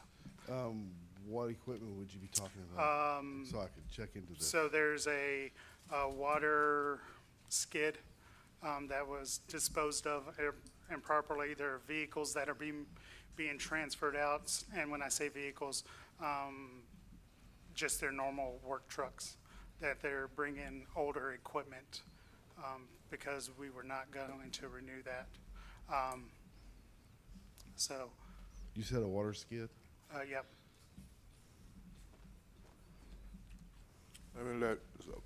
They here, so let's see if we can come up here and respond to that. Hold on. Yes, come on up. We've never had no water skid that I'm aware of that we've taken anywhere. The only thing that we've taken is we've taken one truck. That was an older truck that was brought down here last year from Oklahoma from a site that closed down, and we took it to a site in Mississippi. Thank you. So what's the story then? Why are we naming different equipment? Why was different equipment named or identified as being removed illegally? I don't know what all equipment he's been told about. I mean, it's either truth to it or there's not. So are we concluding that there's no truth to this then? So, I'm trying to find the information. Hold on, give me a second. You know anything about that equipment, Rudy? I knew that they'd taken a truck, and I was told that they're going to replace any equipment, that they're changing out older trucks, and they're bringing in some new ones, is what the VP had told me. But this other piece of equipment he's talking about? The other piece of equipment, I do not know about a water skid. Thank you, sir. Well, Veolia said they don't even have it. How can it be removed? I encourage Councilman Matamoros to figure out what equipment that whoever told you that was talking about, and get with Rudy. That way we can look into it. Okay.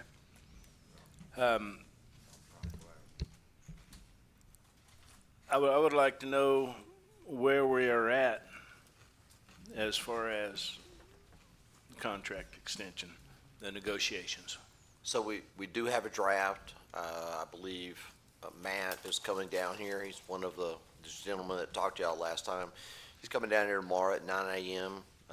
We have a meeting set with him, and we have a draft that we're going to to present them. It's not a final draft. Chris is going through it, so this is just something to get their legal on their side started. Probably the initial term that would be one of the the hot button issues. It's drafted such that it's a 2.5-year contract. It would have a 180-day notice in it. After the first 2.5 years, it was only with cause, after notice, just kind of like the contract is now, with cause, notice they could fix within 30 days. After that time, it could be with convenience. So it addresses council's concern about wanting something much shorter. We heard 2 years, we heard 5 years last time that we had our discussions. So this is a 5-year contract. Halfway through it is when we could cancel for convenience if we wanted to, and that's provided we give a 180-day notice. That would be enough time, if we needed to go out for an RFP. But if they're doing the job and doing what they have in the contract, Rudy's been through the contract, Nick's been through the contract. We compared it to what we had, so we spent considerable amount of time on it. So we'll have our first meeting tomorrow, and then, as Rudy said, if the contract extension is approved, it goes to, I think it's December 31st. Is that right? Yeah. So we'd like to, there's no delay on our side. So. Good. Council, any other questions? Yeah, a couple of questions. Go ahead. So the extension here, in parallel, we've been having, I guess, preliminary negotiations. Mm-hmm. And how do you measure the success level of compromise between the two parties? Initially, when we had the meeting about extending, they were open to it. They're open to changing quite a few things. Mhm. We just made sure we put those things in the contract. It'll actually be their first look to see what we've done tomorrow. So tomorrow will be a better time to ask me that question. And I guess the next question I would have is that it's been it's been heard here over the last several months, especially during this budget cycle, is that one of the larger problems we've had with not only the Veolia contract not getting addressed sooner, but that when we were in contract, we had a problem with accountability and supervision of what Veolia was doing. And I want to make sure that we have a very strong emphasis on overseeing what Veolia is doing. Because a lot of the problems that I've been told over the years has been because there's been no oversight when we were supposed to have oversight by the city staff. So I want to make sure that city staff is overseeing Veolia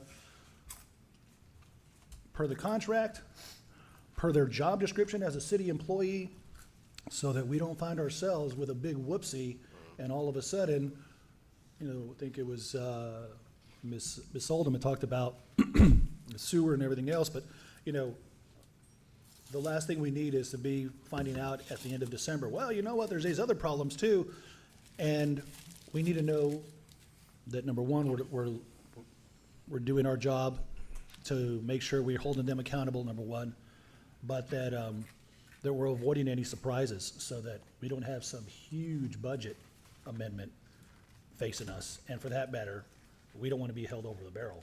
No, and that's one of the it's a great point. It's one of the strong reasons why Nick has been really valuable in this, because he worked for them. He knows their processes. He knows our system. He's really helped tighten up the contract. He's just been instrumental. So he'll be a key asset in holding them accountable. So we haven't had to draw up any new measures for accountability or oversight during this interim agreement? No.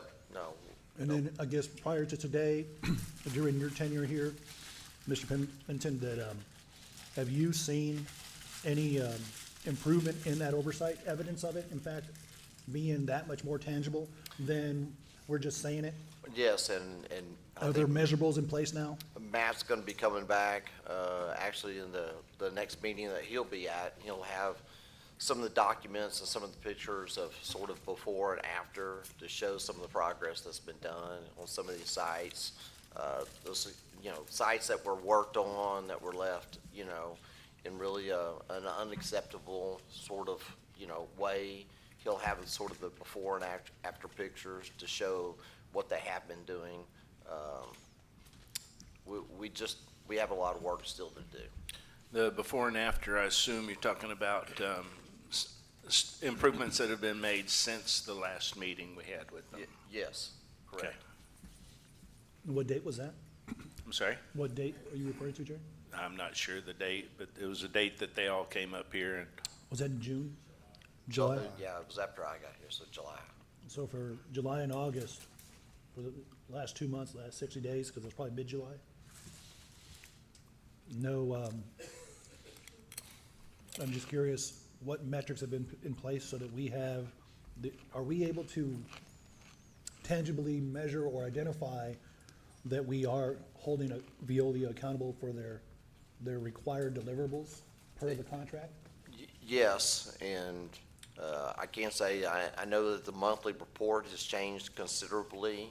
That was at our request, and they've been very, amenable to that. They've been going back and forth about what to add, what not to add. Ashley and her personnel have been helpful in that respect to make sure that there are a lot of other metrics that we weren't capturing that we are now. And even this contract draft that will be sent to them also has other metrics in there. And I think last time we got into this dispute, not at council, but was when I think the contract was sent back by Olson & Olson about here are the things that were not done and whether or not they were material with regard to defaulting on the contract or not.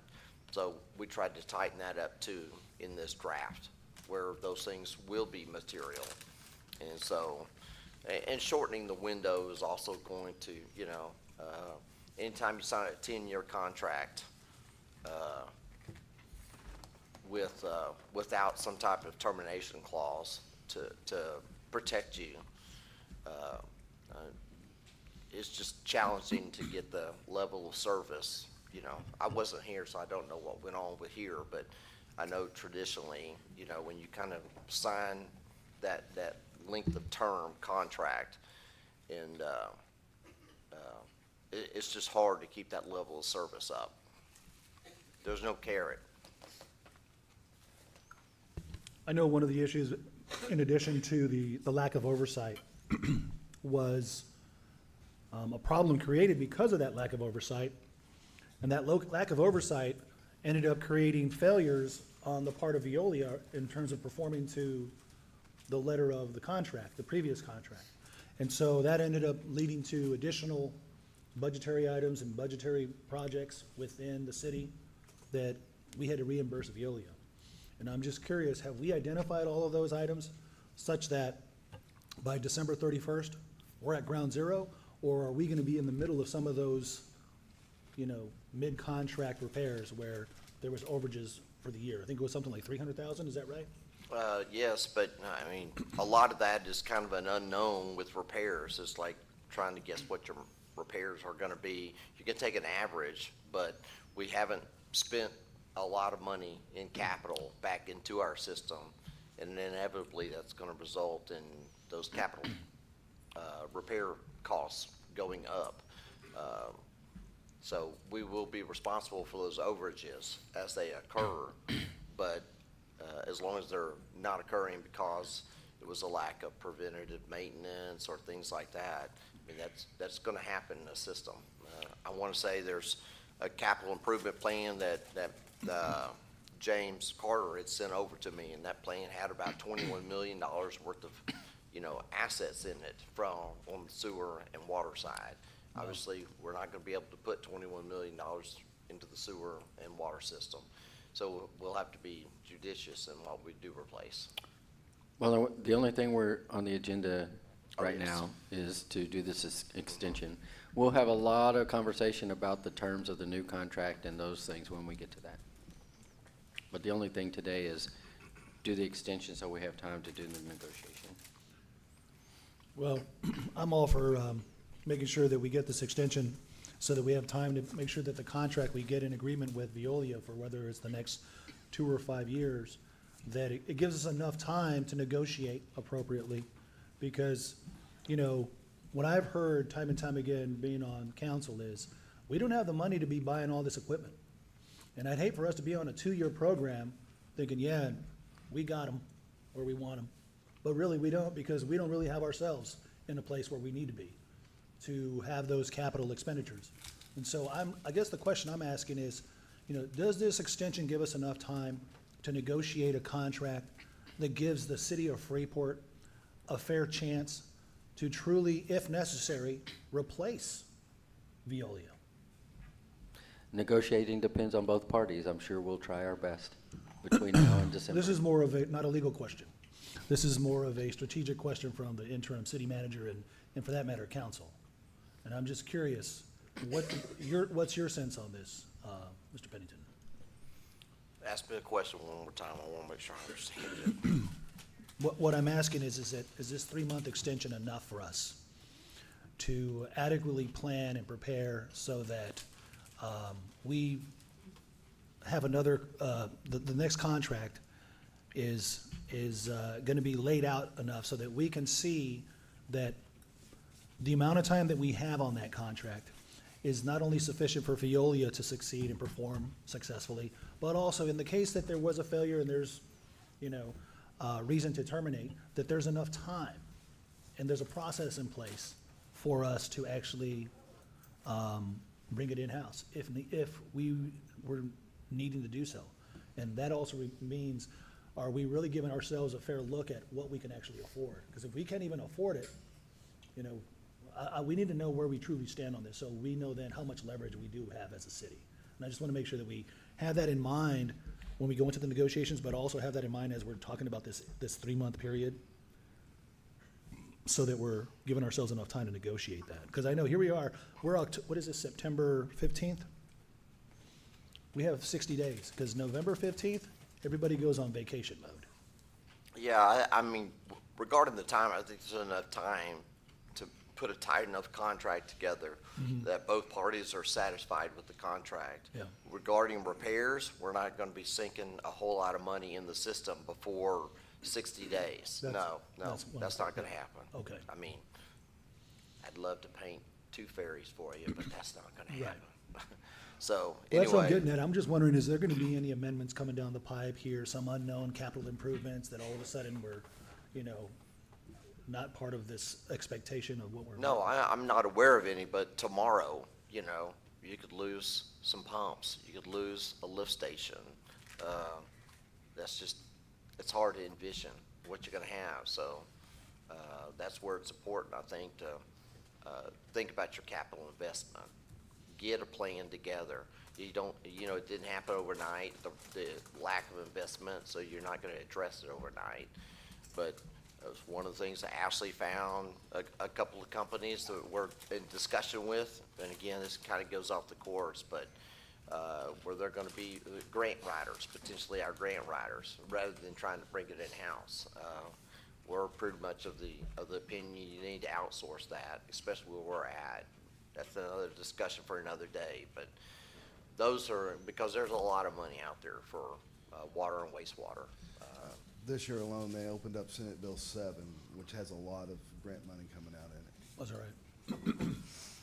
Is that something we're looking at? Is a lot of grant monies to help supplement a lot of our expenses? Rudy and them just had a conversation with one of our consultants, one of the engineering firm, Kinley Horn, was it Kinley Horn?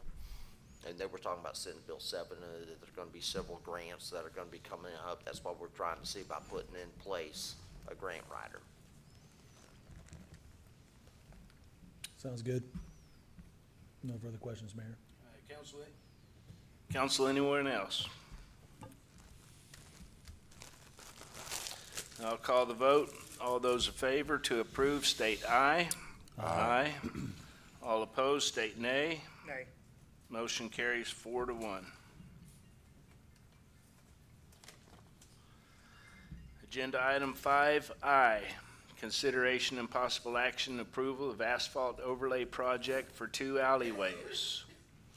Rudy? All right, consideration and possible action, approval of asphalt overlay for 2 alleyways. Staff recommendation, recommends approval of the lowest responsible quote of $28,800 to complete an asphalt overlay on 2 alleyways totaling approximately 1,200 square feet. The city solicited 4 quotes to resurface 2 alleyways that were in poor condition, flooding backyards, and in need of immediate repair. After review of multiple bids, the recommended contractor provided a competitive bid of $28,800 to overlay approximately 1,200 square feet of asphalt. Several alleyways throughout Freeport have deteriorated and required resurfacing to maintain safe access to residents, solid waste vehicles, and emergency response equipment. These 2 locations were prioritized based on condition and use. Staff obtained multiple quotes and reviewed them for scope, price, and contractor qualifications. The recommended contractor has prior experience with municipal work and a track record of timely completion. Special consideration, work will be scheduled to minimize disruption to the residents. Alleyways will be closed during construction with advance notice provided to the adjacent property owners. Weather conditions may impact project timeline. Financial impact, the total cost is $28,800, which equates to $2.40 per square foot of asphalt overlay. Funding will be provided from the Public Works Department Fund or appropriate fund as determined by finance. The Public Works Department has reviewed quotes and recommends award of the project to the lowest bidder. Mayor, I make a motion to approve this asphalt overlay project for the 2 alleyways for a total not to exceed $28,800. I second. We have a motion to approve by Councilman Matamoros, and it was seconded by Councilman Rosso. Council, any discussion on this? Yeah. Yes, sir. Where was that alleyway at? Both of them? One of them is in between the senior center, or the senior living community, and the church there on Broad Street. And the other one is, hang on just a second. Pull up my map. Cherry In between, it's off of Cherry. 3rd and 4th. Yeah, I think it's 3rd and 4th. in 3rd and 4th in between Cherry and, Nope, not yet. Cherry and Oak? not Yellow Pond. Hang on just a second. I'm sorry, Broad and 4th.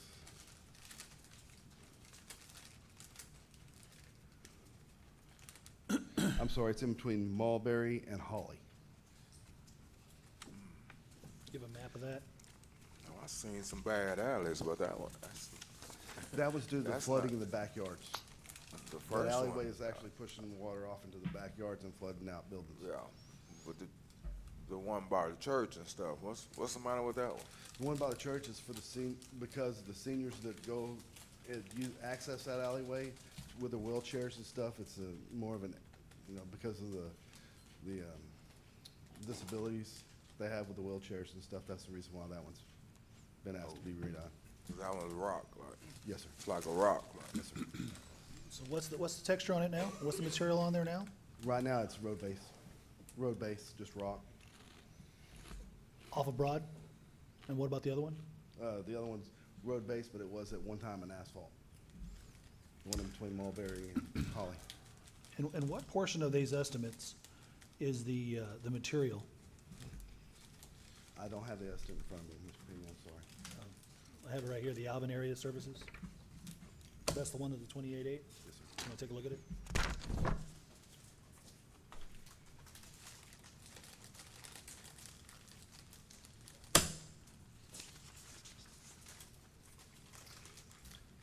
Does not differentiate on this bid, doesn't differentiate the material, how much the material cost is. Mm.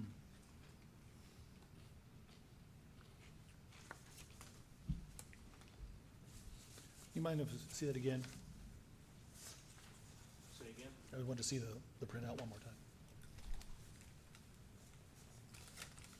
So, this one here has 12,000 square feet. The other bids have 11,600 square feet, 610, 11,610, 11,610. But this one here is at 12,000. Who's this signed by? That's probably me. Oh, that's you. But who is the contract with? And who is their authorized signer? This is not the agreement, is it? Is this our contract agreement, or is this just an invoice that we agree to? That's just the bid, sir. Okay. Just a quote. So do we get a separate contract that then we have to look at? No, it would be that, if y'all approve it. This will be our contract? Do we have their insurance, and are they bonded to do this? Have they done? They did some work here at the police department. They just finished the police department back parking lot. How long ago? Last Chief, month. How long ago they do it? Last month? Alvin? No problems? Didn't they end up? Okay. They were $10,000 cheaper than the next lowest bidder on On that time, under project. budget? Or ahead of time, under budget? That's a good recipe. They were here when they said they were gonna be. Yeah. I just want to make sure that we vetted their insurance and bonding. If we didn't do it last time and they did a great job, well, lucky us, because we didn't have to have an insurance claim, but we got to make sure that those insurance policies and bonding is right, because somebody slips, something else, we got problems. My other question becomes, is there any way where that county overlay that we do, where we pay for the material but not the actual labor, any way that we might be able to parlay some of that road paving by the county into this area here, on both of these areas? There may be a possibility to do that. The county's put in some new restrictions to what they're wanting to cover. And they mainly want to do stretches of streets. So that, this year's roads have been done already. This is what we have in this year's budget. And, so it's not an item that's posted, so I won't talk about it, but that county overlay project will be coming up for council, probably the second 2 meetings. And this money coming out of this year's budget. That's why stuff it's that you time have sensitive. left over. Oh, from 23, Yes. 24? Yes, correct. It's current money. Or excuse me, 24, 25? And so I work over there, so, I mean, we'll do an alley, cause I see it was one done. I'm not saying. they One won't. done on I'm this, saying on that- this project Yes, sir. that we just got through doing, so. Yes, sir. Well, I mean, here's the thing. If we can save money on this thing and use that county funds, I'm all for doing that, because, I mean, let's just say it costs us 10,000, that's 18,000 saved. That's 2 reimbursements, or 4 reimbursements on those scholarships. I mean, very serious about it. It's like, if we can do things smarter, why not? Like, you know what, I'll hold off for that Christmas money, known as the county road overlay, save ourselves 20,000? Why not? I mean, maybe at least one of them, you know, get the church thing done because the senior citizens over there. But if the other one can, that just, I mean, that is the idea. You know, it will save money, but, you know, in the senior citizens area, I wouldn't want to, because it'd be months, you know, before we get to doing that. So, but I mean, however y'all want to do it, but I wouldn't want to push that one back, and that's a hazard. I mean, it could be a hazard, temporary hazard that we fix in that. I remember on Fifth Street. Potentially hurt somebody. Sorry. A couple of years ago, there was a resident on Fifth Street, their alley and driveway. I'm not sure if you were here, Mr. Regler, or not, but there was some major potholes between Fifth and Sixth off of Cherry, right across the street from the soccer fields. And the gentleman there lived in a fourplex, and he was wheelchair bound. And the city went out there and cleaned up those potholes so that he could actually navigate his van, his vehicle, and for that matter, even his wheelchair. So I don't know if we've done any kind of stopgap solutions like that for these two alleys that might afford us time to save and use the county funds. Has that been something that we've looked at? I can tell you that the alleyway behind the church and in between the senior center there has been, we've corrected some of the potholes and stuff in that, but it's still rough rock for a lot of those senior citizens. And there's, I'm sorry, there's multiple senior citizens there that are with disabilities. How many units are in there? To be honest with you, I believe, coming off the top of my head, there's probably 10 units or more. 10 fourplexes? That, I know they're fourplexes, Like but. four, yeah. I think it's like four. There's 5. There's 5 there? There's 5 units? So there's a total of 20 residents? At least 20. At least 20. Yeah, with possibly their spouses. Right. Plus Yeah. people using the church, so maybe with disabilities also. Front and middle. Picture of it in your packet. I mean, I'm all for the repairs infrastructure-wise, but I'm also, if we have an opportunity here to save money with that county repairs. Now, you're saying that the county is doing alleys, Mr. Davis? Mr. Rosso? Is the county doing alleys? Well, first of all, we don't have any control over the county. The county dictates what they do. We just give them a certain amount of areas that we want them to do, but they can only, they're limited to the number of, they go by mileage. You know what I mean? We may be able to jump in the front of somebody, but they usually do their own thing. They don't confer with us. Between, No, he was asking, do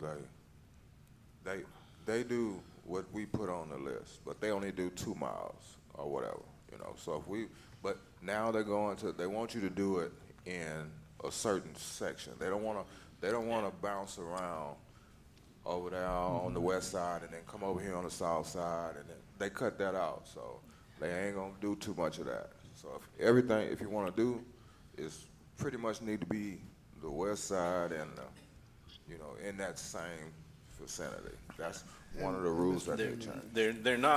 They're not looking to do 8 quarter-mile stretches.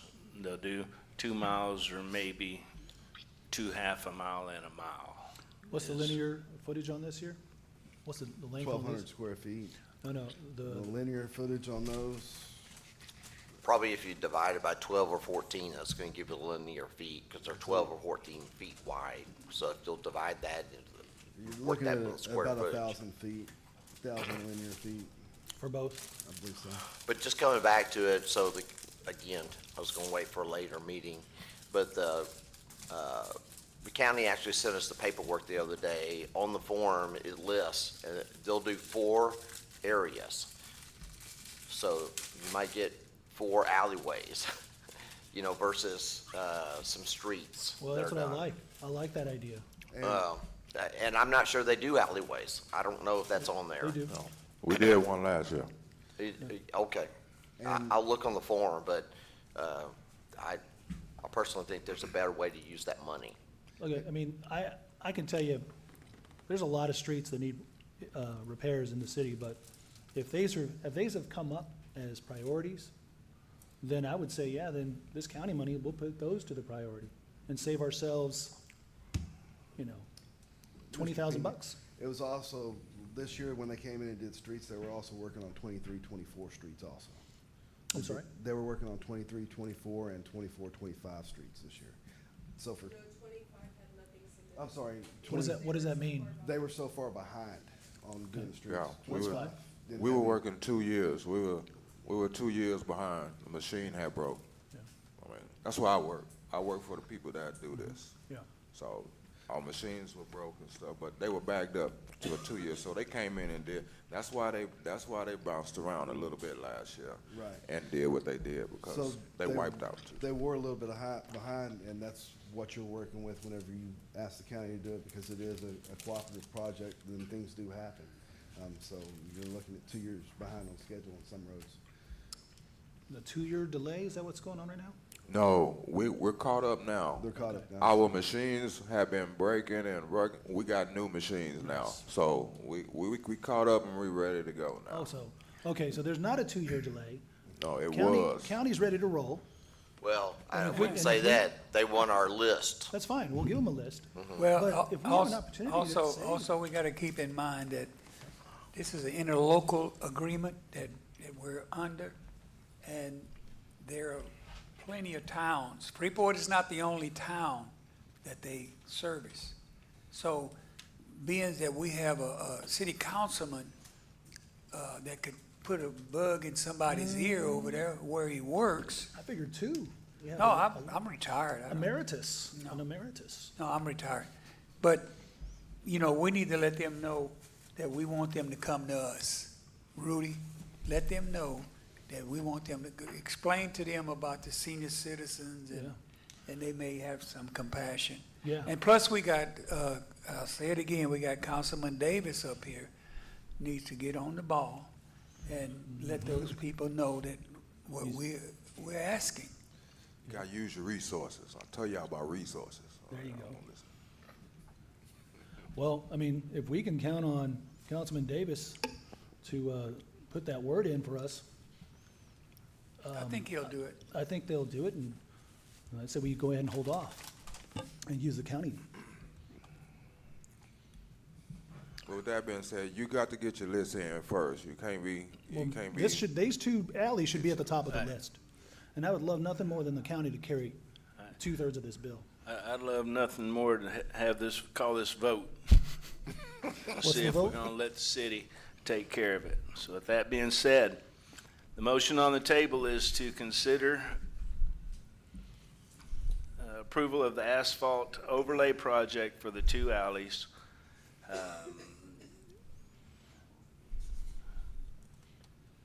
Who was it we were gonna? Not to exceed the 28,800. Okay, not to exceed $28,800. Can we get a withdrawal? What's that? Can we request a withdrawal so that we're gonna try to go with Davis to get it? Councilman Matamoros made the motion. And Councilman Rosso seconded it. So, Do we want to give the county a chance to go ahead and? he's yeah. listening to the conversation, and he Yep. hadn't said, yes, I want to withdraw, so I'm going So to we'll do take the that vote. as a no, he doesn't want to. All right, we'll do the vote. Thank you. I'll call the vote. All those in favor state aye. Aye. All opposed state nay. No. Motion carries 4-1. Agenda item 5J, consideration and possible action approving resolution number 2025-2961, approving a facility use and rental policy. Mayor, I make a motion to table this item. We have a motion to table by Councilman Matamoros. Is there a second? Second by Councilman Rosso. I think this is an important agenda item. However, I don't think it needs to be discussed tonight. That's my personal opinion. Anybody else have anything to say on that? Hearing none, we'll call the vote. All those in favor to table state aye. Aye. Aye. All opposed state nay. Motion to table carries unanimously. I'll make a motion to table 5L too. 5L. You gonna skip K? Oh, I'm sorry. Did you skip that one? We're on 5K. Yeah, table 5K. Motion to table 5K by Councilman Pena. Is there a second? I'll second. Second. There was some hesitation in that second. We got a second. I'll second. There wasn't any hesitation in that one. So we have a motion to table by Councilman Pena, seconded by Councilman Davis. Any discussion needed on this, gentlemen?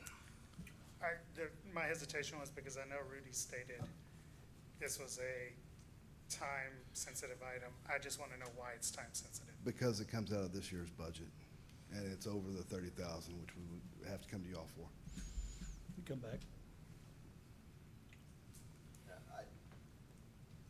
I do know, this was an item that was, approved by, let's see, let me see, this was the TIRZ one, right? Yeah. Is that right? Yeah, so it was approved by TIRZ out of their funding. The pool's not being used right now. The problem is there are a bunch of, code things that need to be done to the pool to bring it up. So I just want to put that on the record, but there's no rush to it. No rush. No rush. Council, any other discussion? Mr. Pennington, you said there's no rush to this one? Okay, because of the TIRZ went through? Uh-huh. Because of the TIRZ? Yeah, there's Okay. TIRZ funding. I'm sorry, I wasn't. Sorry. Speed on that one. No rush. All right, no further questions. With that being said, I will call the vote. All those in favor of tabling this item, state aye. Aye. Aye. All opposed, state nay. It's been tabled unanimously. Now we go to 5L. Thank you, gentlemen. Thank you. Thank you, Rudy.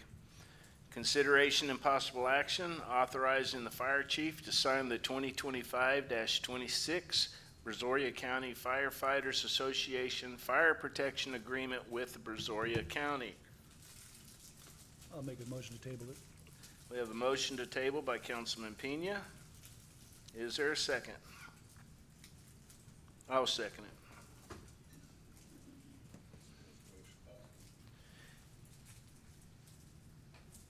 I do not believe this is time sensitive. No.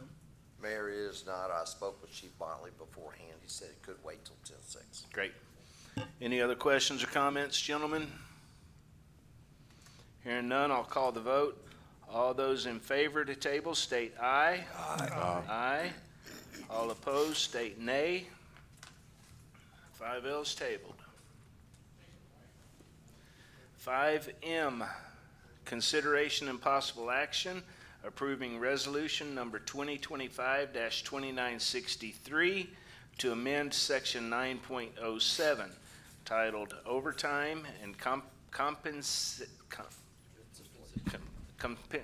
go ahead. I don't know why I can't spit that out. Time.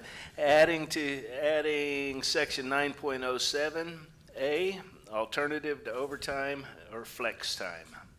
Ms. Fisher. Yes. Mayor, like a motion to table?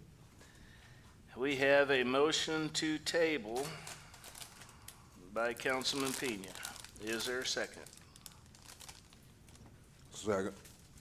Seconded by Councilman Davis.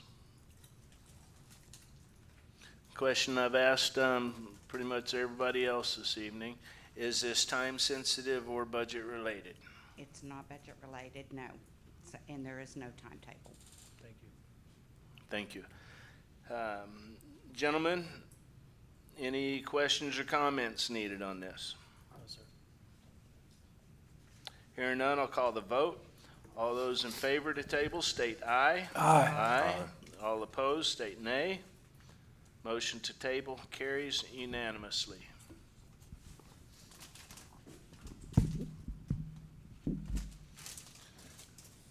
I'll make a motion to table 5N2, Mayor.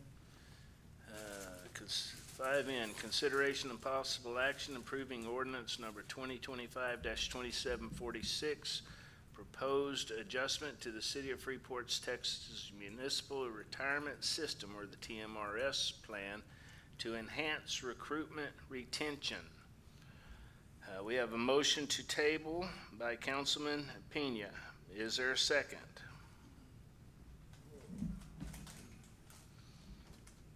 Is that?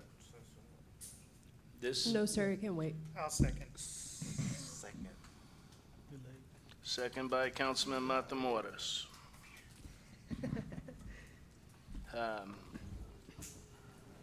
This is the plan, I believe, that the city has come up with that would help in both bringing employees and retention of those that we already have. So I think it's a good plan, but I also think that it's getting late and we have a lot more on our plate. So with that being said, I'll call the vote. All those in favor to table say aye. Aye. All opposed state nay. Motion carries unanimously.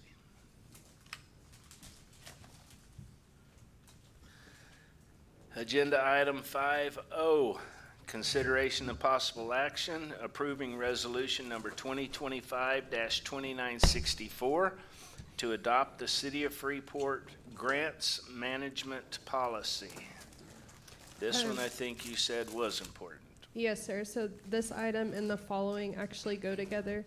Recently, we were working on closing out. Actually, this started back in June. We didn't have legal at the time, so we had been waiting on legal, which is why it's now time sensitive. HUD is the provider of the grant for our sanitary sewer replacement grant. GLO oversaw that grant. We recently did the file review for the closeout, and they discovered that that we didn't have a grant management policy. Some things were tucked in the back of the purchasing policy, some things were in the financial policy, some stuff was missing altogether. It was GLO's recommendation that we adopt this policy to have it on hand. Should we ever get audited by HUD, as it stands right now, we would owe the grant funds back. So staff recommends adopting the resolution. This policy will continue to be ongoing and evolve to something much broader for all of our grants, but this gets what we need for this grant now. Mayor, I make a motion to approve resolution 2025-2964 as presented. We have a motion to approve by Councilman Matamoros. Is there a second? Second. I think I got Miss Councilman Rosso first. He started, but he's a little bit slow.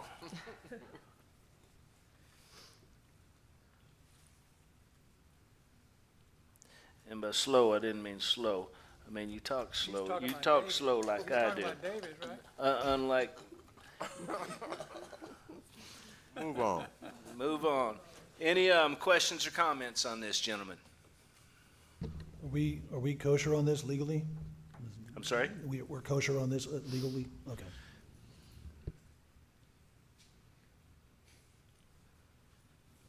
Any other questions? Hearing none, I'll call the vote. All those in favor state aye. Aye. All opposed state nay. Motion carries unanimously. Agenda item 5P, consideration and possible action approving resolution number 2025-2965, amending the administration services contract for the CDBG-MIT GLO grant number 22-082-013-D213.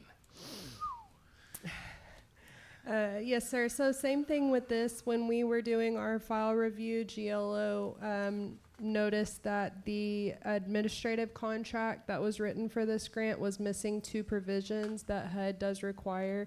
Again, if HUD were to audit us, we would owe back that grant funding. However, GLO recommended that we could get this fixed now to be in compliance. So this is just strictly their recommendations to bring us grant compliant for that contract. It doesn't change anything else with that contract. The grants, the work's already done anyways. This is just to make us compliant. I'm not looking forward to paying any money back. Mayor, I make a motion to approve Resolution 2025-2965 as presented. We have a motion to approve by Councilman Matamoros. Is there a second? A second. Second by Councilman Rosso. Any discussion needed, gentlemen? Yeah, one question. Why does keep I mean, we never had nothing in place, or it was in place wrong, or? These two provisions were missing from their contract that was written. This is before my time, but it's something that was required by the grant, and it just wasn't in the contract when they wrote for Grant Works to oversee the project. And this is somebody who's over that, out of your position, that would? Yes, sir. This was, right? I believe this project started back in 19, maybe 21. I'd have to look to double check. All right, thank you. You're welcome. Any other comments, gentlemen? So I'll call the vote. All those in favor state aye. Aye. All opposed state nay. Motion carries unanimously. Thank you, Ms. Hurst. Agenda item 5Q, consideration and possible action to adopt ordinance number 2025-2747, adopting the fiscal year 2025 through 2026 budget. Ms. Hurst. Yes, sir. So, well, here we go. I have the presentation attached so we can put that The moment we've all been waiting for. up. Right.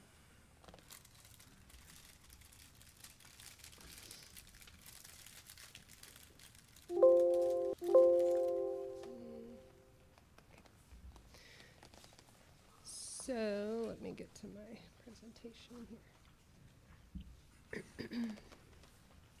Okay, so since I last saw you and we spoke, overall expenditures were adjusted to accommodate the city manager's salary and then the slight increase of the TMRS that we were looking at tonight. It's very minimal, however, it was adjusted. So those total expenditures we're looking at are 19.7 million. On the presentation shows 19.6 due to the timing issue. We are still looking at 1.673 in revenue surplus, so we do still look good. These were adjustments made after the agenda items were posted. So in discussions last week between myself, Dan, and Chief, the salary that was being advertised for the city manager position is higher than what was paid previously, so I had to make that adjustment for the budget. So it changed the expenditure total. However, we were already looking at more revenue based on Brian's increase in his fees. I think that was all we changed, if I remember correctly. So it helped offset those expenditures some.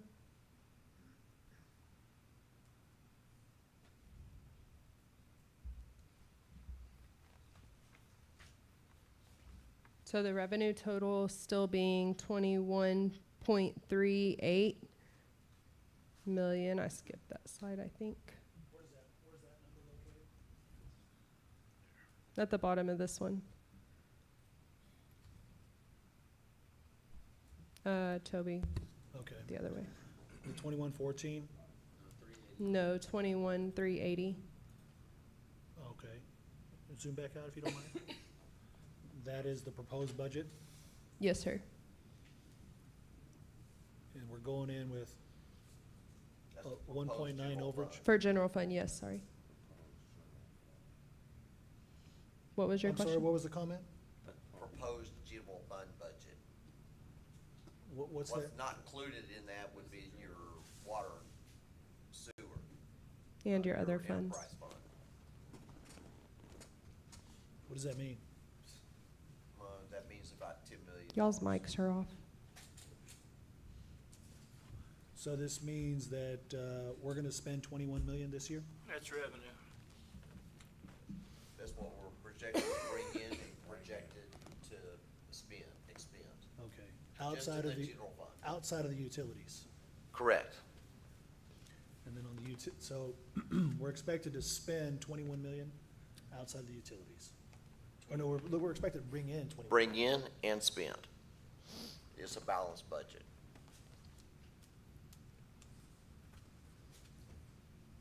What's the 1.903 there? On the previous slide? Increase and decrease. The total increase from this budget year over last budget year, so this year we're looking at 1.9 million more in revenue than what was in the budget last year. And when you say it's a balanced budget, we're spending every last bit of that 1.9 that came in? No. That's what y'all will figure out. So why did you call it a balanced budget? Balance being not being in the red. I understand So- that, but I want to know why you called it a balanced budget. If we're only showing what we're coming in with, but we're matching that? I think In there's terms of the expenses? expenditures that's the same as the 21, The expenditures are less. less. But the 1.9 is what they have, or the 1.6 is what they have to 1.6. assign. Yes. So when you get to the projects, you'll be assigning that out, potentially. If not, it rolls back to the general fund Of the 1.9? of the 1.6 something. Right. 1.9 that you're seeing is an increase From last from year's. last year. Period. But then we have increased expenditures too, so we're not looking at that full amount. I understand. I'm just trying to make sure that, that what we're gonna be identifying as expenditures, are also below the 1.9, right? Ideally, we're trying to There's get below. 1.6 something for y'all to assign or roll back to general fund. So how do we get from 1.6 to 1.9 then? Ashley. How do we get what? I can't hear you when your mic's not on, sorry. I'm sorry. I want to be as clear as a first grader here. And I want to make sure it's articulated that way, because everybody's at home is not seeing these charts, and I'm not sure really anybody in the audience can see. Can I anybody think read? Can it's up on everybody the read that? TV for everybody. I know, but it's not legible from 10 feet apart. I'm 16 inches away from this screen, so I can see it with my glasses. But I want to just be abundantly clear on how these numbers are playing out.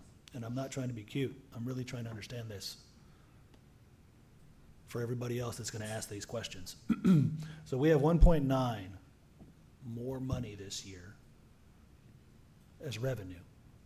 And then what we're going to be deciding is, how do we spend that 1.9? And as it stands now? No, sir. No? Okay. What's the right sentence? We're looking at 1.9 extra in revenue. We have 820,000 extra in expenditures. And then we have 731,000 increase in transfers. So all of those net together to that 1.6 that y'all are looking at. You can't just look at the revenue. We're taking everything into account for that So bottom then there's line. about $300,000 extra is what you're saying. There's Less. 1.6 million, the same number that's on the back of the budget request list. So there will be about $300,000 in excess, is that what we're saying? No, it's $300,000 less what y'all will have to assign out than what the increase was. Is that right? Or I think we're roughly saying the same thing. From 1.9 to 1.6? I think we're Where's the saying the same increase? thing. Okay. Yes, it's 1.673 is Yeah. what the overage is. So 1.673 from the 1.9, that's 300,000 that's not being assigned to anything, is what you're saying. No, Already been assigned. It's already. 1.6 has been assigned. No. no. We have 1.9 extra, 300,000 of that is. We're bringing 1.9 more than we did last year, but we have other things that went up, so 300,000 of that 1.9 is already spoken for. Okay. So, So you have 1.6 to, and what was that Spend 300,000? or What was that put back. 300,000 spoken for about? So expenditures went up, 820,000 is what it shows. Transfers went up, 7 something? yes. But what about that 300? the 300 is because you're just looking at the revenue versus what's left. Okay.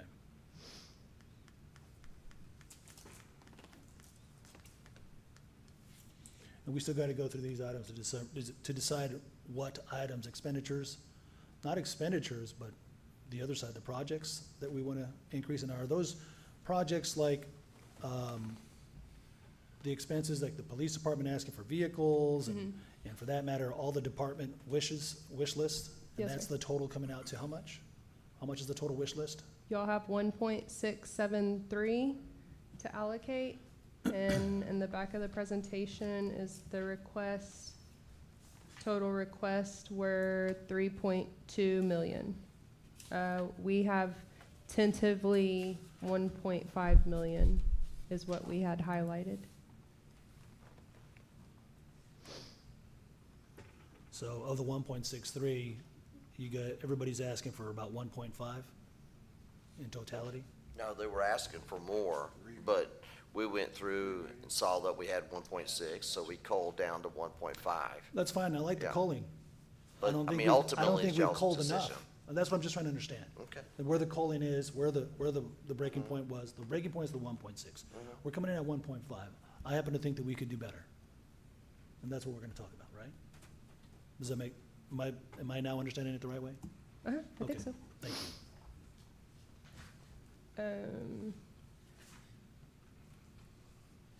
So we talked about expenditure, talked about everything general fund, so then the water sewer. The only change was y'all adopted option E, which was gonna give us roughly 258,000 in extra revenue, so that number has been plugged in for capital outlay. As we see projects or repairs that need to be done, we have that money in there. It doesn't have to be spent by any means, but it is there as we continue to work with Veolia and try to get the system working properly, or more properly, sorry. So what's a best practice with that 277 overage? Is it one that just gets put back into the general fund so that the city has, the ability to reallocate it as needed? No, Or this is water sewer, it's complete, it doesn't touch general fund. it doesn't touch, okay, No. all right. So when you're working with water sewer, it's a working capital. You want to use all your cash you have, which is why this one is balanced to a zero effect. So we're spending all of our revenue on all of our expenditures. If we didn't have a bunch of projects, then obviously we would want to spend that extra revenue in a savings. We don't have that luxury right now. So right now, any revenue we're looking at, we're putting back into the fund. So that extra revenue we're looking at was plugged back in to be able to be used. Doesn't have to be, but can be. So the fund itself will maintain, if all things remain equal, will maintain by the end of the year of next year a 277 balance? It will be there, right, and then we'll get another increase of BWA and Veolia at the rate of $600,000 a year, is what it's been for the last 2 years.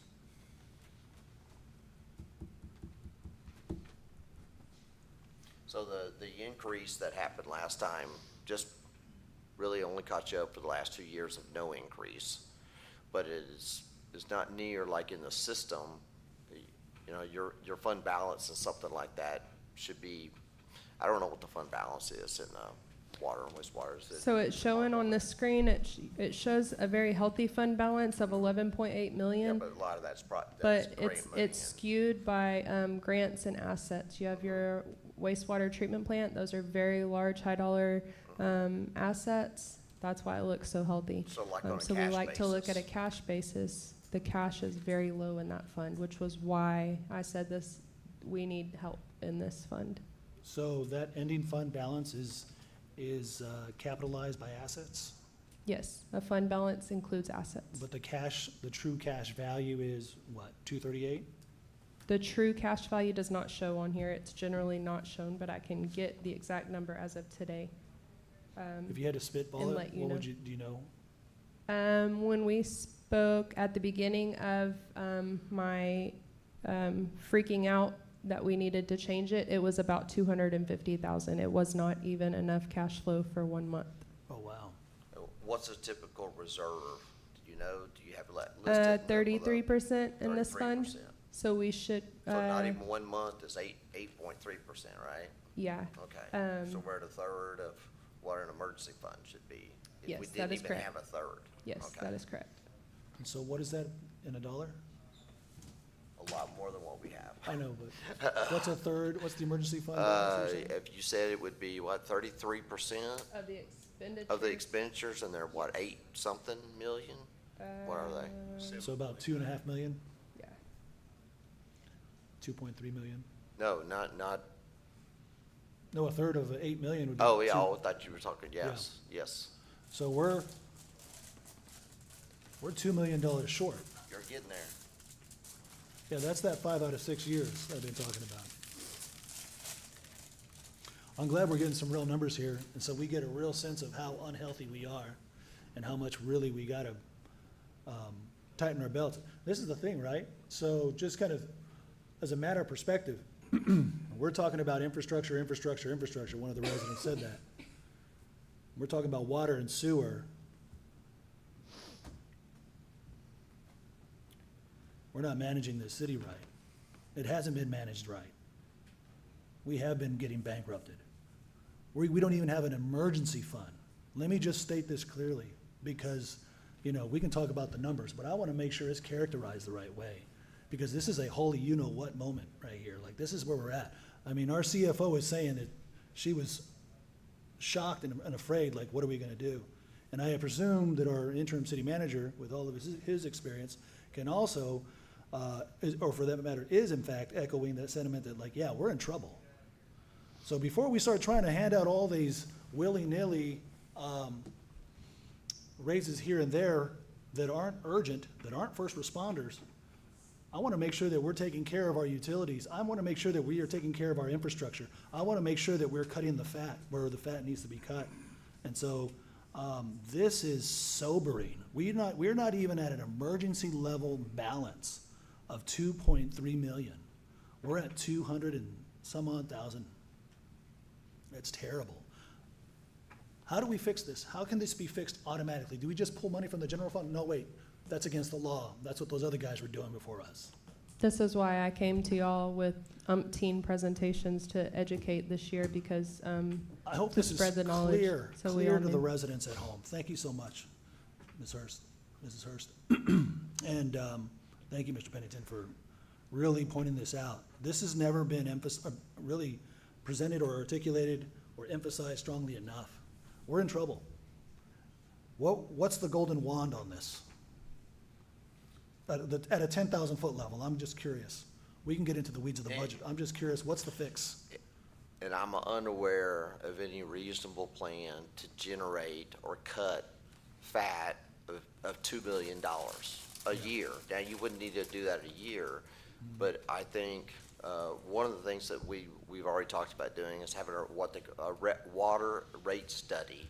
They come in, they get your data, they look at your system, because I know it sounds brutal, but all we did with the rate increase was just catch up for the 2 years. Oh, I know. You are not, I mean, your water rates are That's why I based voted on your against it. capital, Yeah. so those water rates in reality. We didn't and do enough. Yeah. No. We didn't do enough. no. We didn't increase the tax rate, we didn't increase the water rate, and yet we're hemorrhaging money. We should have gone with the one that gave us a little more Well, the cushion. tax rate doesn't affect water sewer. This is No, strictly I know, those. I know. I'm just saying those- overall, okay, as an okay, overall I'm just making strategy. sure. There's Yeah, not when it gets down to misinformation. kind of like Mr. Davis's deal about where he wanted to make sure he kept away from, I'm not talking about volunteers, right? Same here. We're not talking about general fund. Right. We're talking about, so, I mean, when it comes down to it, it's that system's got to generate the revenue, okay, to keep up with the expenses. It gets down to that. So that really narrows the world of what you can do, you know? Anything else that you think you can generate money in that most likely is going to be going to the general fund and not really be of any benefit to the water, okay? So no matter if we turn in the root beer stand into a $1 billion cash cow, a golden goose that generates $2 million a year, It's not gonna help us in there, because we cannot replenish this fund. Well, I wouldn't say cannot, you can occasionally loan it money, but it's gotta be paying it back. Wow. It really gets down to that, this is an enterprise account, and an enterprise account is supposed to exist on its charges, on its rates. So expenses versus revenues. You know, I really wish, and I don't know if this class exists, if not, we need to make one, where we do a budget workshop so that everybody understands what pool of money Can I spill the beans? Go ahead. actually, So actually today I did like maybe a 20-slide presentation, and it's Fund Accounting 101, just understanding the basics. It's going to be posted to our Financial Transparency Center for the public, council, anyone else to understand, to truly understand how government accounting, budgeting, and those audit reports work. So everyone can be fully informed of how it works, fully educated, and then can ask the appropriate questions because they understand it from the right perspective. A 20-slide program isn't going to make everybody fully understand. No, but it's a good we starting might get a point. little bit closer. It's really a good presentation. I mean, I went through it, I know the chief went through it, gave her our feedback, and she'll have it posted tomorrow, next couple of days. It'll be posted before the end of the week. that would have been a great workshop to have before the budget. Hopefully we have it again next year for the new council. We can put it on after the executive session today, if you want. We might still be here on the 6th. Hey, listen, For this I'll tell you right now, I'm a night owl, so whatever, man, let's do it. Oh, I am not. All right, so I'm curious, we have this water sewer problem where we're either gonna loan money to it if something happens. The state doesn't have any other, like, well, you get a little hall pass here and there, is there nothing like that? No, I mean, there are grants out there, and again, there's quite a bit of money on the water and wastewater side. So like what Ashley was just talking about, some of the GLO stuff, some of the CDBG, I mean, those For your have. projects. For there's projects, grants. yeah, and so some of those projects could be repairs that we do to our system proactively instead of, oh, wait, a pump went down, let's go write a grant. It doesn't work like that. So, I mean, we're gonna have to spend some money, you know? But, and then part of it is also to see how the revenue goes as far as the monthly with the new meters, once we get enough months to see how that runs. And inside this budget here for the water sewer is the Veolia monies? That's correct. And the BWA, those are the two big ones, yeah. So we're gonna have to come back. Remember you were saying, when we were looking at that water rate, you were saying, well, so that we don't have to come back right away. Well, we ended up selecting the rate that just barely got us over the edge, so we are gonna have to come back right away. Well, it just depends. And I think if enough emphasis was placed on, hey, this water fund's not where it needs to be by. No, it's not where it needs to be, By but 1,000 again, a miles. month, 6 more months of the new meters, we can find out where that revenue is. It's not gonna generate $2 million worth of revenue, but it could make a healthy dent in it. It may increase, make up a number, don't hold me to it, $500,000, you Right. know? Yeah. I mean, that That's helps. That's That- assuming that we're living in a vacuum where there's no other expenditures. I mean, Yeah, you I know, get it. it just really depends. So you may not have to come back right away, but what we're hoping is that with the rate study, you can come back with the data to show the residents, okay, here's what the data says. The rates should have been X, you know, here's what we're spending. This is what we need to do, and at least have a plan. Right. So let me ask you this. Instead of trying to, like, we were underwater drowning and we went to the top. And a slideshow at the same meeting. I can tell you this, I've been at this for going on 6 years, and a slideshow would have been helpful. If it would have been helpful for me, I guarantee it would have been helpful to everybody else too.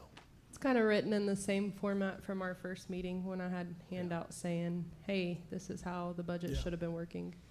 I just wish that, you know, the emphasis on this was even that much more leaned into by staff to really emphasize, guys, Rome's burning. And here we are. So the other thing is, so we raise the water rates for BWA, or we generate more money by selling our water more. That's gonna help replenish the fund, number one. more rooftops, essentially, right? So any chance we get to get rooftops or force the issue with rooftops, we do it. Selling water to municipal. In a reasonable chance. Yes. You know, I mean, I wouldn't, Yeah. I wouldn't. Oh, right, don't throw away. We don't Yeah, there want you to go. lose Yeah. on this There you go. end just to make more Yeah, and money we in give for away water. $2 million worth of land just to make $200,000 on the water. It makes no sense.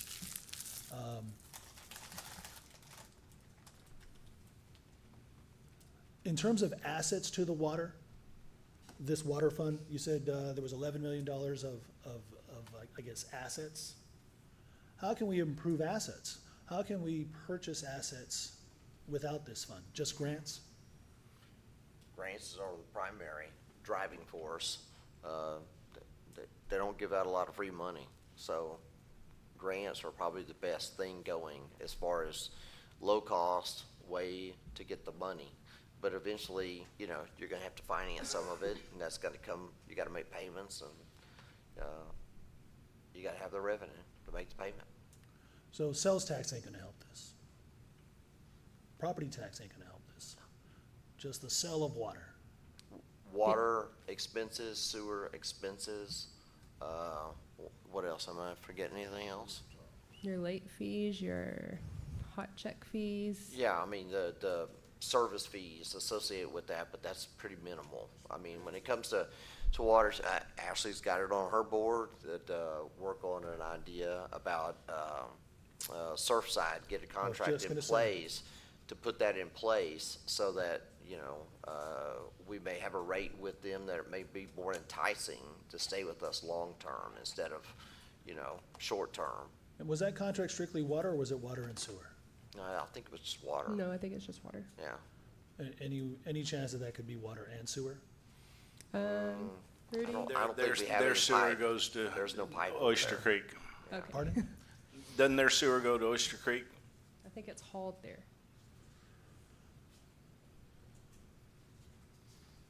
Their sewage does go to Oyster Creek through Freeport at Bridge Harbor. And there's some pass-through rates and stuff that are there. And I've actually am looking at some different stuff right now to see what exactly is, there's a certain chart that is paid off by, it's been done by, it was approved by council many years ago. I thought I recalled those pumps when we were talking about, the Japanese company, what was it? Kusama. Yeah. So what you're saying is that there's infrastructure in place, and in fact, we are processing sewage from Surfside to get to Oyster Creek? We don't process, so this. Well, we're at least But we're transferring, yes. We're using our Yes, pipes? Yes, And do we charge for that? yes, there is a charge for that. And are we able to, identify what that value is that we're getting revenue-wise? So those are the quarterly billings that Surfside was behind on. It's very minimal, maybe 10,000 a quarter. Oh, wow, for sewage. Thank you.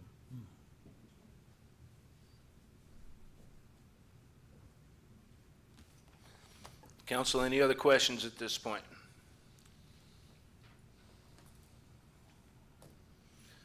Please proceed. Okay, we're diving into, Toby, do you have the budget request list?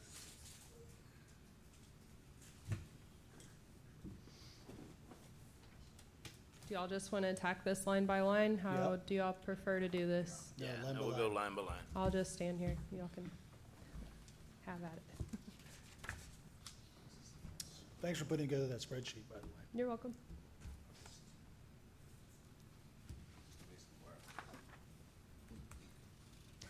It is kind of small, isn't it?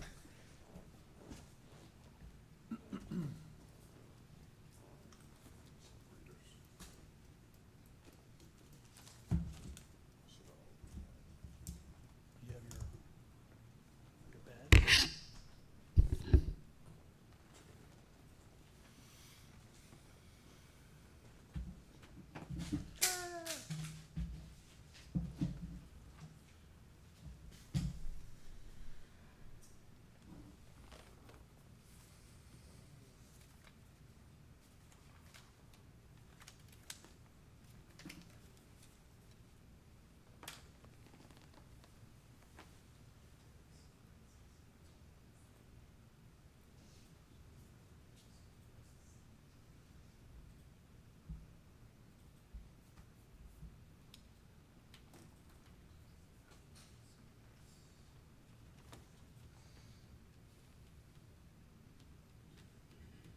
Okay, there you go. It's up there for y'all.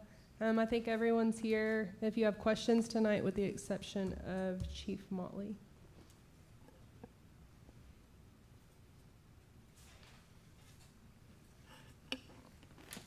All right, council, the first line item, finance, project account, module cloud, only available if we move to cloud hosting. $3,470 is proposed by staff. Who is that? That's you guys? Yes, sir. How's that helping you? What's the background on it? So if we're able to go to the cloud hosting, which is the next line item, then I can add this module. This module would be when we set up, say, your alleyway, I can type it in the system that 28,800 is for this alleyway, and then every expense is tied to the project in the system. Right now, in the monthly report, I'm providing y'all a projects list. It's about page and a half. I'm doing manually in Excel, which means I'm running the reports in the system and then manually putting those expenses in the spreadsheet. So it just helps centralize those, track it better in the system, and make it more readily available for everybody. You don't have double entry either, right? No, that's correct. There's no double entry, so So reduction cuts of down error. mistakes, right? Yeah. Efficient. And the two kind of go together, right? Yeah, Right, so that sounds I can't do the project accounting unless we are hosted on the cloud. And actually, I spoke with the, with our rep for Encode is the software we use. And for a 3-year term, he was able to give us, I kind of went back and, hey, we're the low income city. Is there any type of bundling discount, anything? And he was able to knock off $9,000 over a 3-year term, which isn't much, but every penny does count, so. 9,000 sounds pretty good to me. Council, what's your thoughts on the first two line items? I am okay with them. The I too am okay. 3470? 3470 and the 27,221, they go together. How much time is it saving us? I'm sorry, How much time is it saving us? time, it would probably be pretty infinite, honestly. It would reduce manual work on myself and Lily. Finance is really just me and her for those more tedious tasks. So it would really help centralize. Additionally, if we're cloud-based, then everyone in the city has access to the financial system at any given time. They can look up their own projects to see where they're at. Council would have a dashboard. We're working in a hurricane. I'm working from home. Hey, I still can access that financial system. Last year, that was not the case for Hurricane Beryl. Is it, The is it hosted here? Right now, is it hosted here? Yes, it is. Right, so, And the council dashboards for the OpenGov. and so they would take care of the upkeep on the Yes, server and yeah, all that all other the stuff, server right? maintenance, Yeah. which Toby said also would save us a little bit in server cost every 3 years. Is that correct, Toby? Or we would be able to downsize servers? I'd be able to downsize our last remaining server that we didn't replace. We'd be able to use the 2 new ones we got, and we wouldn't have to continue paying the services for that one. So we'd actually save about like $1,800 a year, I think, on server maintenance costs for our existing. Because the other ones came with a 5-year, so they're good for the next 5. But the other one we have remaining, we're paying yearly for it still.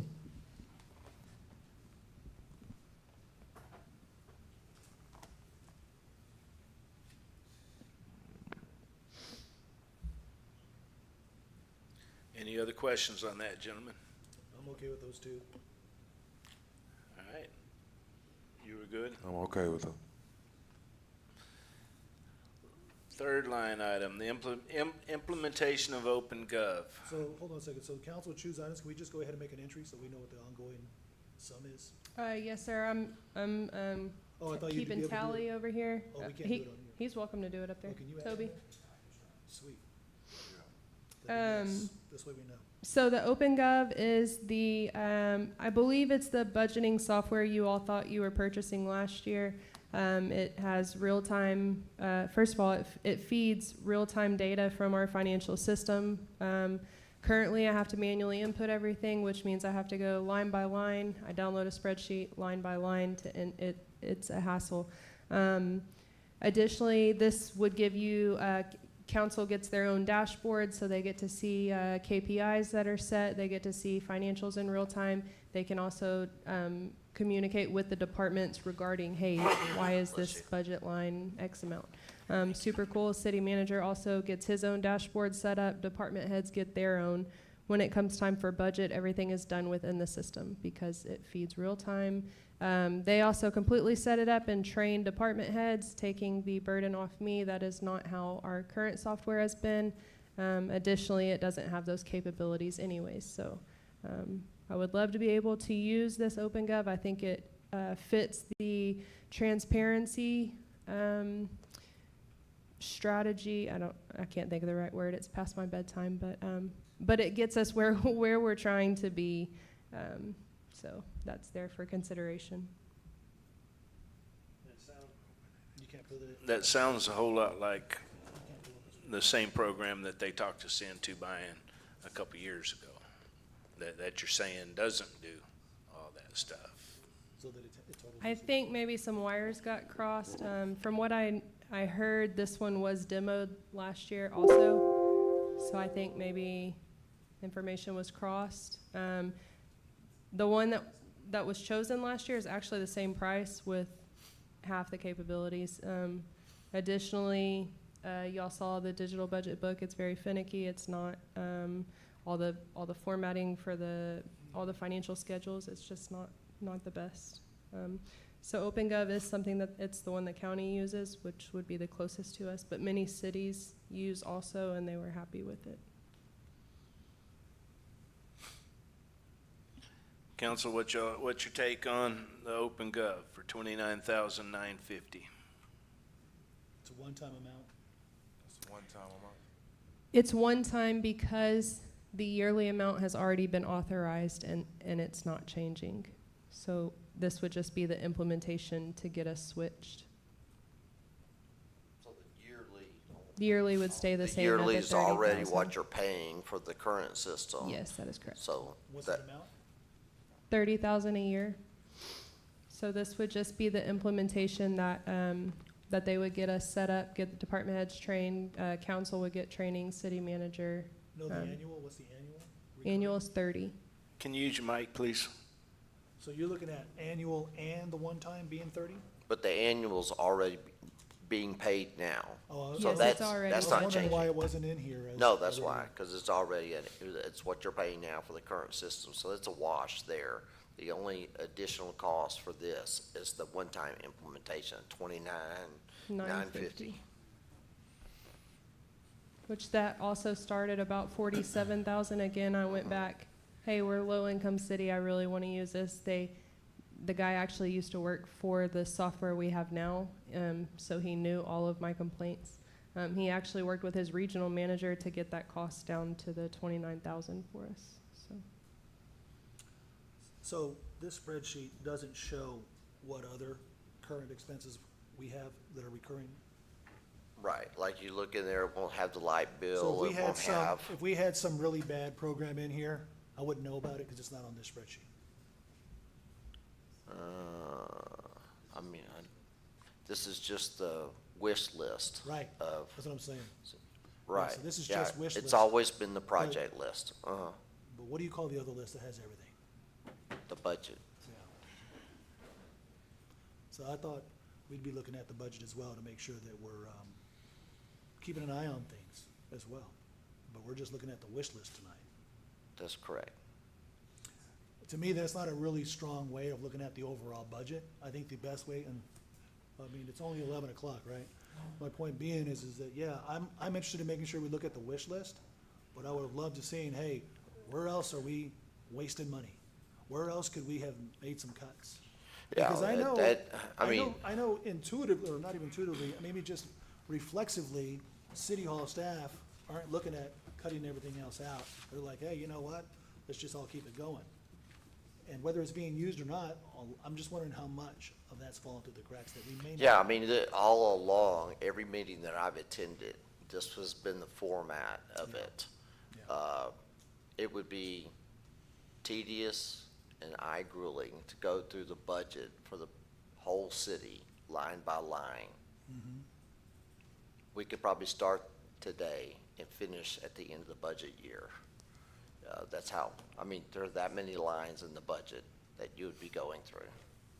As far as software programming goes, Toby and I started maybe 2 months ago. It hasn't been very long, but it is an evolving spreadsheet tracking all of our software. We've already caught a couple things that, hey, why is this department paying it, and so is this one. So we've been combining it.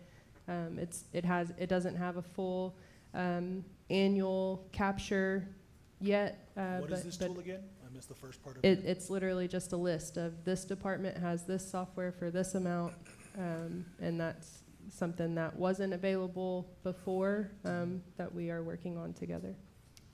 And Toby's actually done a really exhaustive, audit on quite a few pieces of technology. Yeah.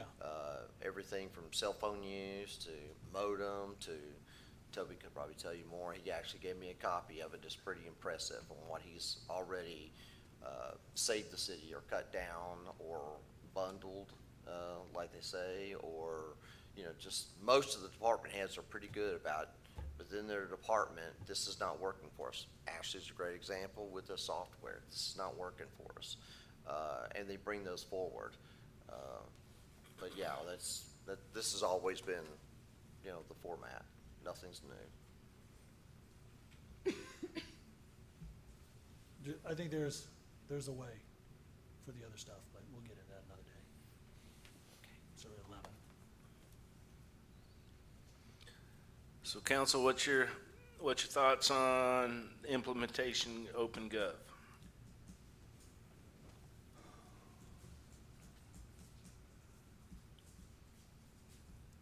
I agree. Yeah, I'm okay with her. She's catching a lot more. 2 yeas, we got 3 yeas. So we need 4 years. Let's go ahead and add that to that side. Next, we have TMHR certifications. What's that about?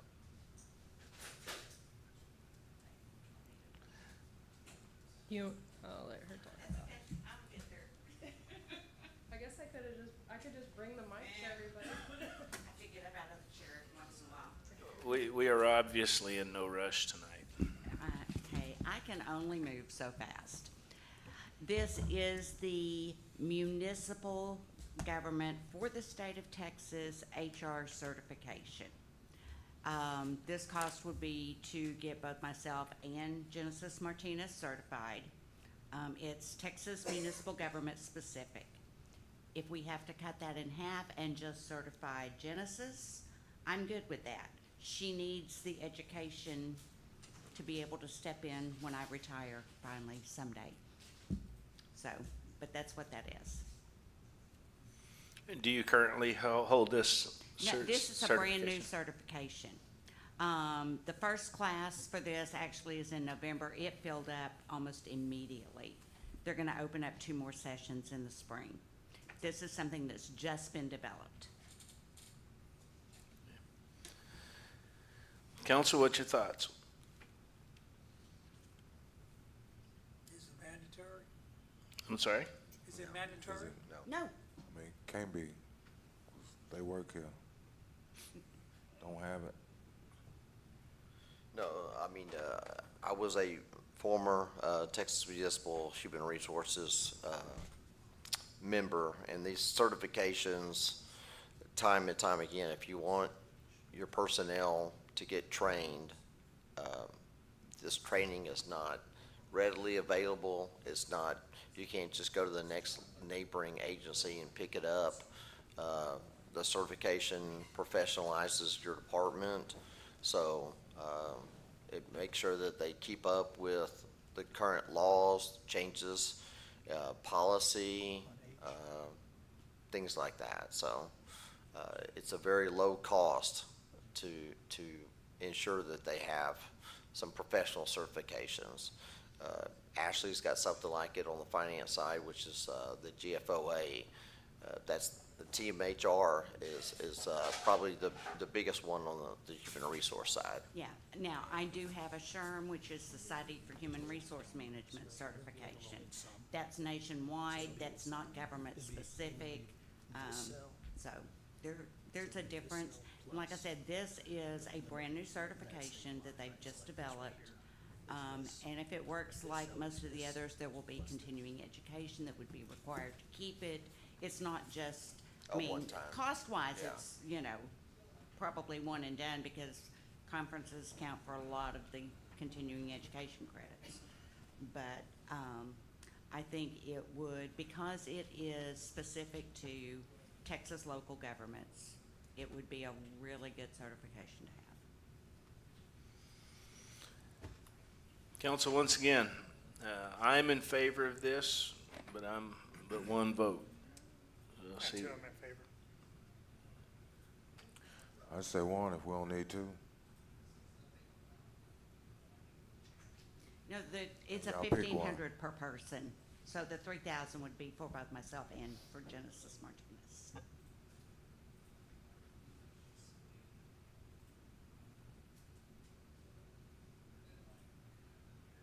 Be F1 or F. So I want to get some clarification real quick. Councilman Matamoros, were you okay with both of them going or just one? Both of them or just one? Councilman Rosso? As long as you want it.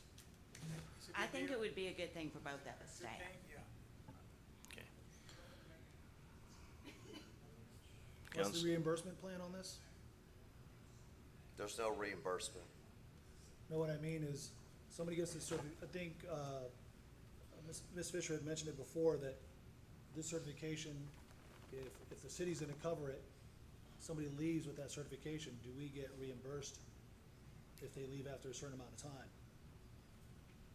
You know, hey, for them to get the certification. No, there was no separate policy No. that was drawn up like that, so like, I know, but the matter was brought up at the last Oh, meeting. yeah, Mayor Kane had mentioned he didn't want us to get certified and then leave. Right, And I so- made the comment that you've got me for the next 4.5 years. Well, I'm just wondering, So, do we have to yeah. have something in writing as We- well?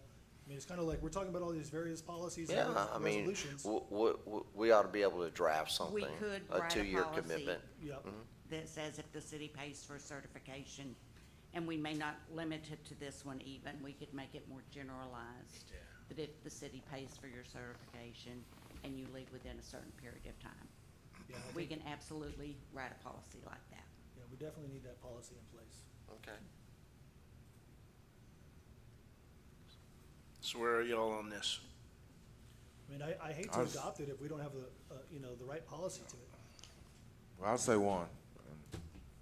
I'll go with one for now, but we still gotta have the contingency on this. I mean, actually, here's the deal.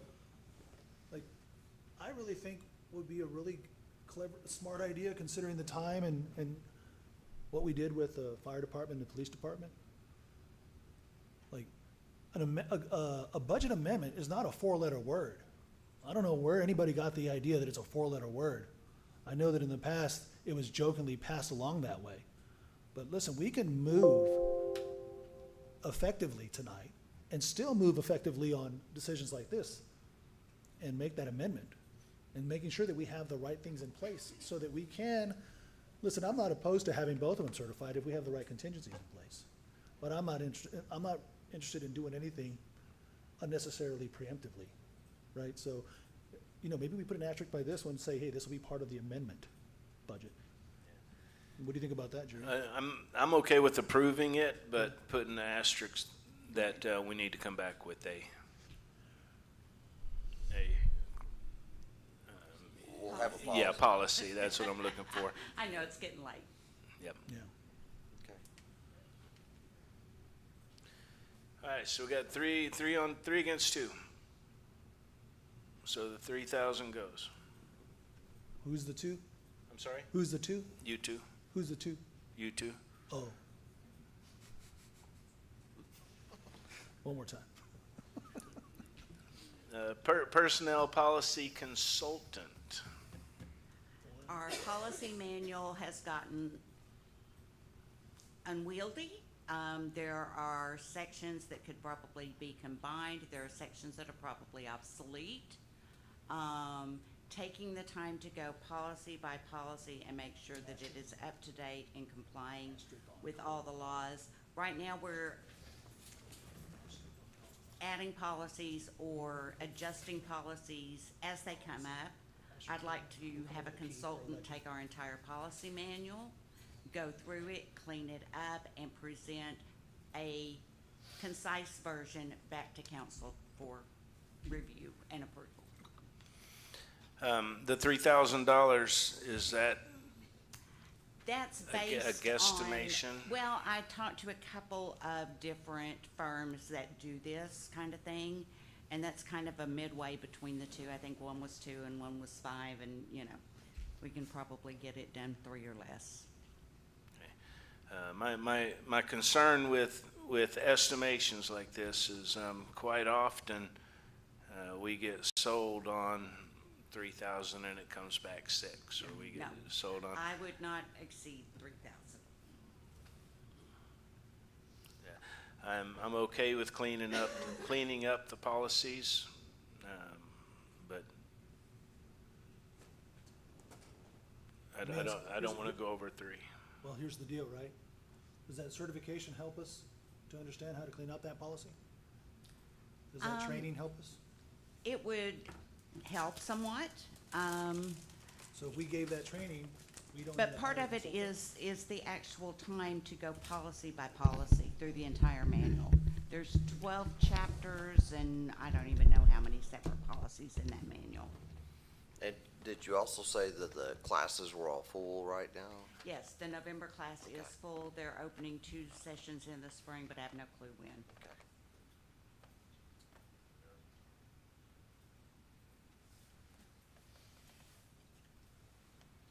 Council, I gotta stand up. My back's starting to feel it. So anybody else have input on this?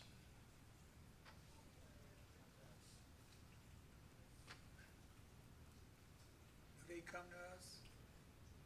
I would just give them a copy of our policy manual, and they would go through and, like I said, either combine some policies or eliminate policies, or, hey, this is in the wrong chapter, it should be over here, that kind of thing. Is our policy state-driven? Or is it tailored to Freeport? It's tailored to Freeport. We make sure that we don't violate state or federal law with any of our policies. So are there any statutes or policies that are illegal that we know of? Not that I'm aware of.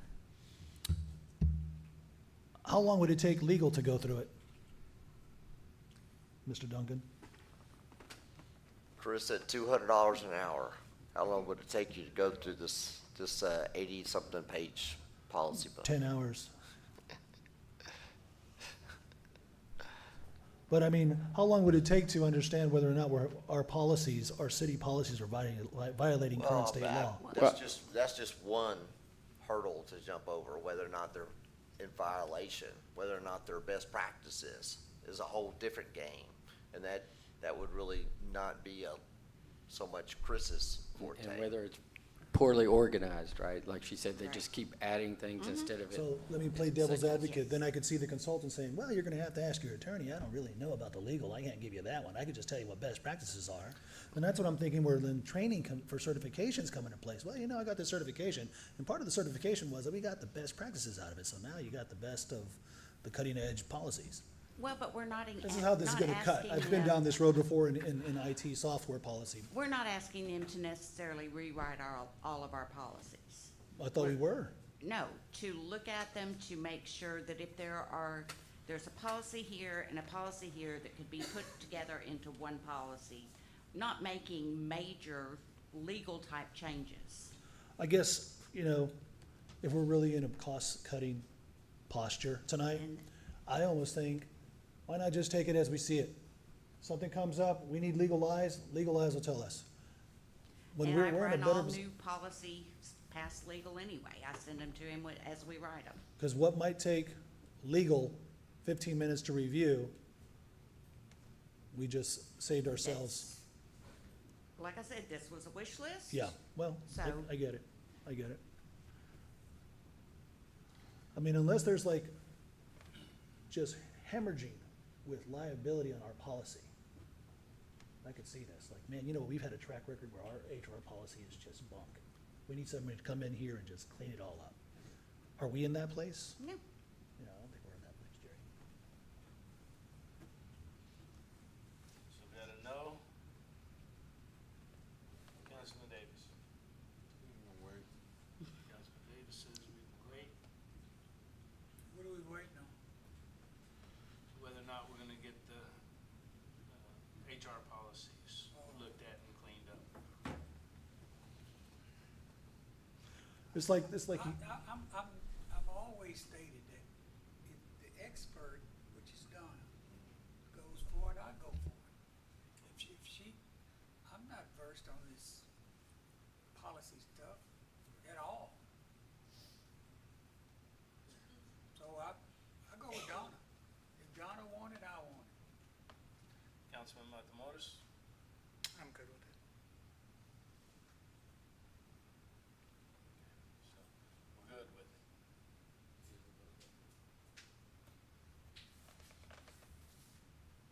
Is that unanimous? Not unanimous. There wasn't a vote. 3 to 2? Good though. The FOIA Public Info Software cost split. It was 3-2 the same way. Oh, so to spend it?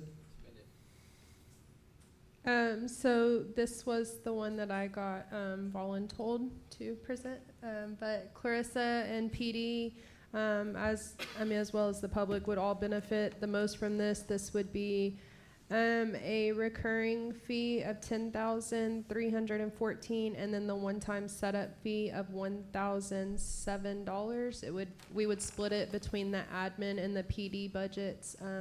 Both department heads were okay with that. It is an online software. The public can, an online portal, I guess, that's set up and tailored to the admin needs and the PD needs. The public can go on there, submit their information request. It routes directly to Clarissa. She can then route it to whatever department it goes to, as well as legal being involved. Everything is tracked through the system. So they gave us a demo. From my understanding, they had demoed with it before. They've wanted the software for a while, but again, both departments would greatly benefit from it.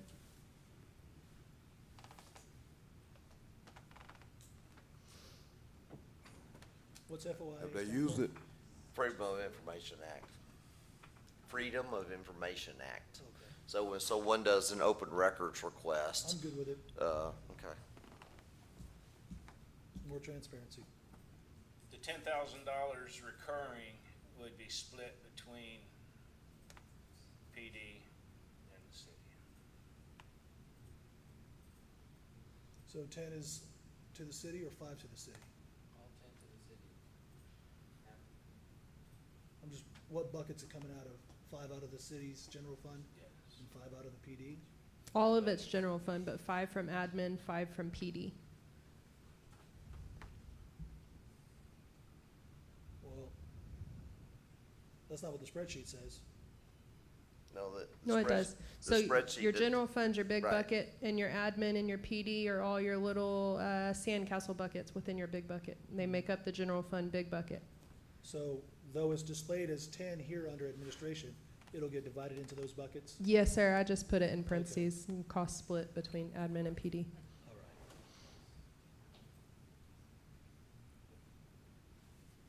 I'm good with it.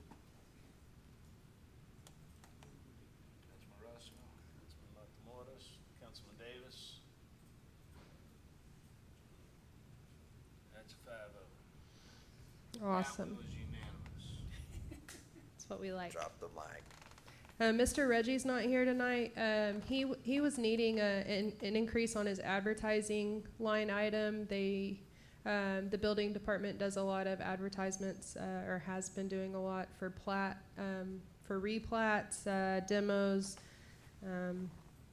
To be honest, I'm no building expert, so I can't tell you exactly what all they advertise, but I do know that advertising has gotten very costly, and he was just needing roughly extra $3,000 in his line item for his budget this year.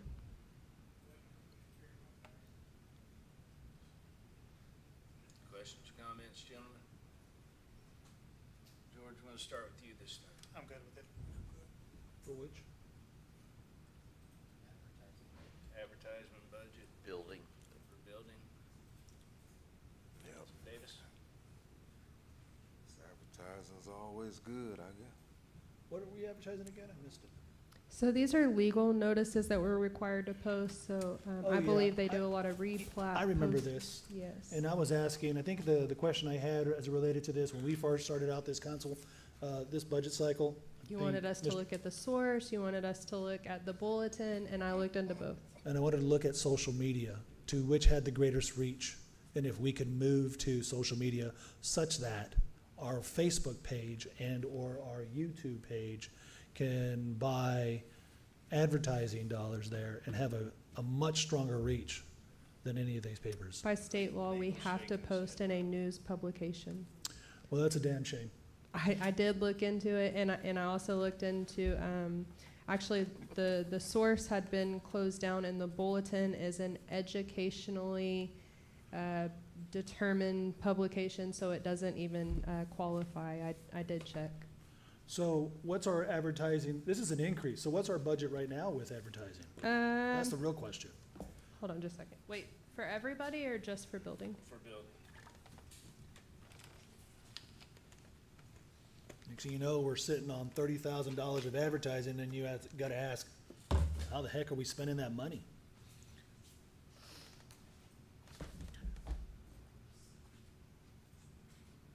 I'd almost rather spend advertising on a fraction of the, what's the size they charge you per, the size of the advertisements on the newspaper? Yes, sir.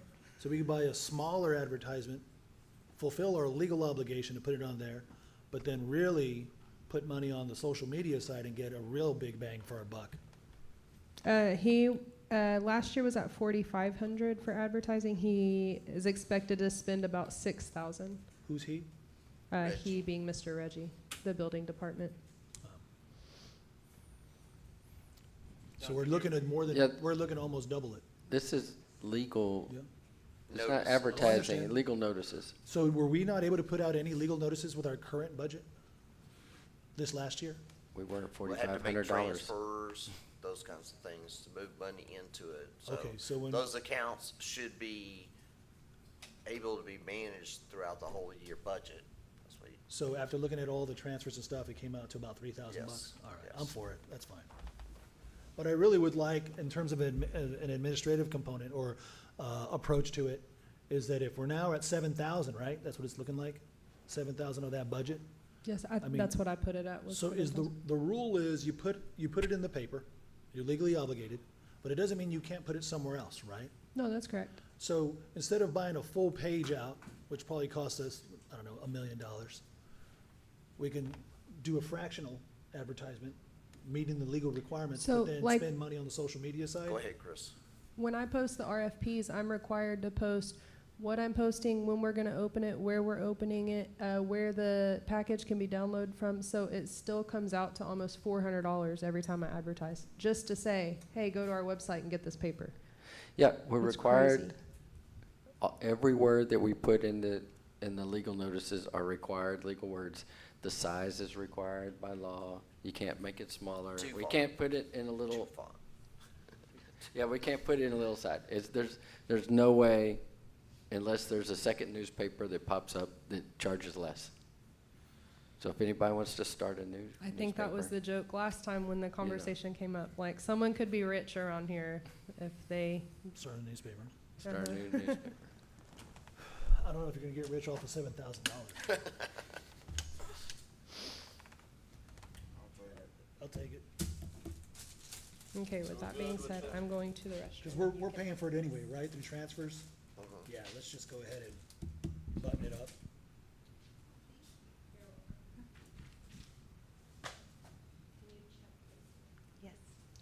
that, Toby? It's a yes. 3,000 was a yes. Did we lose Ashley? I think it's the chief, PD. What's that? All right, now we're moving to the police department. What's that? So, Mayor, Council, again, my apologies for LPD. being informal and sitting down, so please excuse me. I'll stand up for you. I did all my standing earlier, y'all got me stood out, unfortunately. So the first one is to combine PD and code budget. This is at no cost, and as I provided y'all the information at previous council meetings regarding that House bill, the misconception over that would be our permanent budget was misinformation you were provided before. The reasons we just want to do this is, again, just for a little cleaner housekeeping as kind of how we're doing things right now, trying to run two budgets out of the same building, and it just seems a little convoluted sometimes when you're talking about simple things such as, you know, paper and postage and coffee creamer and different things like that. What's the line item? That's the first one, no charge on it. $0? Yes, sir, it's just, we're just asking to combine those two budgets, Oh, okay. was all that we were asking for on that one.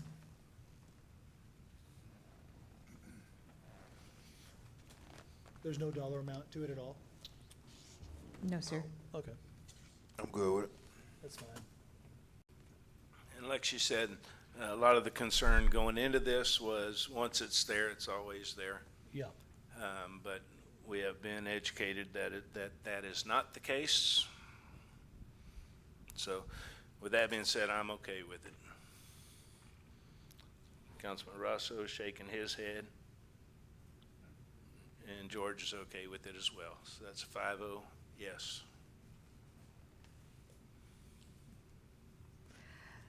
The second item and everything is the 5.5% COLA increase for all of PD staff, and then all across the matrix as well.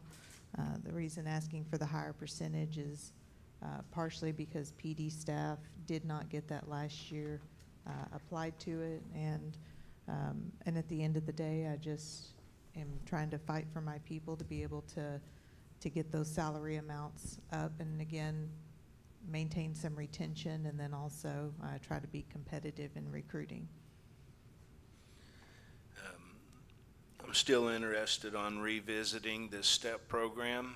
Yes, sir. And we got to get it right, because We've already got some examples, so we've already been working on that project. It's just going to take a while to go through everything on that. So, and that would be something for the next budget year. yeah, it's not beneficial for your folks nor us to have this battle every year. Yes, sir. Council, It's a tough conversation, but that's why they pay us the big bucks to have it. Oh, we got a raise in this budget? Well, it's coming, it's coming. City council's getting a raise. Benefits, lunches, Yeah, I don't see hats, that. I don't see that in. T-shirts, Jimmy John's now, you know, now we're rolling with the big boys in Pearland. Sandwiches. so council, where are we on this? Wow, I have a question here. So what was COLA last year? nothing. No, for the city. Yeah, And- 3.5. And COLA for this year is 3.5. microphone. 3.5 again. What was COLA this year? I'm gonna let her say it out loud.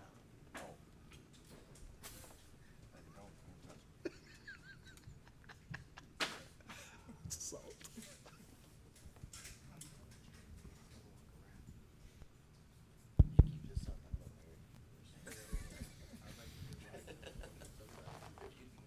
Okay, sorry about that. Microphone died. Did everyone hear then? So last year was 3.5, and y'all think 3 last year, and then 3 this year. I was thinking it was 3.5 because I thought it was unusual that it was a half. Maybe that was the year So it's before. 3 and 3. So it's either 3 and 3 or 3 and 3.5. It's So kind of either, important to know. I'm sorry? It's important to know. What do we have? What are we talking about? We don't know last year or That's what I'm this saying. year? Both. This year is 3 for sure. thought Last it- year, I I was thought- thinking 3.5, she was thinking 3. I thought it was 3.5. I thought it was 3.5 both years. That's, Yeah, I was about to say, this year's definitely 3. okay. So everybody's getting a raise of 3% this year throughout the city, already. I've always said it should be performance-based, and everybody gets their performance review, and if you get 5 stars, you get the full bonus. Well, You cheered up. that's different than COLA. Oh, I know. And so, yeah, so they're not discussing any merit raises, they're just discussing COLA strictly is like COLA. the cost of living. I get it. But I'd like to put that in the bunch, too. Okay, while she looking that up, can I ask you a question on Yes, sir. y'all, what was that, the Matrix? What did y'all do last year? What did they get? That's Nothing, what she's getting. nothing. I mean, the Nothing. step, They got their- on the step thing. Yeah, they got their step. It depends on Step. where, Oh, it on the depends step. on where Yeah, they received were. they received their step. Yeah, I was But there was- asking what was the step? Oh, it's different for every employee. That's what I was showing you on that last presentation. Yeah. Like for some employees, it's So we don't- 1%. There you go. Some employees, go. it's 2%. Some So- employ. It was 3% last year. Some Okay. employees didn't get any.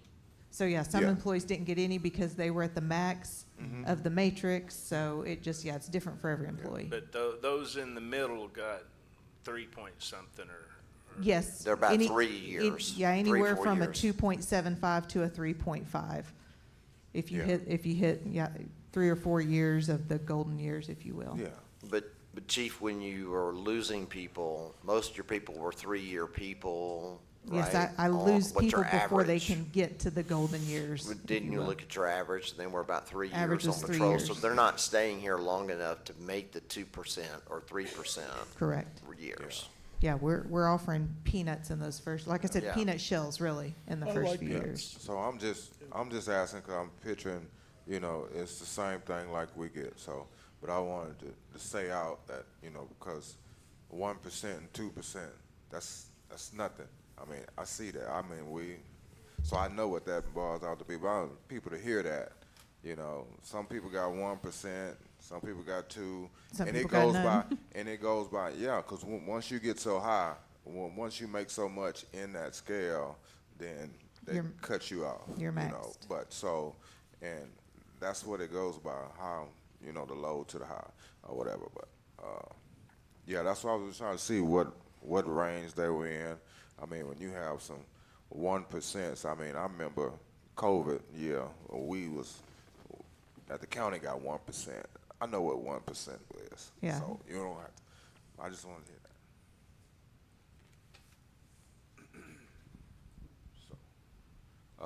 So what are we at? We at the 5.5? Yes, sir. So what is this yellow that we got in here now? This 99? So originally and everything, when Ashley had worked the budget, she had already worked in a 3% for the PD and on the matrix. But I'm asking for the 5.5, so that's the additional cost Oh. of that. So your budget that y'all have been seeing since Yeah. June, I believe, is when it first, July, all of that already had in 3% for the police department. So this is that additional 2.5%, if you will. So it would take it to the 175. No, the 99. 99. The 3% would be the difference between the 175 and the 99. So 3% is about the 70, whatever that is, Okay. 77,000. So the additional would be the 99. All right. And that's all benefits in everything, all total costs. So the 99 is last year's. No, the 99 is what the that's what's net come would out be if you do the If you did the 5.5%. 5.5. 3% would be baked in, and another 2.5%. So the baked in's the 175? The 175 is the baked in? No, the no. 175 was the estimate for the 5.5%. Oh, I see. 3% is already, would be baked in, so it's only the net to go to the 5.5 would be the 99. So right now, it's at 75? The baked in is about 75? 76, yeah. Yeah, so baked in is 76 at 3.5%?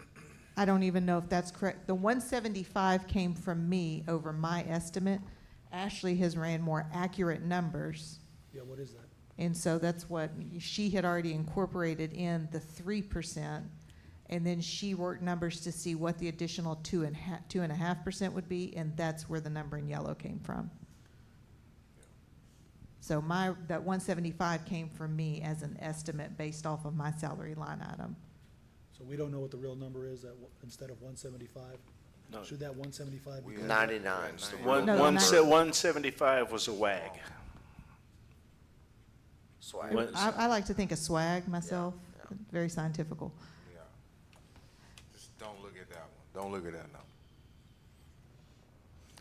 I'm good with it. So the number is 5.5 COLA, which is to basically make up from last year and this year? Yes, correct. So those are both of them combined? Yes. So last year was how much? 3, and then this year is, 3. so a total of 6? And we're offering 5.5? Why aren't we offering the 6? If I'm going to be completely honest, this all started when I was out on leave. This is what Captain Brinkman had proposed, was the 5.5. I told him I was going to go higher, but since he had already proposed that, then I kept things at that. I didn't come back to y'all and ask for even more because I knew we were asking for a number of other things, so I just left it at the 5.5. Well, I said, and I'll keep saying it, and I'll keep repeating this, the cuts are there to make it what it needs to be, the full amount. I'm interested in doing the 6% if we have those cuts. I want to make sure that we have that on record, that I'm up for the 6% for the PD. And the only reason why is because I sat in the office with Lieutenant Graham articulating in no uncertain terms how important this was. I mean, Chief was there telling me, but then she brought in Graham, and Graham, I don't know, you could just tell he meant it. It's needed. And I wish he was here tonight. We have, how many officers here? We just have 2, And then captain's in the foyer. and the captain in the foyer. Lieutenant's on vacation. Yeah. No, I'd move it to 6, but I also want to make sure that we're making cuts in other places. But the police need to get that 5%, the 6% COLA. And the real kicker was, we're not competitive.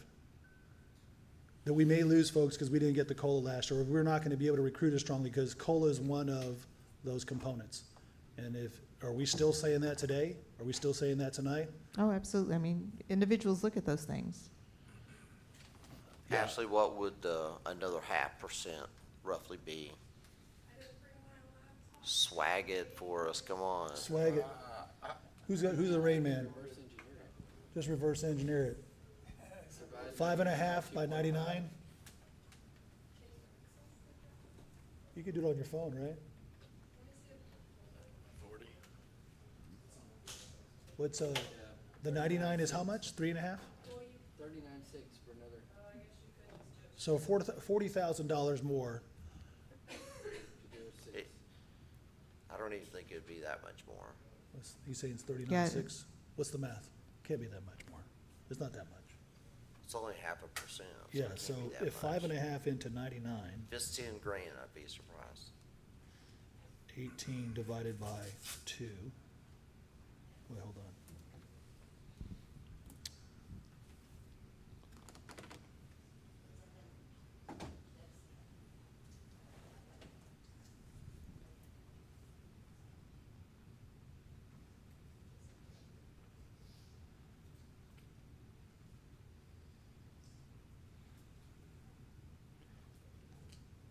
It's 9,000.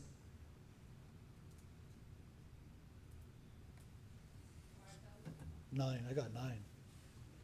How much you got? No, you're right, for a 0.5%. How much you got? It's 4,500 actually. It's 4,500, I'd say give him the 6. There you go. So, Yeah. can I just bring something to your attention? You're about to move on to the overtime line. You have 60 there, 30's already in the budget. Okay. In the budget book. So there's 30 right there to cover your other 0.5%. You got 30 to cover 4,900. All right. Just And I was gonna propose and everything for 5,000, take 5,000 off my vehicles and give that, you know, Look at, you're gonna get that extra 0.5, but we're gonna make cuts where they're needed. And it ain't gonna be, at least for my sake. I mean, for 5,000 off the vehicle, I can maneuver instead of going 3 patrol vehicles to, you know, to something else. What about some of those self-driving vehicles? That'd be nice. Some of the self-driving vehicles, I would love that, yeah, sure. Those are cheap. All right, so now we're at 105 on this, is that what I'm hearing? 104. 104? 104. Actually, it's 103.5 because it's 4,500. Make the adjustment, Toby, and then we'll see. Okay. Yeah, just add 4,500 to that 99. That 99, just add 4,500. And now you're at 6%. Yep, boom. Councilman Davis? I'm good with that. Councilman Rosso's good. Councilman Matamoros?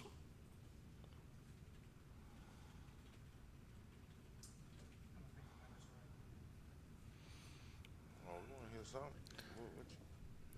Well, the We number got that's important is 6%. That's the number that's important. If our math is terrible right now, let's make sure at least the percentage is right. It's 6%.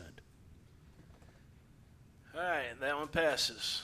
Moving on to overtime increase. What was the count? 5-0. 5-0? I thought it was 4-1. Is it 5-0? No. You voted for it? Yeah, he said yes. I didn't hear it. I don't think he did. Me ain't do it. I don't think he did. George, you said? I said, yeah. That's what I thought what I heard.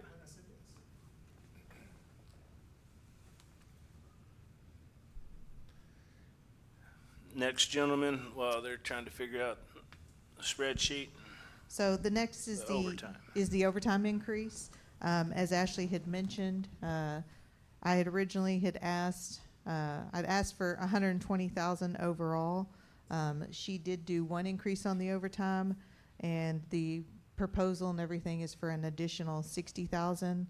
As I had mentioned before, for the holiday, it is right at 135,000, like 134.9 is what we use just in holiday time for overtime. And so that starts us into the negative every year at the beginning of budget year. That does not include anything additional for trainings, beach patrol, or anything of that nature. And so having this additional overtime and everything would be a more accurate reflection of what it is the department has for its, you know, usual events, additional court, training, beach patrol, and things of that nature.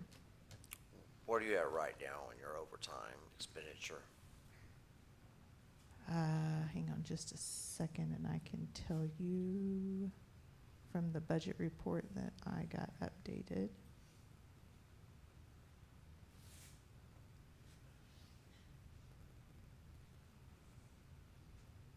We are currently at 188, Okay. And what are you budgeted for? and we're budgeted for 120. And Okay, one, and she said there's 30 in there now, and there would be another 30. Is that right, Ashley?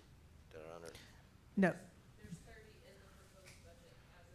Yeah, Okay. in the proposed budget, there's 30, and then this is for an additional 60. So this really just brings you to the point of covering your annual overtime. For the holidays, for the beaches, for, Right. It's where you are real time right now. Yes. And where we'll set the end of the year, Yes. okay?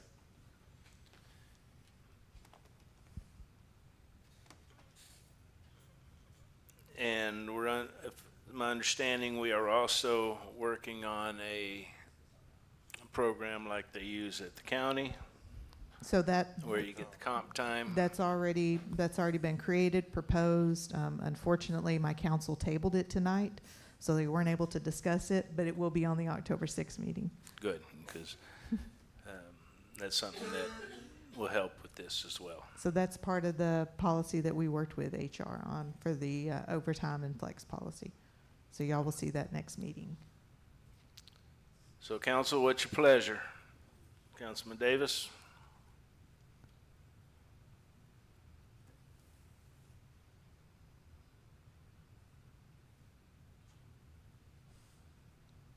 I'm good with it. Councilman Rosso's good with it as well. Councilman Matamoros said it's needed.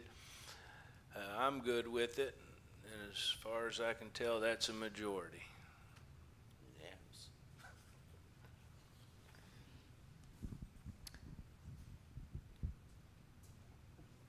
Next, we have Microsoft Office 2022 update. So the Microsoft Office that we currently use, as I've told y'all before, we have several different state and federal agencies that determine what we do as a police department. One of those being CJIS, Criminal Justice Information System, and they have stated that we now have to update our Microsoft. And so this is one of the line items to propose of getting that updated, so we are in CJIS compliance. Requirement by the state. Sounds like I'm okay with getting it updated. I'm good with it.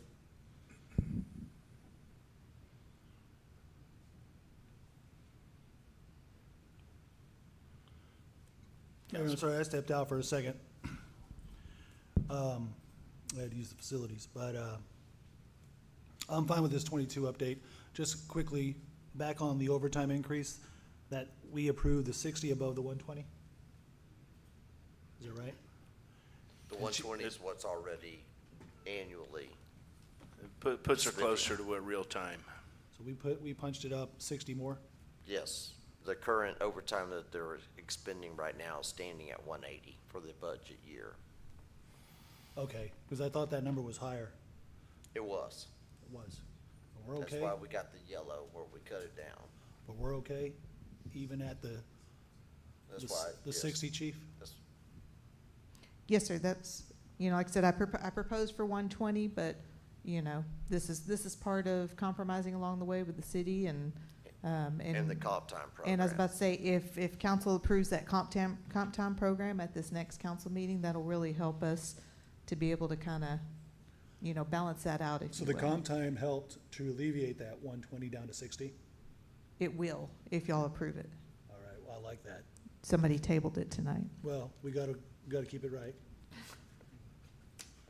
Otherwise, we'll be here till midnight. Go figure. Councilman Rosso? For those of y'all that didn't hear, that was a yes. Councilman Matamoros, the same. So that's a 5-0 approve.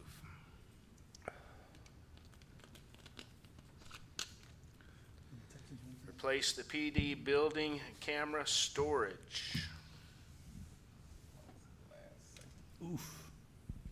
So this is the current storage and everything that we use that has run an end of life, and we're trying to maintain the video systems that we have for a longer period. And so this is one of the proposals that Detective Fernandez had brought forward, and I felt like it was a very important need for us to be able to maintain that video storage. So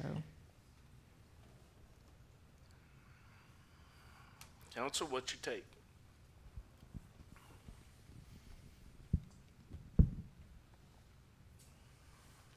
It's been identified as needed. I'm sorry? I'm sorry, Council. If it's been identified as needed, then we need to. So that's a yes from Councilman Matamoros.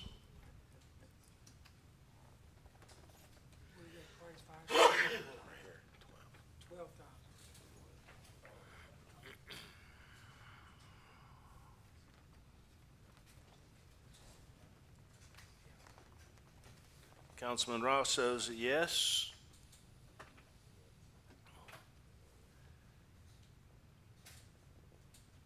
Councilman Davis, what's your think?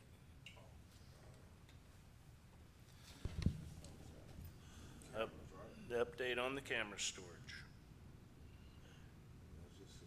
Is that just the storage? That's just the storage building? That's just, yes, sir.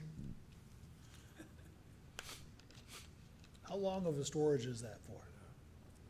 I mean, how far back do we keep right now? Is it a matter of capacity or just new equipment? So this and everything, like, right now, we have all the cameras from the outside of the building and all the cameras on the inside of the building. And so they tend to keep a shorter period, just because we can't maintain that storage, and we're wanting to extend that period to be able to maintain there's just been several times now we've needed videos to be able to reference back to, and unfortunately, we didn't have them. Is it safe to say the period that it was, and that what we might be able to go to, be A longer toward? period, yes, sir. But we can't say what that period is, And so, not right now. off the record? Or in- From a week to a month, or? Yeah, I was about to say, yeah, right now, I think we're maintaining around a 10-day, 2 weeks, and that's what we're trying to do, more of a, month to, potentially 30 to 45 days, depending. Oh, so we're not even doing backup tapes on our cameras? No, sir. Did you say this was a piece of equipment, or I'm guessing A server or server. hard drive? A server. Is that end of life? Is that And what you so- said? yes, Okay. yes, that So it's server both as end well. of life and to get And- more capacity, Yeah, I was more about to say, time. end of life and kind of, maxed out for capacity, and we want to be able to expand on that. What are we doing for data storage now as a function of mail and other city data? Is it held within like a 7-year period, or what's the rule on that? Depends on the data. I think email, you never really go back before 7 years. Some stuff only needs to be about 2 years. I know CGIS is real picky about like body cam footage. Some of that's indefinite. That's what I was wondering, like, you have body camera footage, which is very important. So our body camera footage is on a completely separate system. I get it. I'm just trying to think about the principle and the kind of the overall theme of things and how we're operating in terms of best practices, or what other cities are doing, or what we should be doing. And I'm thinking, yeah, body cam footage, I'm kind of surprised it's, So for. They have a indefinite. legal retention period. Go ahead, G. Well, there's Yes, so- accounting at 7 years. So the body camera footage, depending on what it is anywhere from 180 days plus Wow. until infinity. But our building facilities, camera storage is almost, They're typically not mandated by law about how long you keep them. So what happens is typically you have some kind of need, you have a theft or damage or something, and you go to retrieve the tape, and it's like, it's not there. 'Cause so it's somebody overwritten. comes out here, slashes all the tires in the parking lot while we're in here. Well, but you're gonna know that pretty quick. It'll be on there. But someone comes out and does something that you may not notice right away. Those systems, that incident may not be there. So they may not damage something. They may steal something that you don't realize is gone for a couple weeks. For 2 months, and Yeah. you come wanting us to pull the video Yeah. from 2 months ago, and we wouldn't have that video. That's kind of, But there's no mandate on, like, how long to keep that kind of video. Like what Toby was talking about, body camera, in-car Yeah. video, that has specific I'm just retention wondering, periods. is there any way to quantify what that cost would be? What was it, swag? What did you guys, what was it? Swag. Swag. Scientific, wild, something, yes. You'd be looking at physical storage versus cloud storage. Cloud storage, you're being charged by The gig. how much data is going across, how much is retained. Physical storage is just how much you physically have. And the video eats up storage like you would not believe. Oh, I know. I mean, it's in the brutal, terabytes. Yeah. brutal. Data is not really the issue. We've got data, I was talking to Clarissa today, we've got data that's back in perpetuity with minutes and things like that we have. That's easy to keep up. Yeah. But data, like the camera she's talking about, that's, audio didn't take up that much time as the video. Well, I guess, I'm trying to solve this problem in a very cost-effective way. Pull all We're- the cameras. No. No. You know who's got unlimited storage is social media. I wonder if we could go to a Facebook Live, like a webcam. They do it in Galveston, right? The Galveston Beach, the seawall, they have it all throughout different municipalities in Houston, whatever, different parks, different highways, obviously the entrances. I the would say exits. absolutely not. Hear me out. Hear me out. hear out We the have live sexual feeds. assault We have- victim who comes we- to the lobby to make their report We and have doesn't want that live to be live feeds. footage. Well, we have live feeds on the city parking lots or outside the external buildings. It goes to social media. There's not a limit on social media's live feed. But even still, that domestic violence victim who doesn't want their husband to know that they're coming here to file a report, that pulls into the parking lot, and now their husband sees it because, you know, somebody had told him, I think your wife pulled in the PD. Those would be the things that I would be worried about. You'd also have the extremely high risk of something you don't want on social media. So somebody pulls out their wallet and they, oh, you can see their credit card, or something violent happens on the camera and now Yeah, it's on social that's media. what I was thinking was Credit if you have card? some type of offense, like an officer use of force, and maybe an actual crime, you don't want that video out. You don't want to be releasing that video while it's still under investigation. It would be like they wouldn't release body camera footage or in-car video of an offense until it's been adjudicated.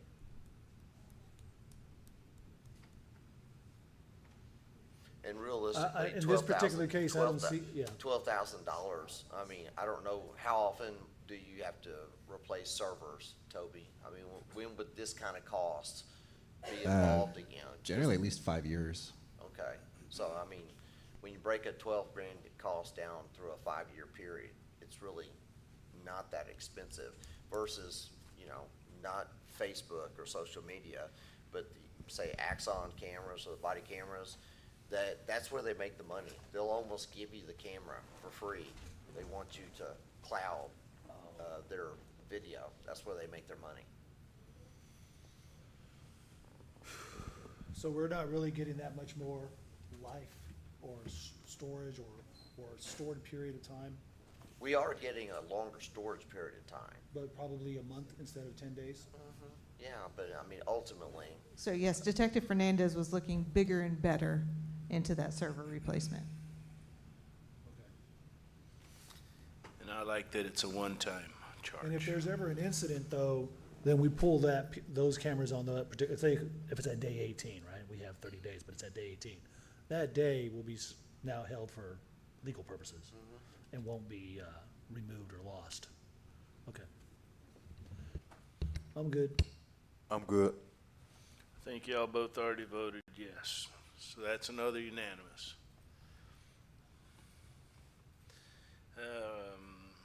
Are we at server relocation? So this next item, again, currently the servers at our police department are technically in a closet that's kind of classified as Detective Fernandez's office.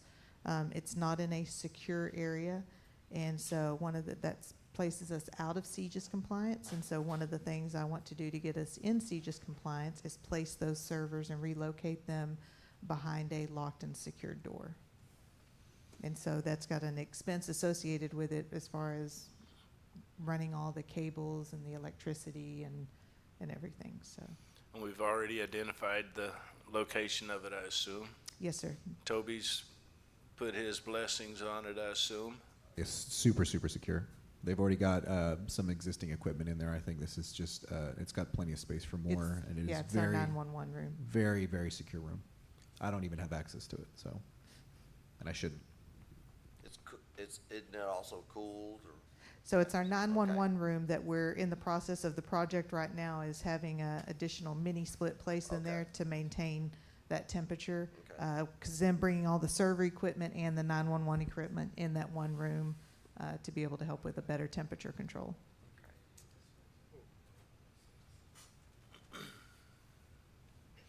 Councilman Matamoros?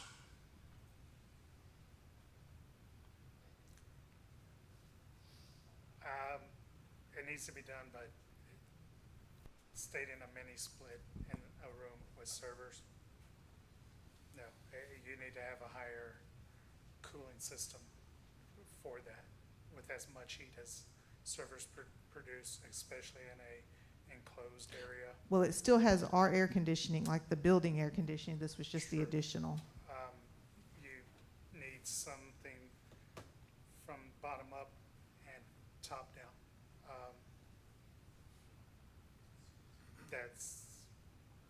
Those produce a lot of heat, and if it fails, then you have issues. But yeah, I mean, it's gotta be done, but I would reconsider the cooling. So I would love for you to come meet with Toby and Detective Fernandez then to be able to maybe provide us some feedback and some things and ideas that we could do to make that room better. Okay. Yeah, I think that's a good idea, especially since we don't want to throw $28,000 on this thing and it ends up being less or more. Let's say we hold off on this item until we know, Well, that's just for the relocation. I get it, I get it. That's But not you- including, any additional. No, the heat and relocation is exactly what he's referring to. It needs to have its own cooling system, and if a mini split's not sufficient, it sounds almost like a Band-Aid approach. And I will let you know if this is not relocated and C just comes to audit us and we fail, then we would lose our licensing for the agency. The $28,000 includes the mini split, correct? No, sir. The mini split was something that y'all approved last budget year. What does David have in his office now, where it's at, What does he have in there? as far as the AC? Nothing, Nothing. nothing. So wait, where's our server? Do we have nothing. a That's- server? We don't that's- have a server room. No, we have a server the server system is set up in a closet, which is Detective Fernandez's office. And so, Well, that conference room would be a good server room, where the sandwiches Well, are. I mean, I think they have an area. it would just not needs because to it's be- not behind the secure doors. We put it a has- door there. We just put doors up at the other city hall. Put a- You Yeah, can't, but you can't because of the elevator. And that's been there forever.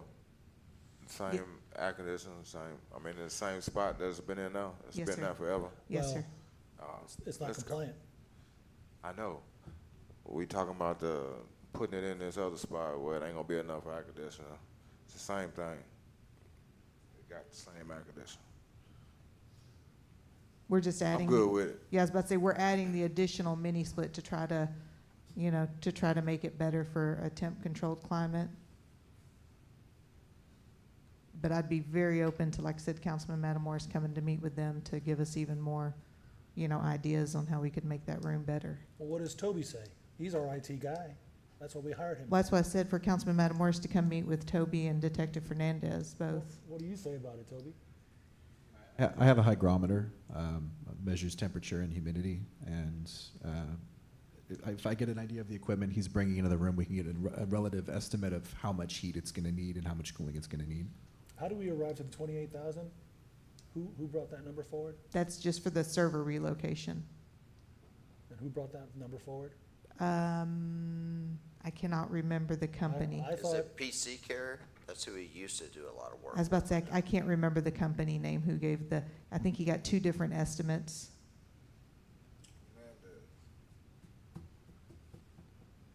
remind me, because Fernandez wears a lot of hats. He's our in-house guru. He is a miracle man, in my opinion. So is he an IT guy? Is it police guy? Or is he a grant guy? Or is he all those guys? Yes, he is all those guys. Detective Fernandez works very hard for the city of Freeport. Clarissa's a Doing little multiple things. biased. And that's his hardest job, being married to her, so. I wasn't gonna go there. Yeah. Princess. But yes, he does the grant writing, he does the IT work for the PD, he maintains, and then he also still, he maintains his peace officer license, he'll go out and throw a uniform on to do patrol shift, Does he have IT accreditations? and so he does have some. He's working to build those up even more. Beyond the, I'm being serious. The reason I'm asking is because I'm just wondering if we're getting, I understand, hey, anybody can build a door if you know how to build a door. Some people might know how to hack an IT system, but does he really know? Because I think, obviously, we have an in-house certified professional here. Why aren't we leaning on that? If, and no offense, right, Fernandez is amazing. But if he doesn't have that accreditation to give that true, hey, this is the way we actually supposed to do it, best practice. So I would say, and I'll let Toby answer this, I would say David helps keep Toby from drowning sometimes. Yeah, I've worked with David for about 4 years now. He's got my full seal of approval. He definitely has a good handle of what's going on, especially when it comes to the CGIS PD side of things. So. Yeah, that's what I was about to say. The CGIS, he handles all the CGIS compliance for the police department, so that's why he's involved in this project. Is he CGIS certified? Yes. I don't.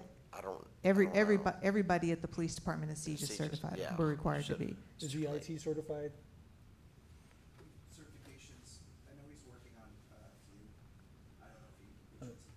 we were talking about certification for HR, I'd be willing to put in some budget money for David to have those certifications. Of course, he has to stick around. But no, seriously speaking, I mean, we cannot be just doing these patch jobs and putting our fingers to the wind. We need to make sure we have professional consultation on this. We can't be piecemealing it together or solving problems by committee with people that are not accredited. So does that mean you're okay with the relocation? I don't think the number's right. Say it again? I don't believe the number's right. I think we need the server relocation to be accredited. I mean, if we're basically saying, hey, we need the server relocation, otherwise we're gonna lose our agency license, then yeah, you know, whatever that number is, right, we cannot not have a police department. So, but $28,000 is not the number. We're gonna To be- probably come back with an amendment on this. To be accredited, what do you mean? Didn't you that- say we would lose the agency would lose its accreditation? If C just came in and did an audit Right, and came in and was like, that server's not in a secure room, yeah, that was what I was referencing to. yeah. They don't care about the temperature control, to be honest. They don't, that's not a, you know, that's something that Well, as a we data care integrity, about, we but. do. As a data integrity, we do, right? Yeah, but the air conditioner that the server is in right now is the same air conditioner that it's gonna be in. It's gonna actually have more. Yes, No, it's got more heat it's loss. yeah, it's just the PD air conditioner is what it's been for its entire capacity, Sometimes yeah, cold and for its sometimes entire hot. capacity. We're moving it to the 911 room that also has the PD air conditioner, but we're just also adding in the mini split for some better temperature control as well. And the $28,000 is a quote that you got from a company that Yes, sir. that Like I does said, I this believe particular. he got 2 different quotes right now, just to kind of give us the ballpark for budget proposals. Okay. What was the second quote? I cannot remember. I don't remember exactly what the 2 quotes were, if this was the higher or the lower note. I thought we were required to get 3 quotes on things. It depends on what, if the quote that they got was from a cooperative or DIR, 9 times out of 10, Toby can tell you, any kind of technology is gonna be on DIR contract. So he really didn't even have to get 2, if he got 2. It didn't sound like she's sure. What's DIR again? Department of, help me out here, Toby, Department of Information. It's Department of Information Resources. Resources. It's our, basically, our general guidelines. board? and- Yeah, the it's buy a board. state cooperative Yeah. purchasing Oh, contract, so those. like HGAC, TIPS, all Yeah. of them. Yeah, I'm not a big fan of that, only because that's exactly how we got into the water meter problem that we got into. We didn't get enough bids, just because somebody's coming through that DIR. No, it's not a guarantee, Right. but I think either Ashley can tell me, is it on our purchasing policy, is that the way it's stated, right?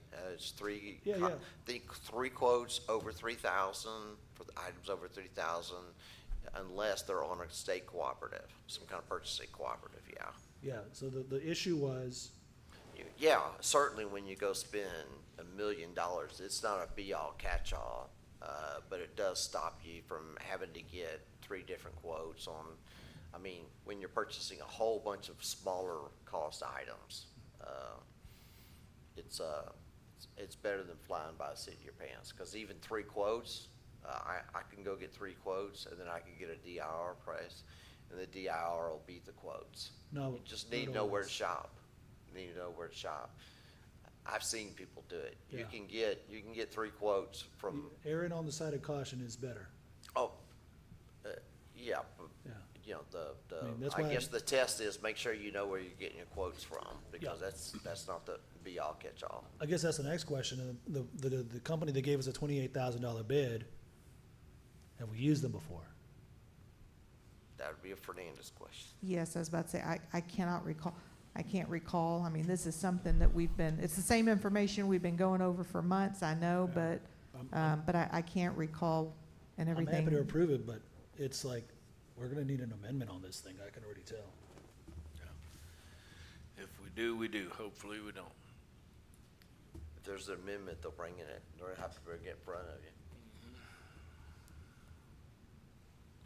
So we already started on this side. 2 yeses. You were a yes. Yes. I mean, we need it, Yep. but we need to make sure that we have 3 bids on it. Can I ask it that way? We need that server relocation, but we need those 3 bids. That DIR gets us in trouble more often than it doesn't. It's hurt the city more often than it has. Yeah, helped us. I once again rely on the professionals. That's the Kinda like- professionals, not kinda like these. Mr. Rosso said. Well, you know, that sentiment was expressed earlier. Just remember, the professionals were the ones that got us screwed out of 5 out of this last 6 years. Hiding shit. Excuse me, it's late. All right, so that one passes.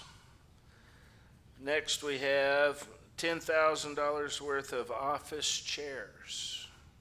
So this is just, we have a number of chairs throughout the department that are broken. They have missing arms. If you slightly lean back, you're gonna do a double flip.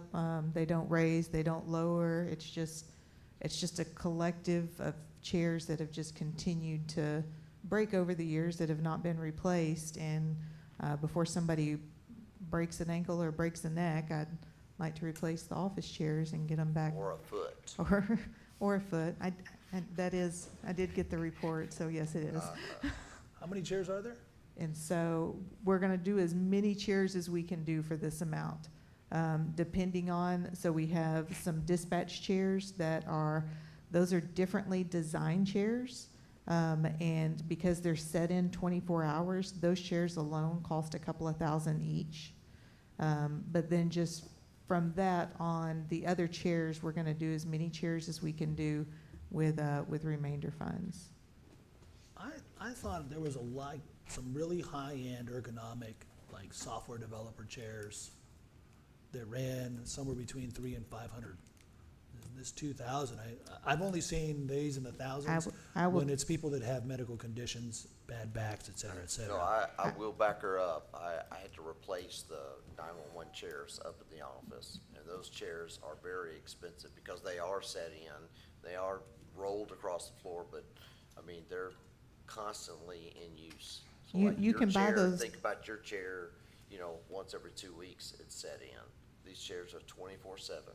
You can buy the $300 to $500 chairs, and you'll Just be gonna replace replacing them, those every yeah. 90 days to 6 months for sure. Yeah. And then you're gonna be replacing them with staff who's gonna be complaining over how much they hurt. And so when you have to sit in a chair for 12 hours, it's a lot, sometimes even 18 hours. The So chairs you're we're looking talking at about around are great five- for office chairs. Well, it says office chairs here, that's why I said that. Well, dispatch office, when I'm saying office, I'm talking about the office that's in Monday through Friday, 8 to 5. So we're looking at 5 chairs at this point, essentially? No, like I said, we'd be doing some in dispatch, and then the rest, like the sergeants, records, CID, it's just then throughout And the, I think they only have 2 chairs, right, in dispatch, or Yes. at least last time I was up there, two dispatch chairs, so 2 of the high-dollar chairs. The other chairs would be those office chairs, They're regular literally office called chairs. dispatch chairs? Yeah. All right. Will it help retention? Would you vote? Will it help retention? Not a vote. will it help retention? I would think so, because it's At gonna be a lot more least, comfortable. at least for 2. There you go. At least for 2. I'm in. That's fine. You good, Councilman? Yeah, I'm good. Councilman Rosso? Yeah. Councilman Matamoros, that's another 5-0. Now some vehicle replacements.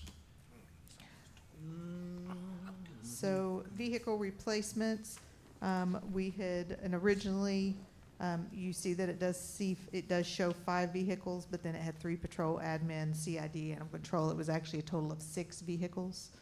But that was just a miscalculation on that. But the proposal and everything that Dan had brought from the 475 down to 350 to be able to do $350,000 worth of vehicles at whatever combination we could make work for that cost or less. Is it a one-time expense? Yes. So 350 is a one-time expense? It's not added to the budget overall for the next year? No, this would not be a line item in our normal general fund budget. This would be completely separate in a capital project. I guess I should have asked the same thing about the other items. the office chairs and the server relocation one-time expenses. So, yes, the COLA and the overtime would be the only repeating items. The Microsoft is one time, the storage is one time, the server relocation is one time, the chairs are one time, and then the vehicles would be one time. Now, I had asked for a plan for the automobiles for the police department. How does this fit that plan so that we're not flying blind and next year it's 5 or 3 or 2 or So we haven't been flying blind, if you will. The PD has had a plan that they have done for a series of years, and that's replacing 3 vehicles every year. Some years it's 3 patrols, some years it's 2 patrol and a ACO, or 2 patrol and a CID, or 2 patrol and an admin. And so, and it's made that to be able to keep the vehicle maintenance costs down. Last year, they did not receive any vehicles, so that's why there's the ask for more vehicles this year, because last year then that messed up the rotation, if you will, and messed up the plan that had already been set into place to be able to keep the costs down and keep with the solid rotation. Why weren't they purchased last year? Council didn't approve them. Well, I didn't approve your budget at all, but I'm just curious why council didn't approve your police vehicles last year. I think it was just part of some of the, budget restraints that were done. I mean, I can't answer that question for y'all. I'm just wondering if it was asked for. Yes, you ask for cars? I asked for 3 vehicles last year. So, what's the oldest vehicles that you guys have now? Actually, you know what? I was about to say. I got your it's- report. It's in that, The report you emailed me, got it. I want to say 2016. Chief, is there anything in y'all's 5-year plan that you talk about cars? In the 5-year strategy, I have in there to maintain the Right, 3 the vehicle 3 rotation. What's that, the 3 vehicle rotation? He asked for the 5-year plan in my strategic plan, and I just have on there continuing with the,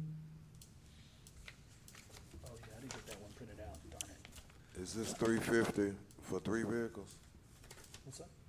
Is this 350 up here for 3 vehicles? it's actually a little bit more, just because they're trying to make up or catch up from last year. So we do this like with desktop computers. We did this with all these computers in here. Toby has a rotation. You try to, plan on what that life expectancy is so that you don't replace. That's why I like with the meters. It's gonna get challenging when they come ready to be due. You're either gonna wait till all of them are at the end of life, and be back into a deal where are you accurate anymore? Or that's why it's really important to stay on a regular rotation on vehicles. Because you don't want to get out of whack like that. You want to use them throughout their whole life, and, because even some of the vehicles that I had marked for y'all on that report that I have grayed out that it's not in service, which is, I have a 2016 and a 2017, and that's because the cost, what it was gonna cost to repair that vehicle was higher than the value of the vehicle.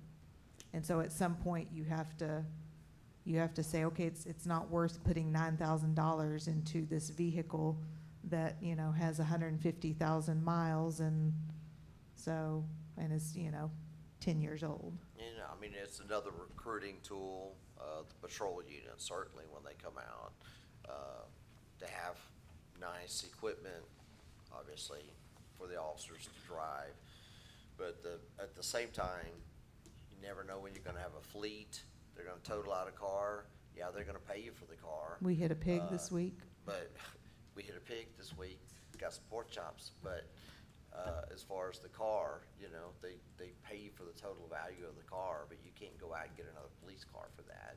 They just pay you what that value of that car is at the time, so you can't go buy a used police car for $10,000. Wait, we hit a pig? Pork chop. That was this morning, wasn't it? No, but the serious question is this. Yesterday Is our morning. insurance covering our vehicles? Sure. For the fact, not that they're like standard issue, but that they're police ready? So we do police-rated units for all of our patrol. But for CID, we do not. For admin, we do not. For animal control, we do not.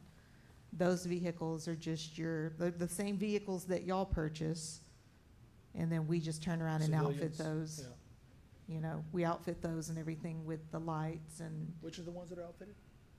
the admin, CID, animal control, code. I believe Those that's aren't everybody. fully outfitted, Those are not police-rated. police rated or readied. You know, so they're not, yeah, they don't have the police package as far as. So our insurance doesn't cover that package? Not sure The- I'm following you there. So all of the package that's added to your standard issue vehicle? I mean, insurance covers the vehicle and everything in, In it. I mean, it Okay, covers. yeah, so if it's so- got the gate or the cage, whatever it the is and everything cage, else, Right. Yes, yes. the TM insurance covers all of that. If that gets damaged in an accident, But they're only gonna TML, give us the value of it based on the year and the mileage, not all the add-ons? No, I think they take the add-ons, but then they apply depreciation to Yeah. it. So by the time you get the check, you can't take that and go down to your local store and buy you a police car for $15,000 or something. So you're basically out of a car until the next year comes up, when you put in for cars and they don't get bought. Then you're 2 years behind, like where we are right now. Do we have a high rate of loss for these vehicles? I would say no. I don't believe that there's a high rate of loss. I mean, other than just, really to have a patrol vehicle that's a 2016 and just died this year, I think it's very rare, honestly. So it was a 16 that hit a pig? No. She's talking about a different car No, I that know. was I'm just beyond the asking. cost of repair. So how many vehicles do we have in our fleet? I don't have that spreadsheet handy. I was hoping that we might be able to pull it up. I don't know if Toby's able to, so that everybody can see what you had prepared. I was about to say, it's gonna take me a minute to go through and count the difference of patrol and CID, and because they're not grouped together, so What's the total on them? I'd have to turn around and count that It too. is 12:02, ladies and Hey. gentlemen. This is the whole thing, right?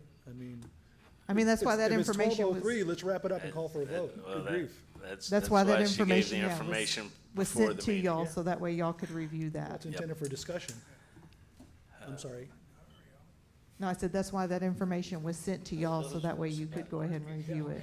Well, I wanted to still have that discussion, because what I'm trying to, as I mentioned in my email, I'm trying to understand, so that the public understands the decision we're making. Otherwise, why are we holding this meeting? For lack of transparency, let's just decide on it in the back room, and nobody knows exactly what we're doing. This is the whole point of it. And it's exhausting, but worthwhile. Listen, I wanted to be out of here at 10 o'clock. I wanted to get all that stuff out, because right now, if we would have tabled everything, we would have started at 10, 4 hours ago. We'd barely be at All right, 8 o'clock. let's- So my point is Try the to roll fleet, on.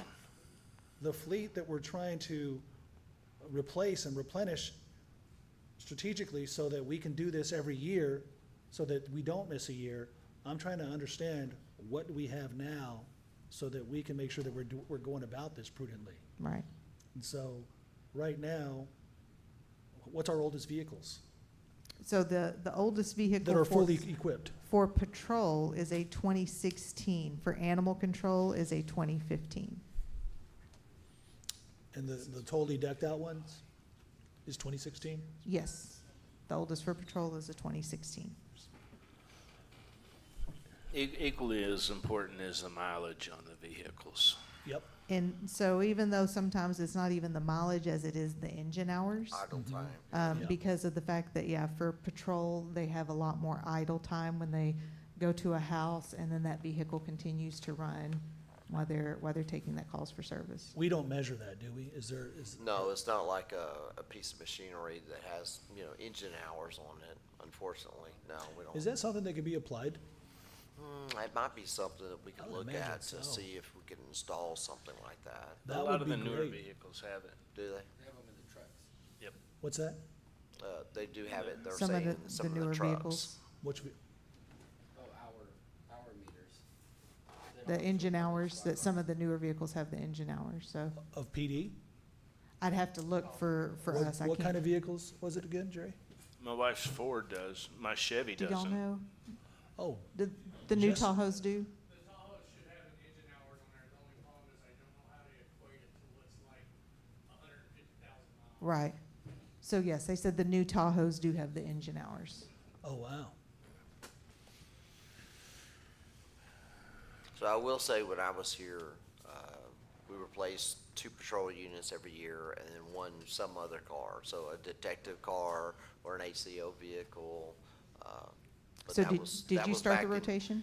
Huh? Did you start the rotation? No, or it was it actually done before it was- me. So that's what I'm saying. Yeah. It's been for a So long it's- period of time. It's not this has like been it's the- a new event, you know. We It's were been just working. asking It's been more working. for Yeah. this year. Like I said, since again, we did not Catch get up it last here. year. Shouldn't take 45 minutes worth of discussion, is what you're trying to say. I just want to state that, reason why we didn't purchase any vehicles last year was because we purchased 7 in 2023. So, there was a lot of vehicles that we purchased our first year here. For 'Cause- who? For you, because there's For the 7. PD? Yeah, there's 7 2023 PD vehicles. That was over a 2-year period. And then there's 4 2022. So we purchased quite a bit. That was the reason why we Is that didn't 11? purchase last year, because there was a ton of vehicles coming in. All right, so how many are we gonna purchase this year, John? So Hold on. I would just like to purchase some more patrol, just 3 patrol. 3 Wait, patrol that is aren't decked out? Is that right? Or the patrols are the ones that are decked out? Yes, patrollers, the ones that are fully And outfitted. the have decked the- out ones come at a price tag of what? So depending on if we go with the Tahoes or the truck, I mean, they come over a little over $100,000 for each one. Because that's with the graphics, camera system, radar system, the prisoner back seat, the partition, the guards, and then the lighting system. Comes out around what, 105, 110, 100? It's about maybe around 110. But like I said, there's a little bit of difference between the Tahoe and the F-150. And so just kind of depending on what the final approval was for the amount was going to help us determine which vehicles we were going to get. So if you get the 350 and they're 105, 110 apiece, that covers that, right? Yes. Okay. Chief, what- I'm good with the 350, but I would prefer you and yours to choose what vehicles get replaced. Yes, sir. What was, Those would have to come back to council, right? Yes. Those purchases? Yes. what was them, was them numbers accurate? What is it, what they was talking about? So- How many cars we had? So looking back and everything, so when the vehicles are purchased, they're like so in for the 22, we purchased 23 vehicles.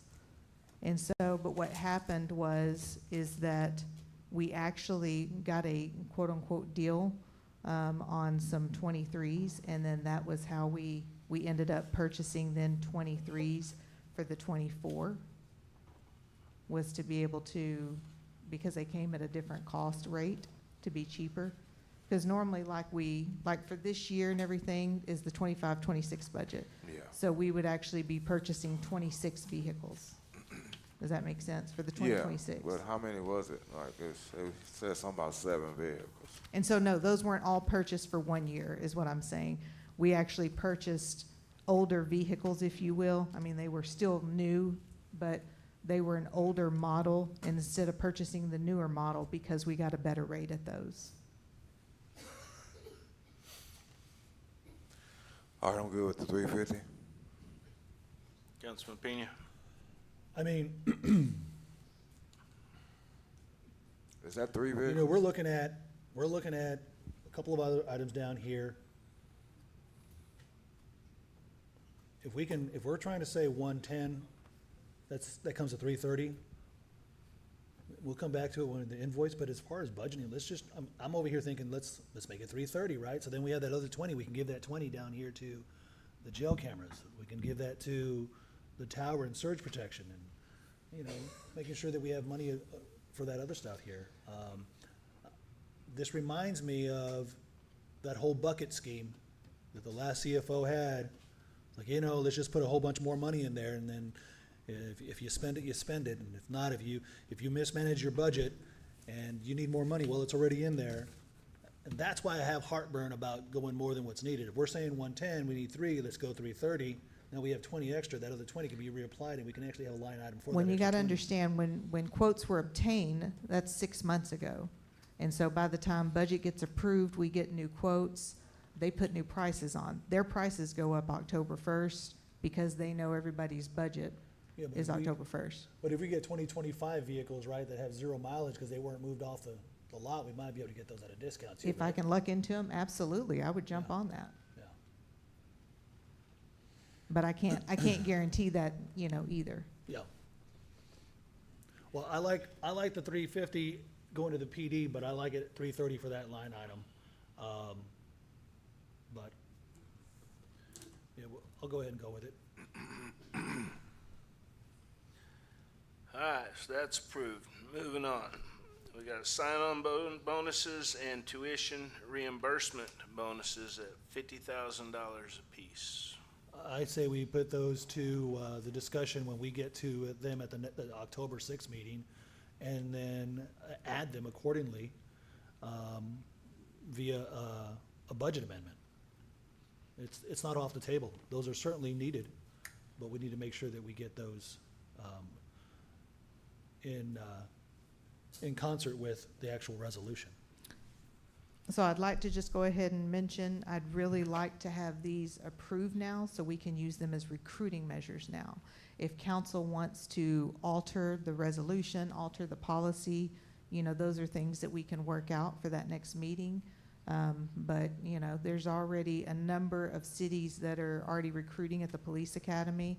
And even though we have been out there once, I mean, we want to go back out there again with a more aggressive means to be able to tell those recruits that, hey, this is past, this, you know, we have this, to be able to, again, try to start working on, you know, more aggressive recruiting measures instead of having to push it off even more. What's the sign-on bonus? And how many officers you looking to bring on? So it's 5,000, and right now I have 4 openings. So that's 20,000, right? And we would limit it to just those funds, so it's a first, first come, first serve. So that's 20,000, but we have 50,000 as a line item. So would you Right. adjust it to 20? No, Why not? I would keep it at 10, because you can tell me we're not gonna lose you're not- anybody. You missed the math, sir. Okay, I'm sorry. You are past your bedtime. Give He's it, talking about the 50,000 that's in the yellow. uh-huh, Where's the 20,000? 20. Yeah. But if you make, Because why? I wanna make sure I'm following you and you're not sleeping. Oh, I'm not asleep. Okay. Why do I had 2 Dr. Peppers, so. Okay. No. Come on. It's That's only taking- 5,000 bonus, Uh-huh, 4 people, uh-huh, 20,000. yeah. It says 50 there. So I was saying Here we go. to you that you can't guarantee me remember- we'll lose anybody else. Listen, And why do you think if we're in the whole 4 now, our last one, Chief, correct me, I think we lost in May, the last of the 4. We haven't been able to replace that May one. Here we are, almost October. and if we hit another pig Yeah. and this, that, and the other, So I mean, we lose way more than 4 people a year. I'm all for contingencies. You know, I'll split the difference. How about 25? I want 50. Yeah, of course you do. I'm just trying to tell you, I'm trying to be realistic. Yeah. And We're not trying to recruit 10 people, though. You will. Not in this next year. You'll run out of that money. How many people did we lose this last year? I don't want to tell you a number because Those 4 that 8? we've lost, well, I know your I'm last like, one was I'm like, I'm not going May. to try to pull it up on top of my head right now because Okay, there's not. you lost 4, and earlier, she said she had 2 that were in process, okay? So there's 6, right? Isn't that what you Well, said? they're in process. What does that mean? That means they're applying elsewhere, Man. okay? I'm just trying, You want us to build a budget and hold our feet to the fire. I'm trying to tell you what we've done, our due diligence. I know you gotta do yours, Yeah. you know, and I'm hip, but I'm just saying, when I come back to it, there's had- six we had- people. we had There's three- 6 people, and we hadn't even started the budget year yet. You don't think we'll lose 4 people in Because the I next would- 12 months? Because You know, after let me this tell you last, why. You know I why? will grow hair. It's not gonna happen. I'm telling you, I know you can grow hair. everywhere but my head. you because know? after this last council meeting, Unfortunately. I had one of my officers who would not be eligible for either of these, who asked the statement, what about us that are here right now? Well, we can't be a catch-all. And so I mean, here But again, here's the that's, kicker, that's right? somebody So who's looking they're to gonna go. leave so they can come back for the sign-on bonus. That ain't gonna happen. Well, they wouldn't be But eligible. they're not gonna leave also. Why? Because they just got the COLA. They also got the step in the matrix, and they're about to get a new raise. No one's leaving. I wanna build this thing super tight so that nobody leaves. We haven't even talked about the incentives that they have to live here, and we give them down payment assistance. We already have that. We already Well, have I'm that. just talking about it, right? I'm not talking about $500 or $1,000. I'm talking about 10,000 where people can actually have a real savings in their life, make a real life for themselves here in Freeport. You know, these sign-on bonuses, I'm all for them.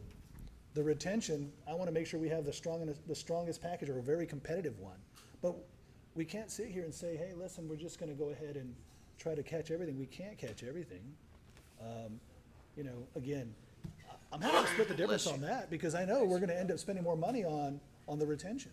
But if those people don't leave, They're not going to leave. then Why would they leave? then that's money that goes back to general fund. Pardon me? If those people don't leave, that is money that goes back to general fund. How much money has gone back to general fund this year? I- Right now, we're looking at 4.7 million. Going back to the general fund? Yes, we're not spending it just because it's there. 4.7. That's a whole, I already know how that's being accounted for. But it's not 4.7 million that was just not used. It was 4.7 million that was already in the budget, or that's in the account that's just being carried over to the next year. No. You have $4.7 million that the city didn't use from this last fiscal year. All right, y'all can have this conversation tomorrow. No, Let's- this is all no, part of the whole deal. Right now, we need to talk about $50,000. I'm trying to weigh how. It is tomorrow. $50,000. It is tomorrow. It is a Someone rightfully pointed out, okay? And Ashley, can you say yes or no? Yes, that is correct. Okay. What's it? Yes, it was in the budget that council approved, and it's rolling back to the general fund. Yeah. It's not us All the money- spending it. All the money that was allotted for the police department got spent, and then some, No, What are you talking about? right? no, No, I- no. What, 4.7 citywide. How much of that? I think it's 1 point something that's from the PD yeah, I was that's about to say, rolling there's, back. there's about $1 million from the PD that's going there. 30% of your budget, right? 28%. I was thinking 27. So just 30% of the police department's budget was not spent last year. Why Yes. not? Just on different things that we were able to, different programs. I will give, again, a lot of credit to Detective Fernandez over things that we were supposed to buy, but then he got a grant for, over, him shopping over different programs and You had finding us vacant positions the that most never got cost-saving, filled. the staffing positions Well, that. I won't give credit to anybody for not getting their staffing positions filled, because that was But I mean, that is hocus part pocus of- out of accounting. I of mean, the we- last It's not a yeah. credit, it's just that's part of Yeah. that When money you're that was asking left where it's coming over. from, salary I get savings it. is typically I get the it. largest component of that. Yeah. But, Again, I'm just we're- trying we're trying to hire 4 new people. Yeah. And I'm saying that these two items for $50,000, what doesn't get spent goes back to general fund. Mm-hmm.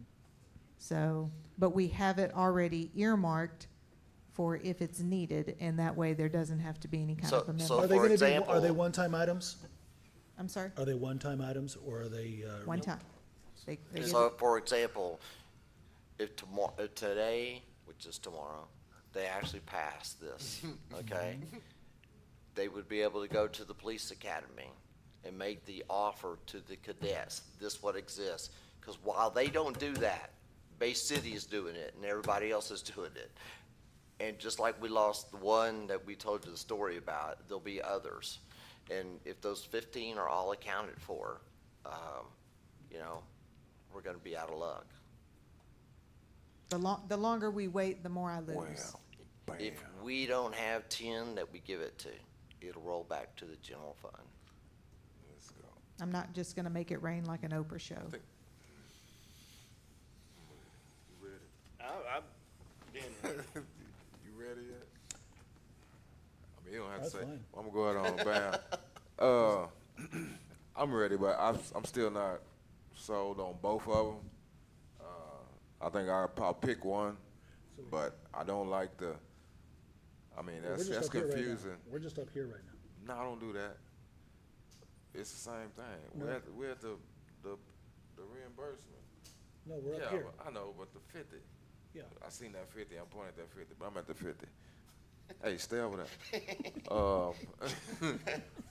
The reimbursement and the sign-in bonus. So that's like two of the same people to me, like in academy, like so.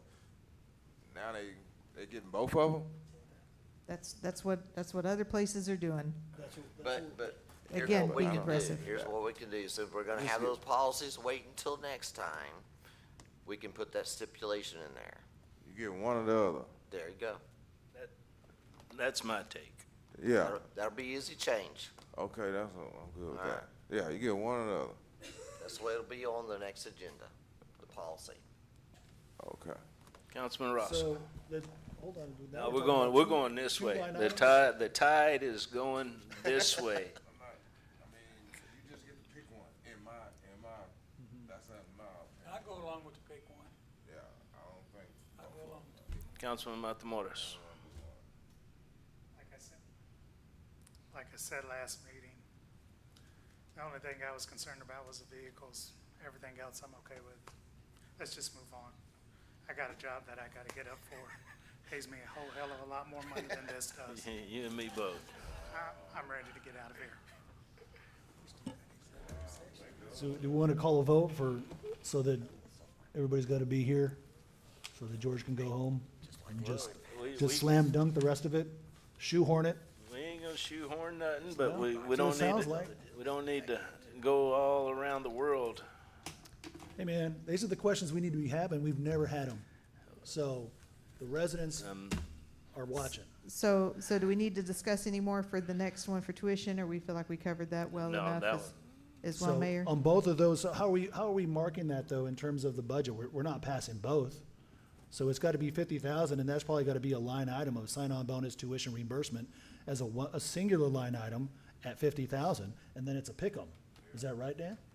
No, Yeah. no. No, why not? That's an Ashley question then. Why is it not? We'll leave it at that, and then once we No, no. have the discussion, Why are you adding it twice? What if you have It's two different items that we want to distinguish. 10 people, they wanna hire 10 rookies straight out of the academy. We just finished saying that we only need 4 spots. Why are we gonna hire 10 people? Well, growth, we're getting more houses, so Yeah, not, we need 10. Okay, and all of them are gonna come from the not academy. in your tenure. They're all coming from the academy, so they all need. Yeah, you put a They all need requirement the that you live tuition here. reimbursement. Yeah, if you put a requirement they live here, we might get somewhere with that for sure. All right, Mayor, would you like me to move on? 50. Yes. Okay. No. Next item is remove tower and surge protector. That was for $30,000. The next item was replace jail cameras for $5,000. Next item was beach buggy replacement. We are gonna look at a possible grant on that, but we did wanna make y'all aware of that for $32,000. And then also LPR, which is license plate reader cameras. That is $63,000 for a reoccurring amount and a one-time amount of $84,000. We are also gonna be looking at a grant for that as well, but we did wanna make y'all aware of that. So. We can't even Hold keep on. batteries through the meeting. On the other items listed, those items were not proposed by staff, as those were listed as lower priority items there for the PD. So those items have not been earmarked, if you will, as a part of that 1.6. But does council have any questions on those? Council, do you have any questions on those last items? What's the LPR cameras, License plate reader. and where will they be? They will be at various locations across the city, At the entrances? for example. How many of them? Depending on what our grant and everything that we would be able to obtain will depend on how many. I What don't- David told me was he was trying to replace what the old current ones, I actually put them in back in, I think it was 14 or 15. They're way past the end of life now. So the technology they have now looks like a phone with a small solar panel. It sits on a pole instead of the big stuff that we used to put in, that was very expensive, but now it's gotten so cheap and much better. This is a good one of those that, if need be, we look at a budget amendment. If we obtain a grant Once we that has figure a- out what's yes. going on with the If we have a grant. grant that obtains, requires a match amount, then Match, at that yeah. point, we would come back to council. Yep.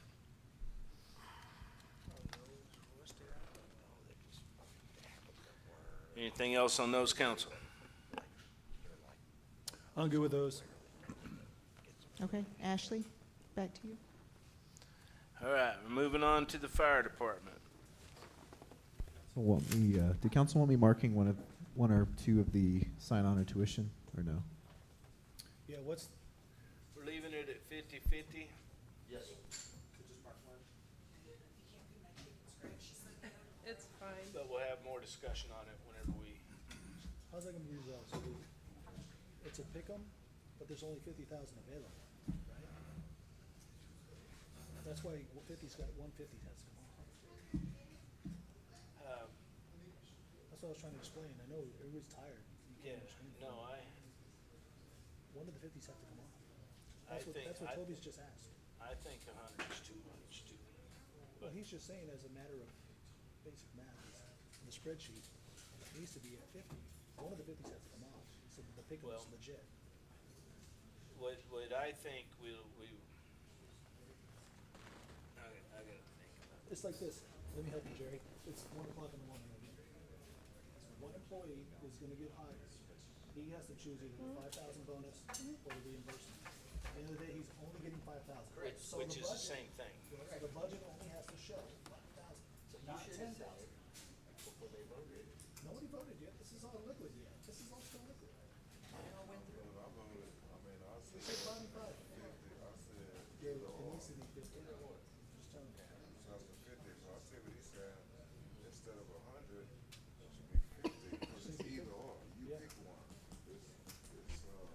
Toby, you have to take off one of those 50s. You gotta just mark one, not both. Okay, Right. Jerry, And- he just marked one, not both. Yeah, I'm okay with 50 as long as you can only get one. That's right. Well, that's what I'm trying to drive. You're I okay wanna with make sure. 50 look, for what now? this- As no, long watch as you out, can Dan's only get coming in. You can only get one, but we were still gonna put the 50/50. No, we're only accounting for one. 150. If we take 50 off here and we take 50 off the fire department, I'm gonna suggest same thing for the Yeah. fire department. Yeah. Then, that's $100,000 that we still have that. Correct. When we wanna come up and build a new, facility out at the golf course, we can use that $100 out. Part of the tuition reimbursement policy that I have is the proposal explains that would be eligible for some employees right now, which are 6 employees that are at the police department right now, and wanting to do that as a part of a retention tool. We were their first agency out of the police academy. They came straight over to us, and so that's why that's listed in that policy as well. So that would be 6 employees that would wasn't be part of their- eligible for that. It wasn't How part of their long 6 employment agreement, employees? was it? It wasn't what? It wasn't part of their employment agreement, was it? No. There's no employment agreement. Well, you know what I'm saying. When you decide to hire on, it wasn't like, well, you promised me I was gonna get this. No. Right, so I'm not sure why we're even having these conversations, because those are the kind of conversations that end up mixing up the mud and just giving people the false sense of false expectations.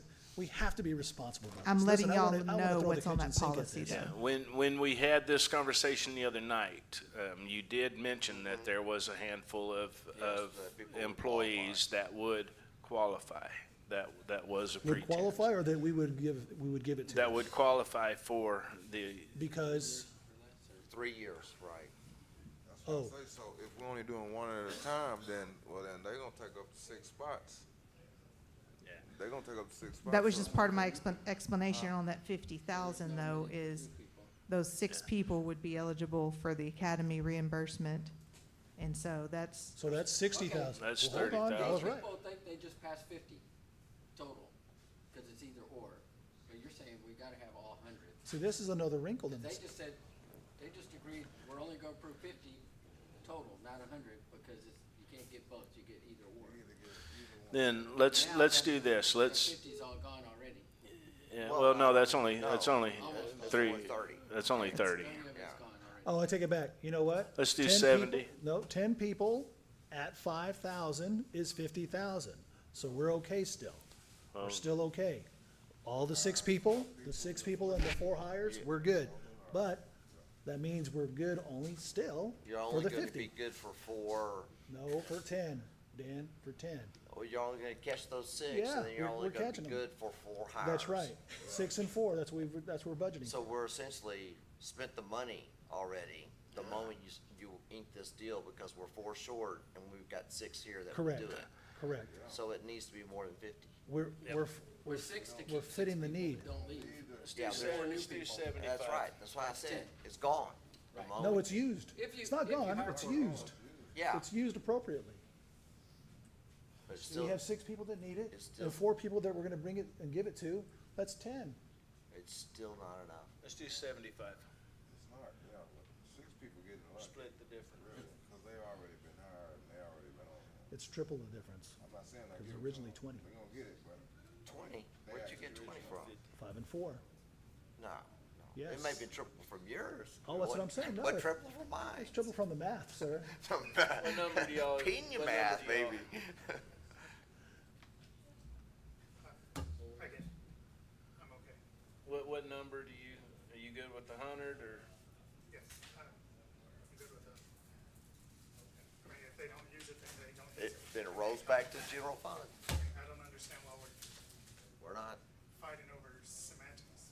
If It's not semantics. used, it comes back. I mean, honestly, I'm just gonna make a motion to approve this budget as presented, and let's go.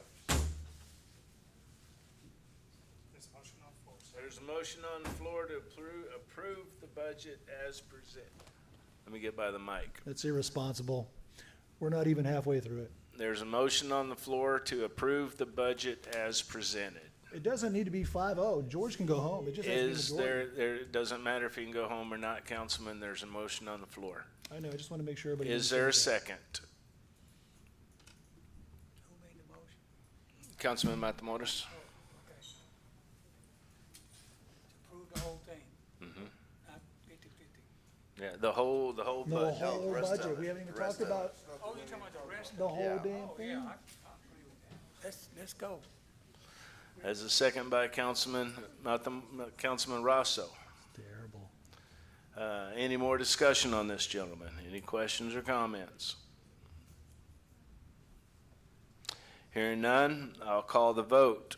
All those in favor of approving the budget as presented, state aye.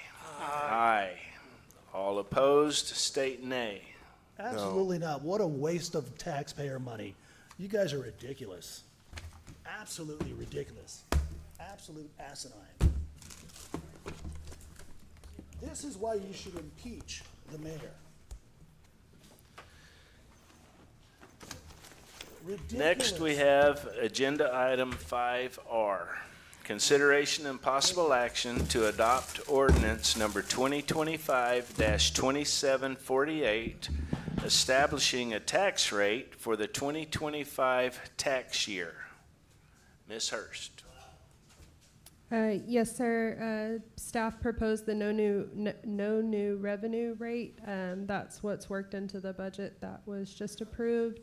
So the two motions that need to be made are listed on the agenda item.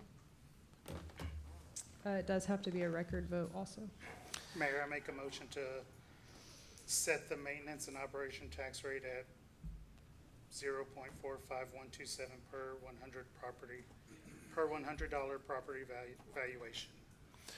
We have a motion by Councilman Matamoros. Is there a second? I'll second it.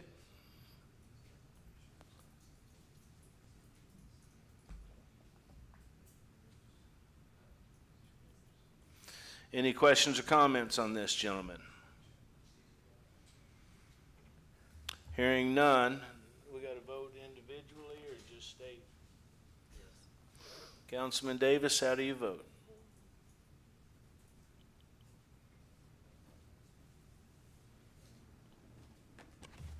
Yeah. Councilman Davis votes aye. Thank you, sir. I vote aye. Councilman Rosso votes aye. Councilman Matamoros. Aye. Councilman Matamoros votes aye. The mayor votes aye. So the motion passes. Is this going to be 4-0? 4-0. Is there another motion? Mayor, I make a motion to set the debt service tax rate to 0.062940 per $100 property valuation. We have a motion to approve by Councilman Matamoros. Is there a second?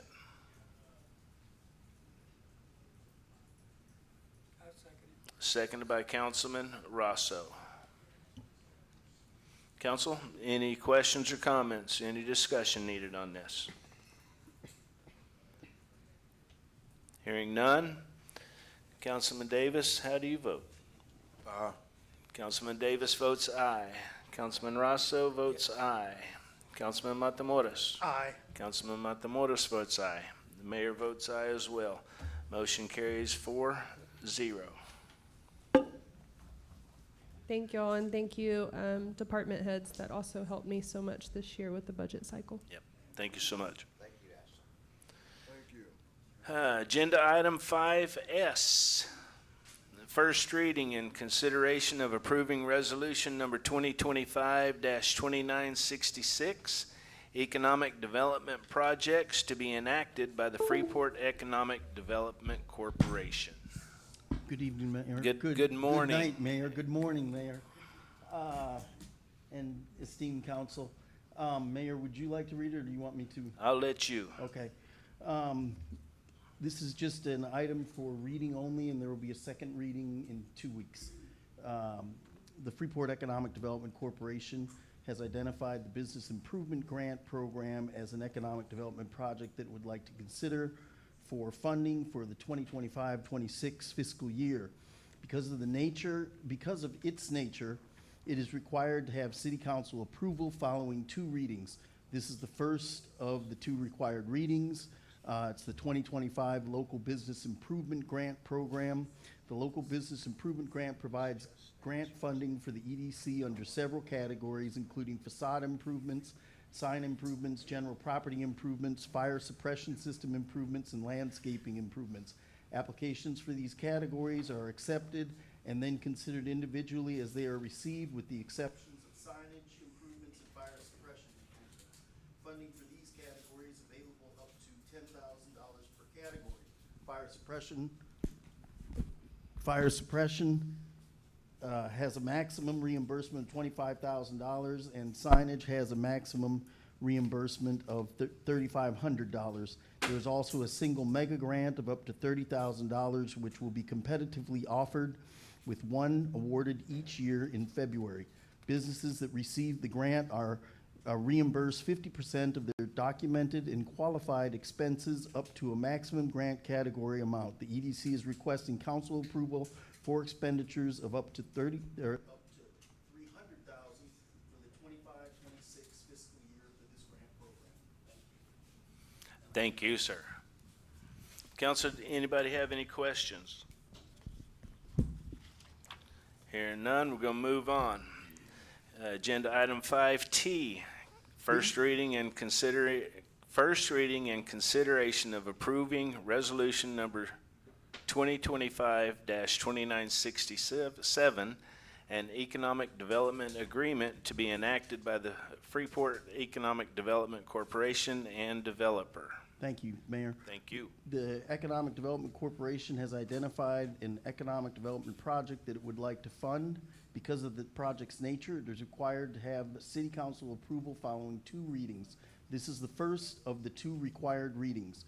The Freeport Economic Development Corporation negotiated a property sale agreement with Mama C's, which is a restaurant, to be located at 212 West Park Avenue in Freeport, Texas. The agreement stipulates that the EDC will grant a low-cost property sale in exchange for outlined refurbishments to and development of the building, the creation of 7 jobs with the requirement that the business remain open for at least 5 years. If these requirements and benchmarks are not met, the property shall revert back to the EDC. The EDC believes this will help further the city's stated goal of downtown redevelopment, and the project will bring additional traffic to the downtown historic district as outlined in the University of Texas at San Antonio Center for Urban and Regional Planning Research's comprehensive downtown plan for the city of Freeport, Texas. Thank you, Robert. Yep. Looking forward to a restaurant downtown. Thank you. Thank you, Council. Agenda item 5U. Ms. Marshall.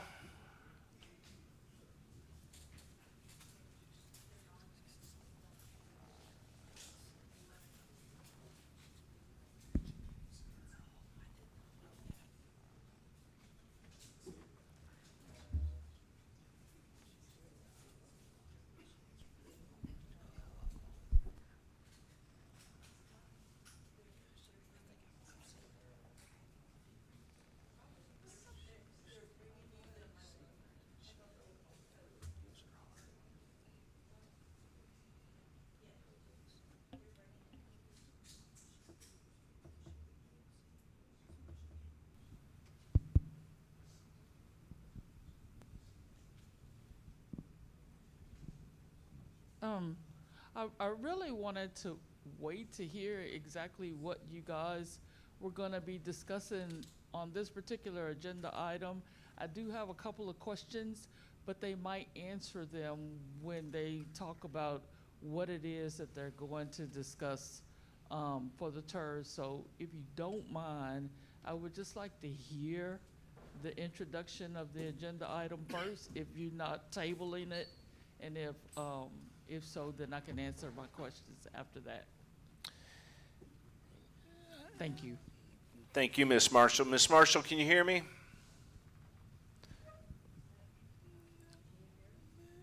Are you able to hear me, Ms. Marshall?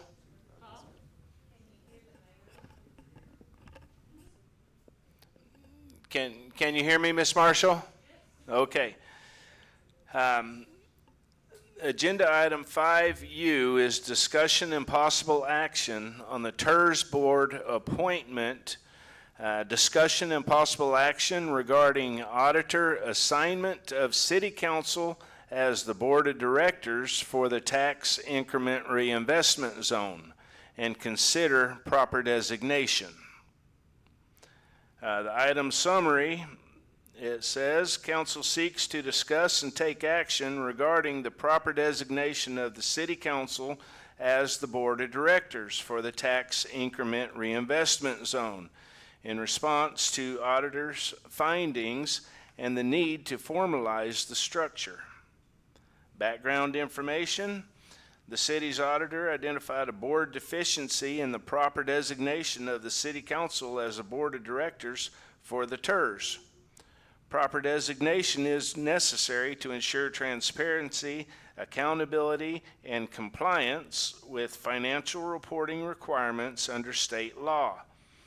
This action is also critical to maintain public trust and to advance the city's reinvestment and development goals within the TIRZ area. It says special considerations. The absence of formal designation creates ambiguity about governance and may expose the city to compliance risks. Additionally, this correction allows the council to take expedient action on the UTSA development plan, which has seen no formal movement in over a year since its completion. Clarifying authority ensures council can act swiftly on stalled or time-sensitive development priorities. So, Ms. Marshall, once we make a motion, then it will, all deliberation will be done up here. So if there was something that you want to speak about, this is the time to do it. Okay, so basically what I wanted to know was, with the other boards that you have here in the city, you're required to fill out a volunteer application. So is that the same requirement for the TIRZ board before you make your selections? Are you making your selections tonight? And if so, was there a deadline or something, some kind of a notice, making people aware that this was a board that they could actually be appointed to? Because if not, then I am definitely interested in serving on the TIRZ board. I have returned back to the city of Freeport as a resident, and so I would, I'm all about serving, and so I would like to serve. I have the experience, and so I just wanted to make sure that I communicated that tonight, but I wasn't sure of the selection process. Also, are you appointing a 9-member board, which would include the representatives from the college and from the county? Those were my questions for now. Thank you, Ms. Marshall. Council, I will entertain a motion.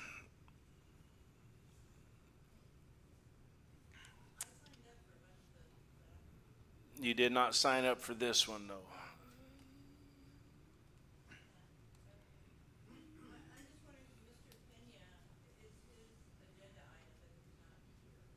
Yep, you are correct.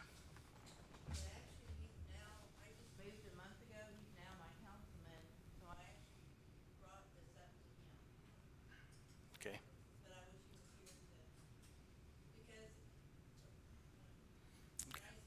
Mayor, I'm going to make a motion to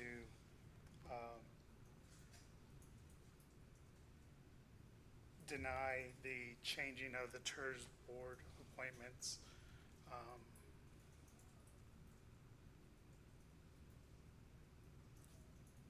That's it. We have a motion to deny the change of the TIRZ board. Is there a second?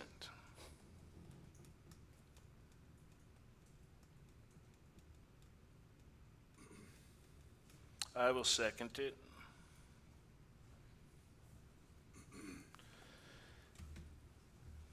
Council, any discussion on this? Any comments or questions needed? I would ask legal. Having the EDC as the TIRZ board, as it currently is and has been since its inception, is there any issue with that from a legality purpose? No, the city council can appoint anybody they want to the board, so if they want to appoint the EDC as the board with the other organizations that participate have their own designations, right? But yes, it's legal to have the EDC serve as the TIRZ board. Ashley, in this memo that was provided, there was, and you might have the answer and Dan might have the answer, there was several times where he referred to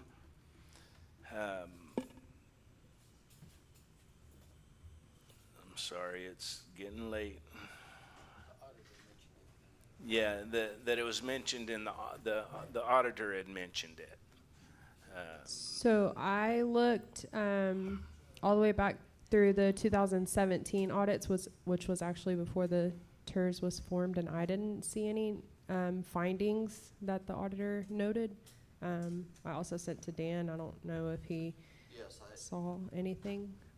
I did the same thing. I put in TIRZ, TIRZ, I spelled it out, did several searches. We could not find anything in the audits themselves. Not to say that someone didn't come up here to say something when they provided the audit, but we couldn't find anything where there were any audit findings against the board whatsoever. Formally audit findings. And the only thing that we saw actually was a misstatement in the audit where they identified the TIRZ board as city council, which I think you've sent a letter to them about getting corrected, right? Yes, In that's the correct. future, we may not go back and correct this audit, but in the future, it'll indicate what it really is, and it's the EDC board plus a couple of members. So not sure it wasn't caught when they submitted their audit.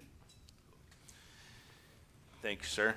And as it is, although the EDC is over the TIRZ board, or is the TIRZ board, City Council ultimately is over the TIRZ. So should the TIRZ decide to work on a project or fund a project, it has to go through EDC or through the council, and council has to approve it before it can move on. Yes, and to that point, TIRZ did actually approve the pool renovations. It was about $170,000. That was on the agenda tonight. It was one of the many items that got tabled. So you'll be seeing it again on the 6th. But that's just like what you just talked about, a good example. Council, is there any other questions or comments on this? Hearing none, I will call the vote. All those in favor state aye. Aye. All opposed state nay. Motion carries 4-0. At this time, it is now 12:52.